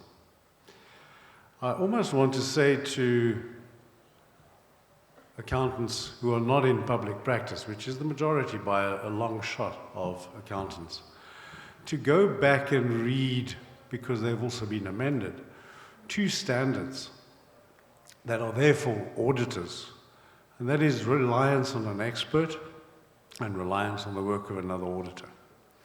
Because I think those of us who are not in practice can actually help ourselves by refreshing that. What we are seeing in the profession, I think, is that people are much more prepared, younger people are much more prepared to ask uncomfortable questions. And many people will dismiss it, going, oh, it's a naive question. It's not a naive question. Let's get back to something that is often said, how you feel is a reality. Whether or not somebody agrees with your feelings is totally irrelevant. What is important to people in the younger generation is less important to others, but it doesn't mean it is not important. So we need to be more open-minded. We, at the same time, need to be skeptical. And we need to understand how we integrate and rely on other skill sets, because what Neil said is critical. You are never going to be able to master the whole spectrum of what there is. You have no chance. Utilize technology as well. We have touched upon what are the skill sets, how people can go about developing them. If I can also call for your views in terms of how do you think professional accounting bodies can actually help and support finance professionals in navigating some of these challenges? What is the role do you think that professional accountancy organizations can play? Neil, would you like to? Sorry, I didn't realize you were directing it at me. It's open very well. It's just absolutely.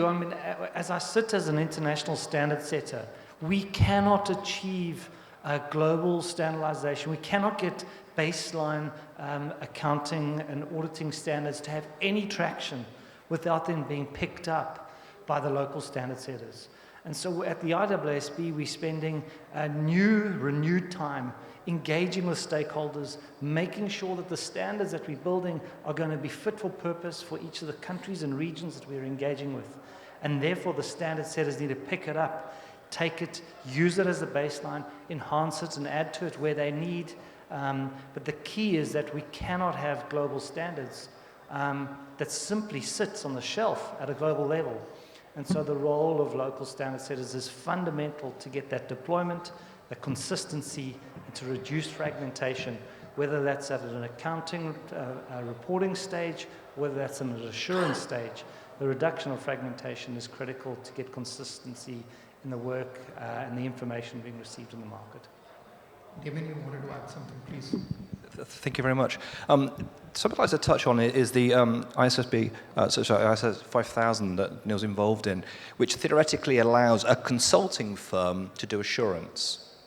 Now, over the last sort of 20 years, as sustainability assurance has been growing, the big four, particularly other accounting firms, have been driving forward the methodology for doing it, and it's relatively expensive in the eyes of clients. And so consultants have often come in and said, well, we can do it cheaper, but they've done it in a certain way, which is a cheaper way of doing it. And it's taken a lot of the, well, it's added risk to the assurance, which has taken a lot of the safeguards, but clients don't see that, they just see a piece of paper ultimately coming through. So my request is the professional standards bodies to be able to help to articulate why is it that an accountancy firm and accountants within it should be really doing the assurance rather than the consulting firms. Now, I'm moving out into the consulting world now, and I'm probably leaving independent third-party assurance back with the big four, simply because I think that's probably the best place for it. What people don't probably realize is it's not just a piece of paper that says assurance or the individuals being skilled in doing assurance, but it's the risk management processes within the firm, it's the independence, it's the ethical oversight, it's the body overseeing the organization that does the assurance, and that's what gives it the trust and the ultimate assurance coming through. And the consulting firms don't really have that infrastructure. They're just able to issue a little piece of paper that says the numbers are correct. And I think going forward, the world for sustainability reporting and assurance isn't just the number is correct, but it fundamentally is correct. It's going to be used for credit rating, and is being used for sustainable finance transactions. It's being used in DD, due diligence. And this means sustainably reported information is as important as financial information. And I'm very worried about the world of consulting coming in and taking that assurance bit. So I think that's probably where the organizations can really help by making sure that the message going out to companies is to use the appropriate people, the appropriate infrastructure around it to really give credibility to the assurance. Or we're going to end up with lots of pieces of paper trying to give some sort of formal assurance through. Thank you, Damien. We've touched upon, and I'm sure that the audience can see the depth of the panel, that in this short period that I had, we've touched upon what organizations can do, we've talked about what future professionals need to be doing, and we've also talked about professional accountancy organizations. I'm afraid that's all the time that we have today, but we have an opportunity to interact with the panel as we mingle around. But I would just like to convey my thanks to all the panelists for sharing their views and being with us today. Really appreciate it. Thank you very much.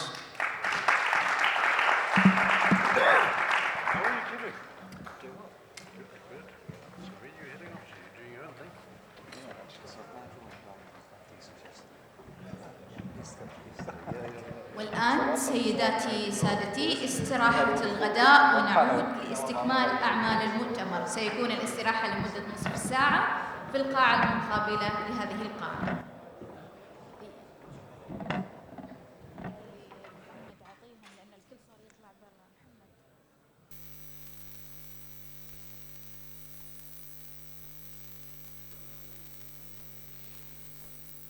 سيداتي سادتي، سنبدأ الآن بالجلسة الرابعة.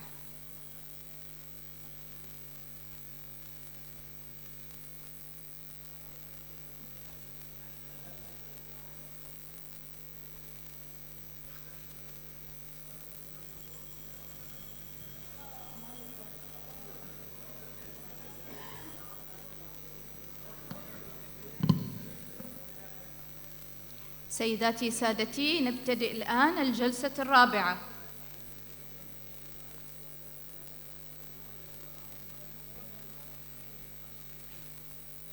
ومع أعمال الجلسة الرابعة بإدارة السيد مالك سري الدين فليتفضل.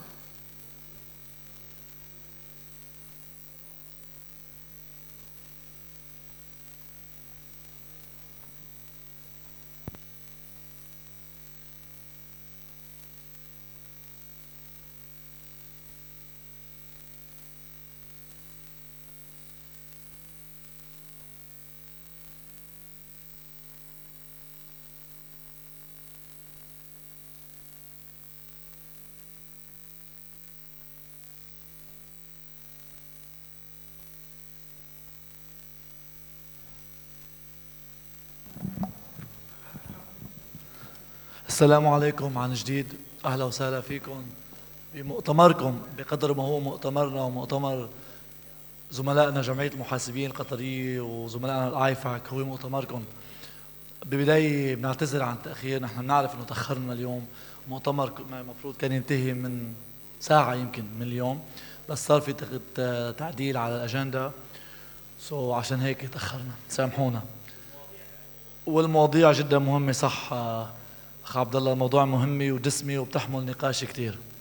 So thank you very much one more time for being with us. We promise we're going to make it short and sweet.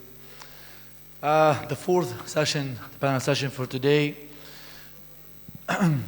if you don't mind, okay. Yes, that's the session, right.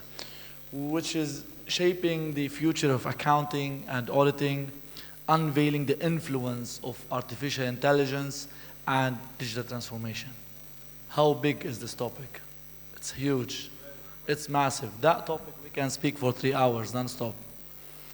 Because we all know the impact of digital transformation. AI is just one of these technologies and emerging technologies, as the likes of machine learning, etc., and their impact, in particular on our profession, accounts and finance, and on us as humans, as individuals, as societies, as governments. So I would like to call on stage our speakers and panelists for this session. I'll start with Abdullah Al-Jaida, a senior ACCA member, a fellow. He's a regional manager, airport services for North Africa at Qatar Airways. Please, Abdullah, welcome Abdullah on stage.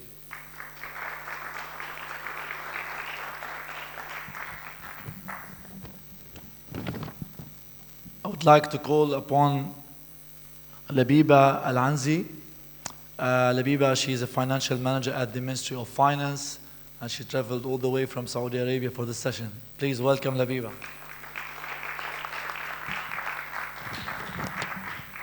And of course, last but not least, Nasser Al-Ansari is also an ACA member, and he is the head of venture control, OPCO and shipping at Qatar Energy LNG. Welcome, Nasser.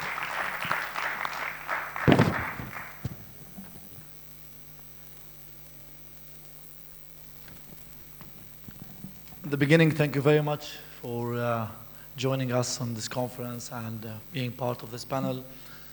Before we start, I'm very happy on the personal level having 2 ACCA members on board on this panel. We're very proud, and they are Qatari nationals. So we as the ACA community, of course, and Qatar, we're very proud of you. Of course, we collaborate, we know each other very well, but it's rarely to see this. So thank you very much. I will start because we're already late, as we said. We're going to make this short and sweet as promised, although it's very deep and very important topic today. So Abdullah, a bit of introduction also as well, in addition to your current role. Abdullah, he is part of our ACCA's advisory committee in Qatar. He's the chair, and of course, he's a big advocate and champion for ACCA. And in addition to his role at Qatar Airways, so in particular, Abdullah, he leads on strategic and operational management of airport services. He used to be based in London for many, many years, Qatar Airways. And prior to his role, been into regional business service and business finance manager for Europe, UK, and Ireland before moving to North Africa, to be leading on North Africa.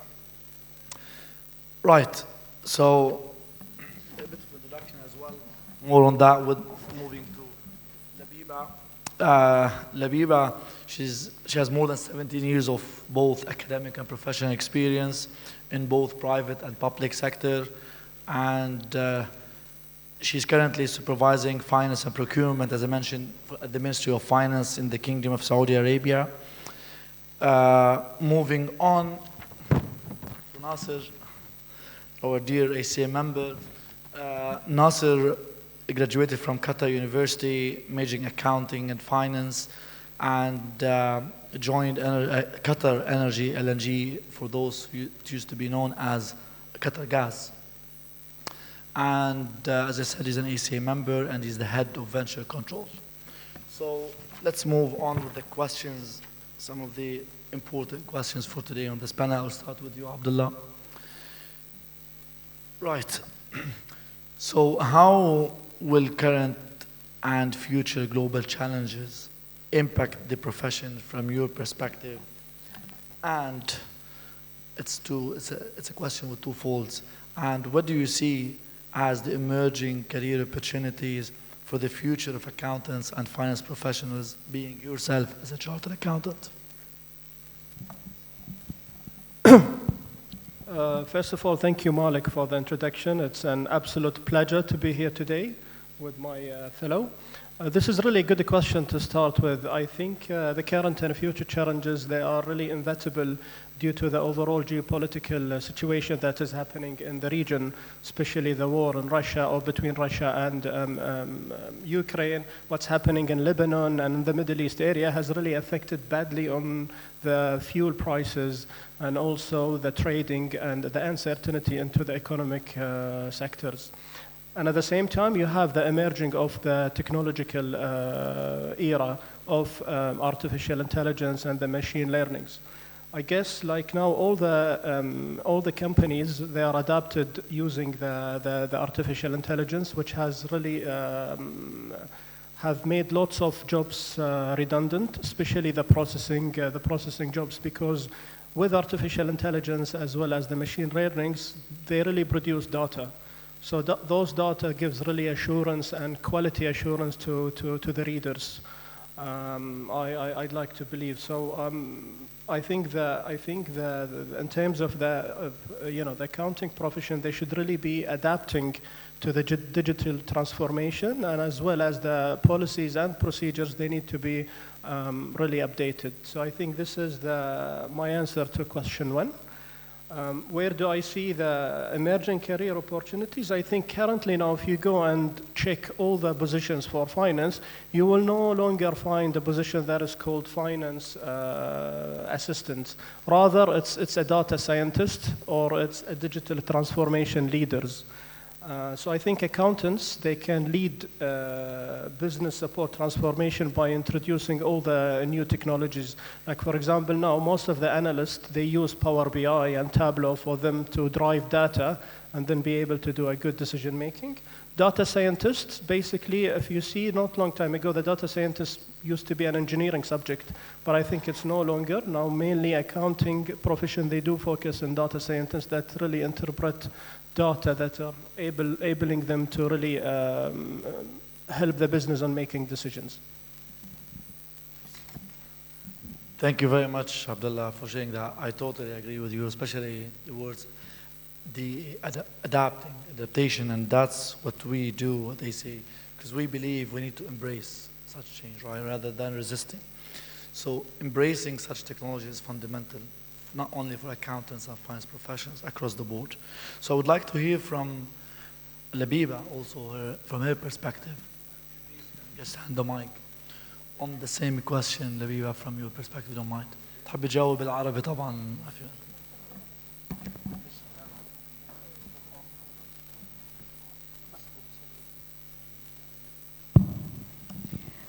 النقطة الأولى بس كنت اللي بغى أعقب عليها بخصوص الذكاء الاصطناعي وأدوات الذكاء الاصطناعي. يفترض أن نعتبرها داعم لنا وليس مهدد، خصوصا للمحاسبين. يعني الخوف من التحول التقني أو التطور التقني أنه يلغي بعض الوظائف المحاسبية، وهذا شيء غير واقعي حاليا، لأن احنا ممكن نستخدم هذه التقنية في تحسين العمليات المحاسبية اليومية واستغلال الوقت والجهد عندنا في بناء يعني تقنيات أو بناء سياسات محاسبية والإبداع الابتكار عشان نساعد وفهم هذه الأدوات فيما يخص التطور التقني.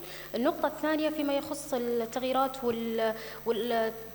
فيما يخص التغييرات التنظيمية والقانونية، تشريعات خصوصا زي عندنا في المملكة العربية السعودية صدر ضريبة القيمة المضافة في عام 2018، كان ما في أي شيء يخص الضرائب عندنا مثلا. فتبني هذه القوانين، بناء التشريعات الخاصة فيها، اللوائح، علشان ما نكون احنا في منطقة رمادية يعني ما بين نعرف أو ما نعرف. هذه أحد أهم النقاط فيما يخص التحديات اللي تواجه المحاسبين بشكل عام. فيما يخص الفرص والوظائف المستقبلية، حتى لو كان تقنيا احنا اجتزنا وفي بعض الوظائف غطيناها تقنيا، يبقى الجزء الأهم فيما يخص الحوكمة، الوظائف المحاسبة، خصوصا المحاسبة القضائية. ما تلاقي حاليا تخصص يعني في المحاسبة القضائية الامتثال، مع يعني كثرة وجود ملفات الإفلاس والاختلاس وهذه النقاط. هذه تقريبا أهم النقاط اللي بقى. Excellent. Thank you very much, Labib. I believe you touched on very important points like of governance, assurance, and you defined technology and AI as enabler. And that's exactly how we look at technology. It is a true enabler for all of us, again, individuals, societies, professional organizations, and government. Thank you very much for your insights on that. Nasser. Question. So, from your perspective, what risks and ethical considerations, challenges related to AI, since we are diving now more into the technology and AI, and the pace of technology changing on audit and accounting profession?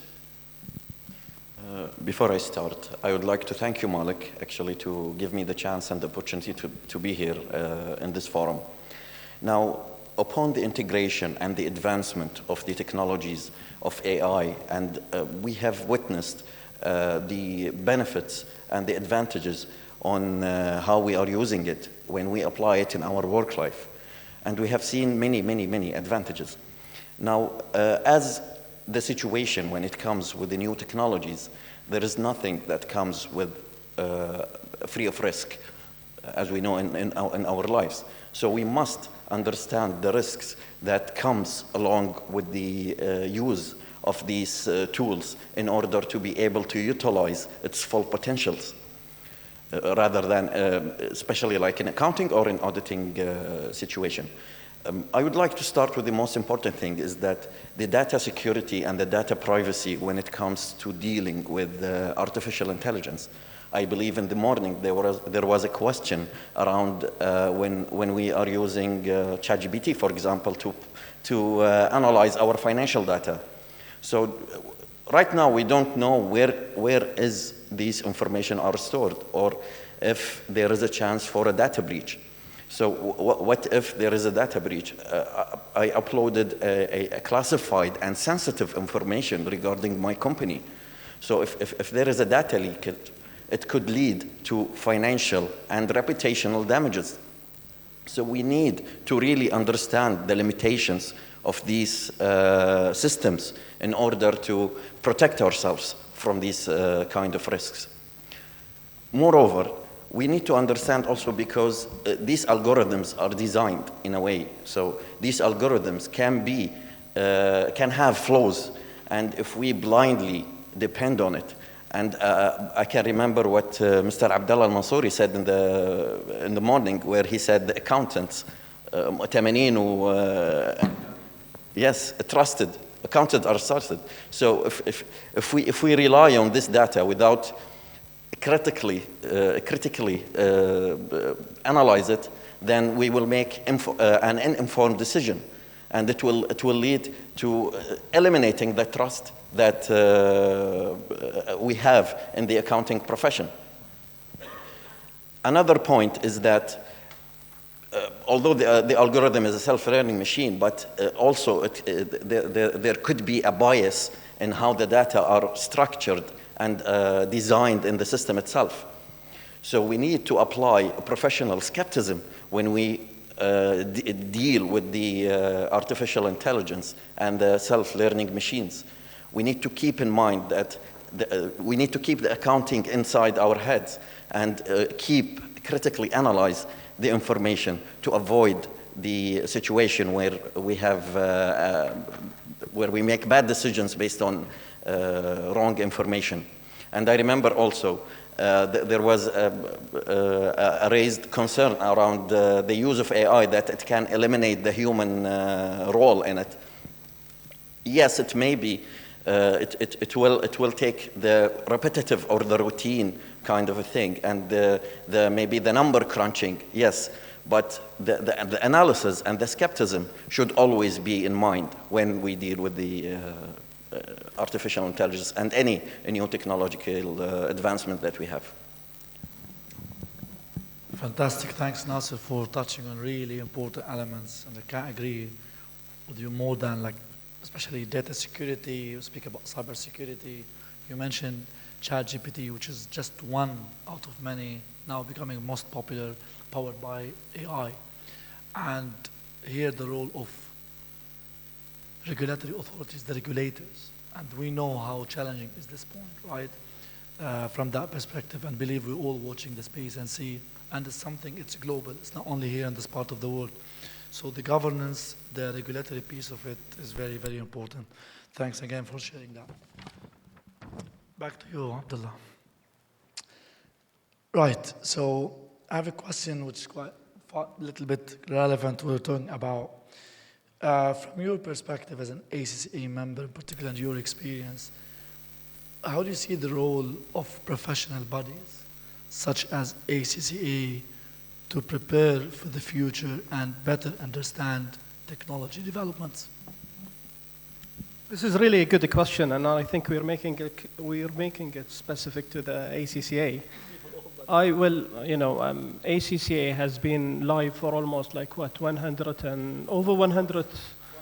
Yeah, so I'm not sure how many decades, and it's been always known for its transparency and clarity and relevance and time issuance that has been given to the stakeholders. I think, or I'd like to think, that ACCA using the technology developments that need to be embedded into their syllabus would definitely be a plus. I'm not sure what is basically the new syllabus that are within ACCA, but I'd like to believe that if you are updating the ACCA with all the syllabus that basically talking about the artificial intelligence, the machine learnings, RPIs, it's definitely a plus. I think also ACCA should push the government and the authorities to move towards the technology big time. I think the professional bodies like ACCA and others, with all my due respect to other professions, they should really prepare future finance professionals that are up to date with the technology, because currently everything is to do with technology. I mean, even the transformation from finance into numbers, this is a big game that I think ACCA can play. Thank you, Abdullah, for sharing that. And yes, I totally agree with you. There is a huge role that ACCA and similar global institutions can play. They have to play, I believe, in how to prepare for the future. And when we say we prepare, we start with our very own stakeholders, students, members, and affiliates. And yes, to answer your question, yes, we are doing that. We are reflecting some of these emerging technologies within that's how we keep it relevant, our exam papers for our students and future members. In addition to that, what ACCA has been doing lately for many years, in addition to ACCA, the qualification, we have been working a lot on the ACCA professional learning programs. These are short learning programs. Yes, they are foundation level. However, we have developed fantastic programs in the area of data, technology, and innovation. Short programs, the likes of artificial intelligence, data analytics, fintech, and many other short programs. They fall as a standalone short professional learning program. So yes, ACCA has been doing, and will continue, along, of course, other international institutions. I would like to hear also from Nasser on the same question. So what do your perspective on that as an ACCA member, of course, and for me, actually, I can say about my personal experience when it comes with the ACCA and how it prepares you for the using the technology development. And I remember maybe Dr. Hashim Said mentioned in the morning that it was very crucial for the accountants to have Excel skills. And I remember during my exam preparations for the ACCA, we had actually the opportunity to use the exams to build models and to use the Excel function to be tested on. And it equipped me as a person and as an employee when I went into my work life to apply that, and it was very much relevant to what I use in my work life. So yes, the professional bodies are most importantly, they play a vital role in preparing the candidates and the professional accountants to be able to work in the real life. Excellent, thank you, Nasser. And yeah, I mean, as I've mentioned, it's beyond reflecting this within the ACA papers. It falls under what we call lifelong learning. And that's what we call continuous professional development. So even chartered accountants and finance professionals, after they complete, it doesn't stop there, right? So that's why we call it what we call it CPDs, or lifelong learning, because we need to keep ourselves relevant, up to date, and embracing these change by doing what we call upskilling and capacity building on such skills. Thank you. Labiba, one more question. I promise it's going to be short this session. So how, from your perspective, how will current and future global challenges impact the profession? And how do you see the emerging career opportunities also for the future accountants and finance professionals?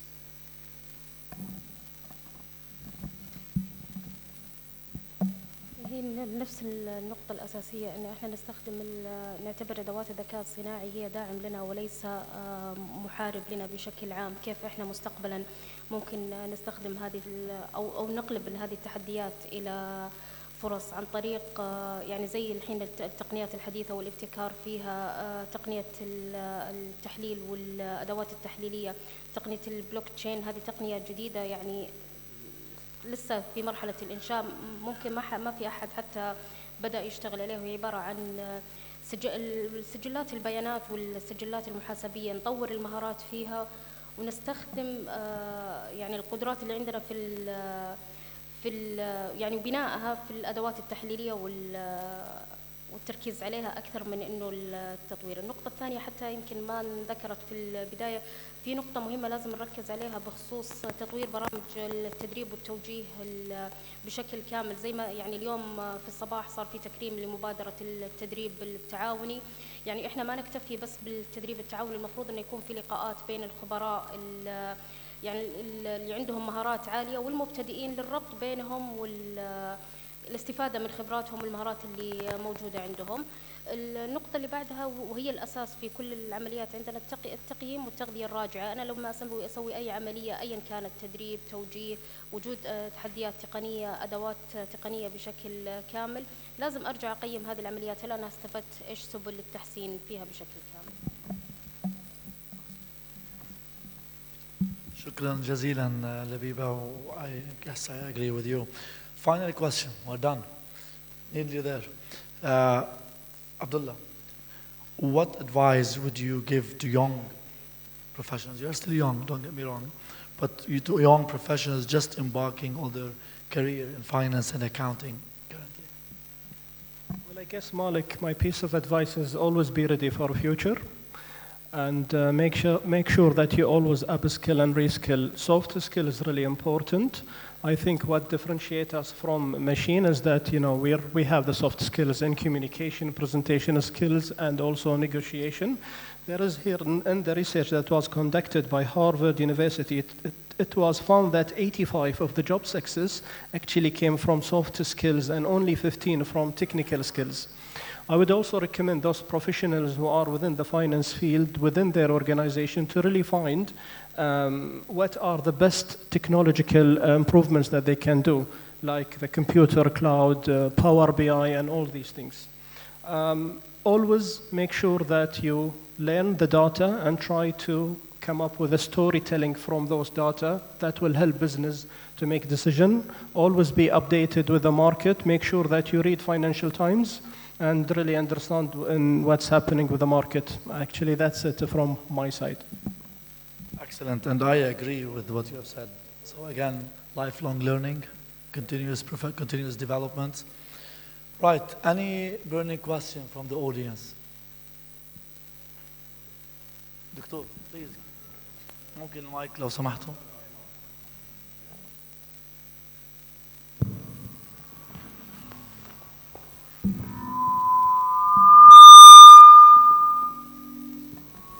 Thank you, Malik. Thank you. I would like to thank all the distinguished panel speakers for this is a very interesting and important topics, which is regarding the AI. AI definitely is something, a fact where we need to deal with it. And it is coming, whether we accept or we don't. The only thing is the concern behind it in our sector, in accountancy and auditing sector, is really how those processes that will be done through AI will ensure the accuracy and without breaching the data, without having frauds and on the systems. Auditing part will be more difficult on AI. I'm not sure how it's going to be the auditing and what is the standards that will be applied for AI is something that we might need to really explore it in the coming days. But AI is something, a fact where we need to deal with it. So in terms of now assurance,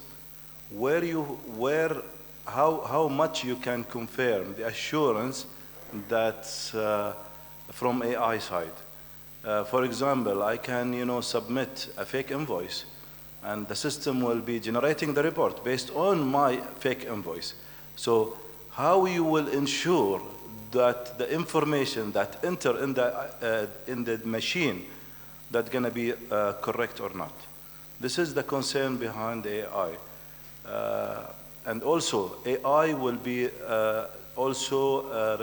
will be connected with other parties, like for example the bank, for reconciliation part. For example, how this is gonna be do, because the bank also will have a concern for their clients' data. So how those security will be measures will be applied. So there is a lot of concerns behind the AI. I hope that I can find an answer from the speakers here, because these are really concerns, questions among most of us. And definitely it will reduce the number of accountants if we're going to use an AI that reduce this. And this is the most concern part, that mean people will rely on machine instead of human. So those concerns, it's very important to be raised and discussed, and to have an answer, so people they can know what should be done for the futures. Thank you. Thank you, Dr. Ali. Yes, these are very legitimate questions and important concerns. Right, I believe we all agree on that. And from my perspective, there's no concrete answer on the panel if you're waiting for that. That's why we touched on the regulation perspective on when it comes to emerging technologies, which is a challenge. Big governments, they take this into serious consideration. So any of the panelists would like to just very, very brief.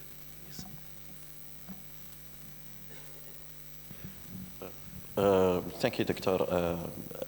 The question you raised is a very valid question, and it's really a concern about how to ensure the reliability of the system, and how to, and then the case that you mentioned about the invoice, that's why I was saying that we need the human input here, because the AI, it's as good as how it was built, but we need the human input to assess and critically analyze and have to do the due diligence to verify if that invoice is actually correct or not, and to test that system. In any new system, we need to perform some tests, like inputs versus outputs. Is the output matching my expectations or not? Here, how we possibly can analyze the limitations of the system. Yes, please. Just on top of what Nasser have said, I don't really think artificial intelligence will vanish the profession of accountancy and finance. And you know, you can really reduce the processing job, accounts payable, receivable, these sorts of things. But you really need someone who can take those data and be able to present it to the business. I think even the role now of finance, I think even the titles of finance people is being changed to business support and finance business support. So yes, AI will definitely help in reducing this processing jobs, but you will still need human people who use their skills and be able to take those data and make a story out of it. Excellent. Thank you, Nasir. Thank you, Abdullah. Shukran, Labiba. Well, thank you very much for the question, Dr. Ali. And yes, we are done.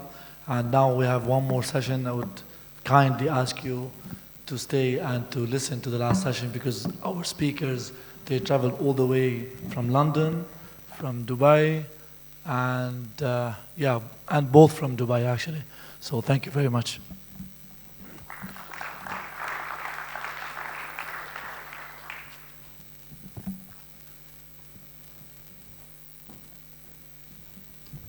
مع الجلسة الخامسة بإدارة السيد كوش أهوجا، فليتفضل مشكورا.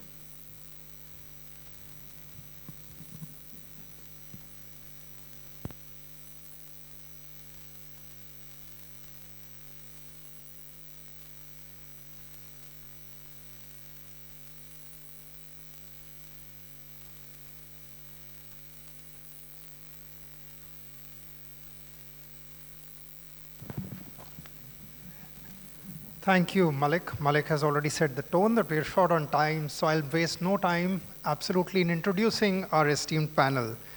Noman, please may I have you on stage. Noman is an award-winning financial leader recognized as one of the top 10 CFOs in the GCC and the most influential CFO in 2023. He currently serves as the CFO at Bait.com, bringing over 2 decades of experience from leading global organizations, a fellow chartered accountant, and the first UAE member elected to the ACCA Global Council. Noman is a distinguished figure in the finance industry. Welcome, Noman.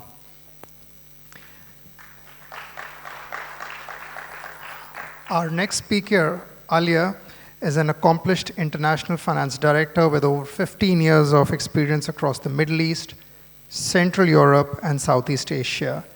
She is an MBA graduate from Durham, an FCCA, and an emerging thought leader in corporate finance, risk management, and governance. Thank you, Ale, for joining us. And Elaine, please may I have you on stage.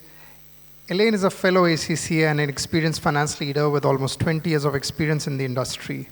After graduating from Warwick with a degree in accounting and finance, she started her career with Deloitte, and she's held a variety of positions in financial services, hospitality, insurance, spanning London, Gibraltar, UAE, with a focus on EMEA, but also global assignments. Thank you for joining us, Elaine. And she has currently got the privilege of leading the finance team across the MENA region for Checkout.com, a leading fintech and online payment service provider. So we have a very interesting topic today, the CFO's role amid emerging challenges and trends. And it's a great way to wrap up. We've talked about sustainability, we've talked about AI, we've talked about transformation, and finally we're coming to where the buck stops. So maybe I can begin with you, Alia. There's a lot of talk in terms of the CFO changing to the CVO or the Chief Value Officer. What do you understand by the team value, and how does it differ from the traditional measures that we look at, such as profit?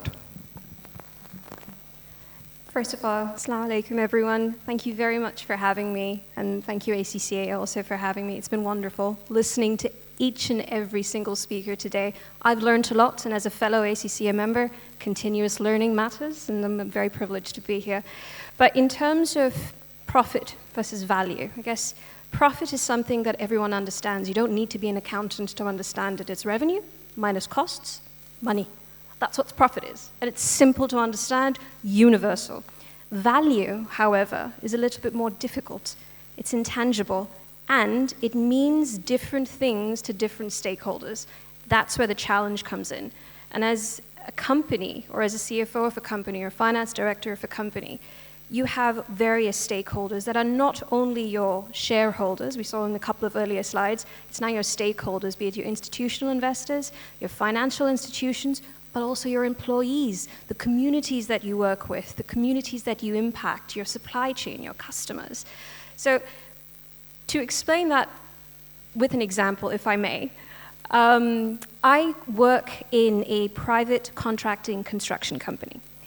And we always, when we're discussing about how we're bidding for new projects, how are we going to win the next big project, we all agree that, listen, the client wants three things. They want on budget, on time, as per their quality, which is subjective, but their design specifications or based on what they think quality looks like.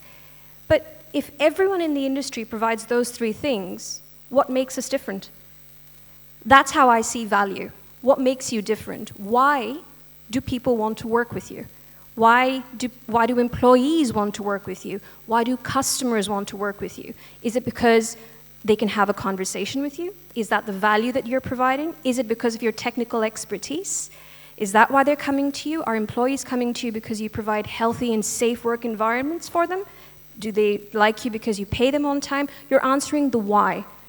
Why am I still an ACCA member? Because of information sessions like this. That's the value that ACCA is providing me. So that's how I guess I differentiate between value versus profit. Thank you, Alia. And that sets the base, Noman, for me to come to you, because the most influential CFO, so I can direct this towards you, is the CVO's role or the Chief Value Officer's role an extension of what the CFO does, or do you think it's a new role entirely? And if it's a new role, how would you distinguish it from what a CFO does? First of all, thank you so much for inviting me. Thank you, QCPA and ACCA, for having me here. Good to be in the crowd who's still around to listen to us. So thank you so much. In terms of Chief Value Officer, I feel as part of the leadership, every leader should carry that title with them as a Chief Value Officer, because all the leadership does for the organization is adding value. However, when I think Ms. Asma spoke earlier on, she spoke about finance is at the center of the organization. Finance is the heart of the organization. So where the data is captured, processed, reported. So from that perspective, finance gets a full overview of how the organization is running, where the organization is going, and how it is performing. With that in the picture, if you go to a marketing head, they probably won't know all of that. If you go to anyone else within the organization, they cannot give you a clear picture of where the organization is. So yes, CFO role is, or CVO role is an extension of a CFO role. Do we need a separate role for this? I think we already have enough. But whoever can add more, I mean, it's all about value, right? So you don't want more people coming in just trying to tell you how to add more value to it. So it's your duty as a leader to find the best ways to add value to the organization. And I think Ali has already spoken really well on what value is. So it's something which is intangible, but it really reflects. So if you are able to reflect that, that's the key role of CVO. Thank you, Noman. And Elaine, I'll turn towards you with a slight, pulling this thread a little further, is that we've talked about the concept of value, the role of the CFO, and you worked across multiple geographies and held a variety of roles in different industries. From that perspective, what skills or attributes do you think that a CFO needs to have, given the background of what we have discussed today, to be successful in today's world? Yeah, so thanks everyone for having me, and I echo my colleagues' sentiments. Thanks for sticking around. I know it's late on. I think the main thing really, and it kind of ties in to what you've both said, is I think the traditional CFO used to be a bit more kind of finance centric, you know, just very kind of in that pillar. Now the CFO or the CVO needs to be a lot more strategic in the way that they think. So be that kind of central point between all the different departments and business partner with everyone and really understand the business. So to your point on, you know, working in different industries, I think the one thing that I've taken across all of my roles is get into the business, really, really understand it, and see how finance can best support the wider business. And that strategic aspect is also very important in terms of defining the longer term goals and kind of breaking those down. So thinking, right, okay, what's the kind of bigger, wider, longer term vision that we need to get to, and how do we break that down into those shorter term goals that we can actually action. And I'll use an example, and I'm a big Formula One fan. I know that you guys have the GP coming soon in a few weeks, and in particular, I'm a McLaren fan, so good year for me. But I was listening to a podcast with Andrea Stella, who's the team principal of McLaren, and he was asked, you know, how, and for those of you who follow Formula One, you'll know that they've had a huge turnaround this year. And I think Formula One's a great example of really, you know, how we can add value in the chain. And he was asked, how did you do that turnaround? And he said very simply, he said, it's about not focusing on the results, but focusing on the culture that drives those results. So he said, we didn't plan to, you know, win a race or win a championship. We planned to shave off 0.01 seconds, 0.02 seconds with very, very minor enhancements. And I think that's what the CFO can really bring in terms of, right, what are those longer term, wider visions, and how do we set up the company for success with those metrics to be able to achieve that vision? Thank you, Elaine. Noman, I'll, you know, on the same question, Elaine, and you mentioned about knowing the business and understanding the business to its core. Noman, what's your view in terms of what are the skill sets that a CFO needs to have to be able to do that? Finance professionals traditionally, you know, everybody used to see them as working in silos, which is no longer the case. But what's the skill set that you think that people need to have? To become a CFO? Yes. A successful CFO, yes. So in terms of skill set, I think one thing that is very important is understanding the business. So as much as you understand the business, the more you can add value. And in terms of you managing a finance function, I always find answers and problems right where the data starts from. So the challenge comes in when this data flows into your systems and then produce a result. Now that result can be the right result or the wrong result depending on how the data started its journey from. So if you're trying to solve a problem, you need to really go to the core of it. Now, if you, as a CFO, feel that you cannot roll up your sleeve and sit with one of the sales team member or sit with one of your junior finance function members, that's where you will learn the most. Because what happens is sometimes when when you become a CFO, you forget how you went through the whole role, but your real learning actually comes from there. Your real understanding comes from there.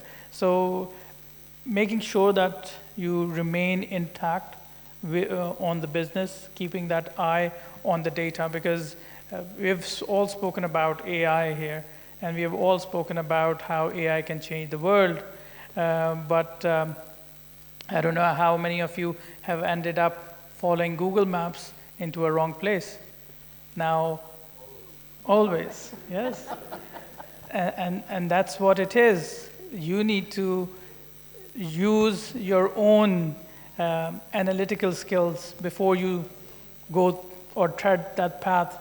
So you need to know where you're going rather than AI telling you where you're going. But AI is telling you which path to take. It's your decision where to go and how to get there.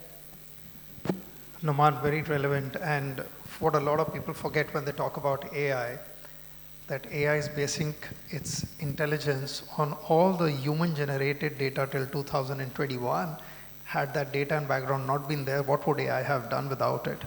So it's going to be equally relevant, but I want to dwell upon this skills piece because there's a lot of budding finance professionals who can gain from the experience that all of you have. In terms of a finance function or future finance professionals, when we look at them, what are some of the urgent gaps in their skills, because you're all leading finance teams? What are some of the most urgent gaps that you think that need to be addressed? Since you have the mic, maybe you want to begin, but welcome all the other panelists to add.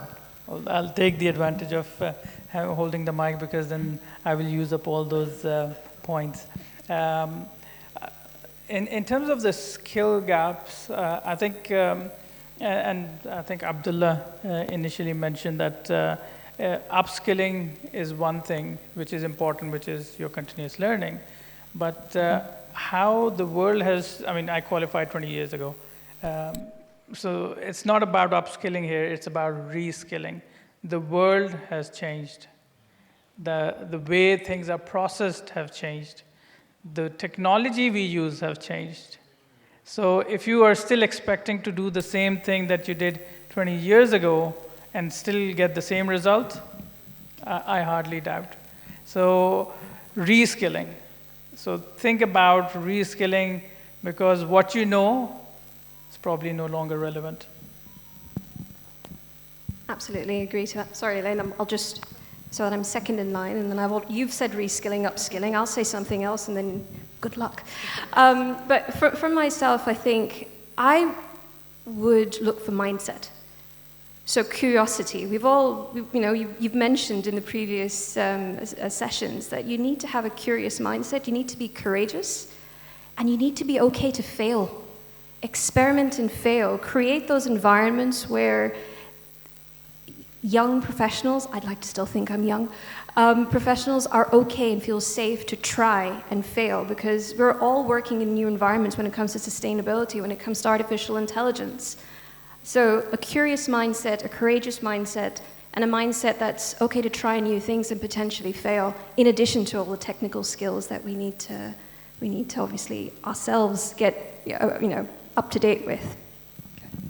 Yeah, I think I'll build on that. So absolutely, and I think that the biggest skill gap I find between, I guess, kind of budding finance professionals and CFOs is that kind of soft skills piece. So the ability to interact with other departments in a meaningful way and really kind of almost be that translator between, talking about accruals and things like that, and what that actually means in practice for the business, and getting their buy-in. So without, other departments' buy-in, you're done. You can't really operate a finance function, and you need to work together. So learning that that kind of soft skill of not really, learning not how to say no in a way that's productive, because finance is always known as being the bad guys and saying no to things, but it's not about saying no. It's about figuring out how we can support the business. And to that end, I think one thing that I'm very passionate about actually, and that will help people to get there, is mentoring. So, and I don't mean mentoring necessarily in the sense of, a formal sense of, okay, right, you have a company and you've got a formal mentor or mentee, but just finding ways to, as finance leaders, finding ways to mentor budding finance professionals, and as budding finance professionals, taking the initiative and charge of your career to find someone to shadow. And it can just be a simple conversation of, hey, I really like the way that you operate or that you lead. Can you be my mentor, for example? Or it can be, more of an informal thing of, hey, can we grab a coffee? Or even people that you don't know necessarily, and I call this kind of aspirational mentoring, where you can find someone in the public eye that you really aspire to be. And a lot of these people, have podcasts, they have books, so just kind of reading up on that. So sometimes I think that gap feels like it's insurmountable, and people feel like they don't have anyone in their life that can help them bridge that gap. But taking ownership of that and finding ways to get that information, I think can really help people excel. Elaine, just continuing on that, for people who are looking to step into the role of a CFO, or as a CFO, they're looking at a career change. Do you think that some of these skills, and what more do you think is needed from a finance professional who's looking at making those changes? Yeah, so I think one of the big things, obviously, is having that basic foundation of financial acumen. That's, you know, we talk about all the other skills, but that's a kind of a given. A lot of people, or some people, you know, sometimes accelerate too fast and don't have that foundation. The other thing I would say is to try and get as much variety as you can in your career as you're going through it, in terms of typically, you know, your CFO will come from maybe a financial control background or an FP&A background, and it's very difficult to be, you know, they say jack of all trades, a master of none, so you do kind of have to have a specialism, but it's really important to at least have an understanding of all the kind of areas of finance and accounting, and then as you go through your career, hire for the skills that you don't have. Like, none of us are going to be, you know, completely perfect finance professionals. So it's really, really important to have a team around you, and the right team around you that can support you through that journey. Thank you, Elaine. And, you know, just switching this a bit, coming towards almost the end of our discussion, but just a question for all three of you, but Alia, maybe I can invite you on this. We've talked about sustainability and we've talked about reporting.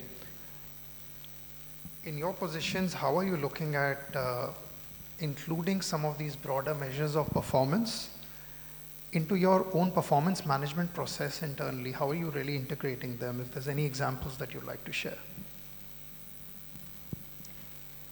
Well, I can talk from experience, and can I tell you, it's been hard. It's been really, really difficult, because in the absence of formal regulation, because like I said, I work for a private entity, in the absence of formal regulation or incentives, gearing people towards thinking about not just my bottom line, but thinking about people and the planet has been an interesting journey.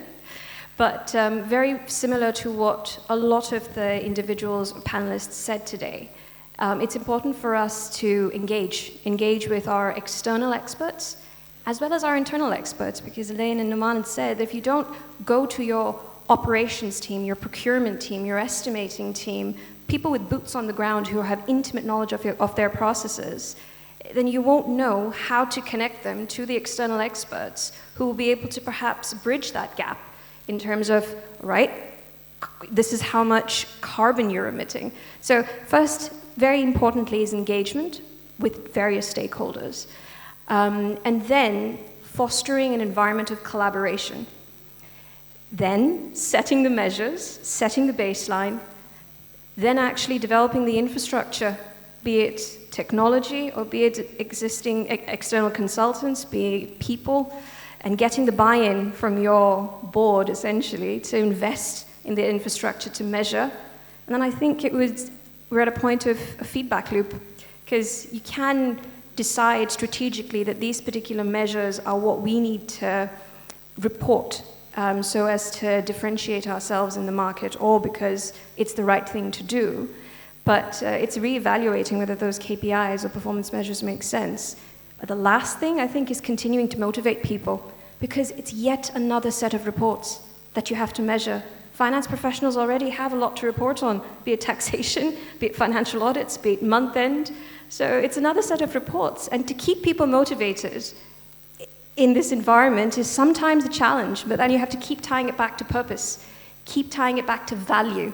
Doing this is important because it makes a difference. So that's the journey so far, and I'm sure it's going to continue and change. Elaine, Noman, anything to add? Any last comments before we close? Well, just adding on to that, and I think it goes in technology companies, a lot of companies have the mission, vision, values, and if you tie back to those, it will drive, I mean, without really having numbers be part of your performance measurement, but your values and your mission, if you drive it through that, you can add great value for yourself and your businesses. Because in technology companies, you're trying to solve a problem. And that problem is a customer does X, can he do it far better or much faster than anything else? In order to understand that, you really need to know what the processes are, and you really need to know how you will add that value. So it becomes really important for technology companies to figure this out, and the only way they can do it is to understand what sort of mission that you're following? What are you trying to achieve at the end? Is it the bottom line? And all finance professionals are here. You know, you can make up a number and you can get the number you want, right? So how can you really add value? Because numbers, you can drive numbers. That's not a problem. It's how you drive them, or what path are you taking to drive those forward is really important. Yeah, just a very quick one from me. I think prioritization is key and very difficult sometimes to do so. We talk about, you know, data and having the right KPIs, but you can have 10, 20, 30 KPIs. Different teams will have different priorities for which KPIs they want to focus on. But I guess having 2 or 3 KPIs, real kind of core ones, and to Naman's point, that you can just really measure, and they don't have to be, you know, profitability or EBITDA or the typical finance ones, but translating operational KPIs into tangible steps that the finance team can also contribute towards, I think is absolutely critical. For example, customer satisfaction, that's not an obvious finance target, right? But there are ways, depending on the company, there are ways that that target can be translated. For example, payment of invoices, you know, how fast does the finance team pay the invoices, things like that. So it's just about taking the core values of the company, the KPIs, and translating it into that finance lens so that everyone's aligned. Thank you, Elaine, and thank you for being a wonderfully patient audience. And I'm sure if you have any questions, we'll have the opportunity to ask when the esteemed panelists are off the stage. But this young panel has packed in 60 years of experience amongst them to share some wonderful insights on these questions. Thank you very much, Elaine. Thank you, Noman, and thank you, Alia.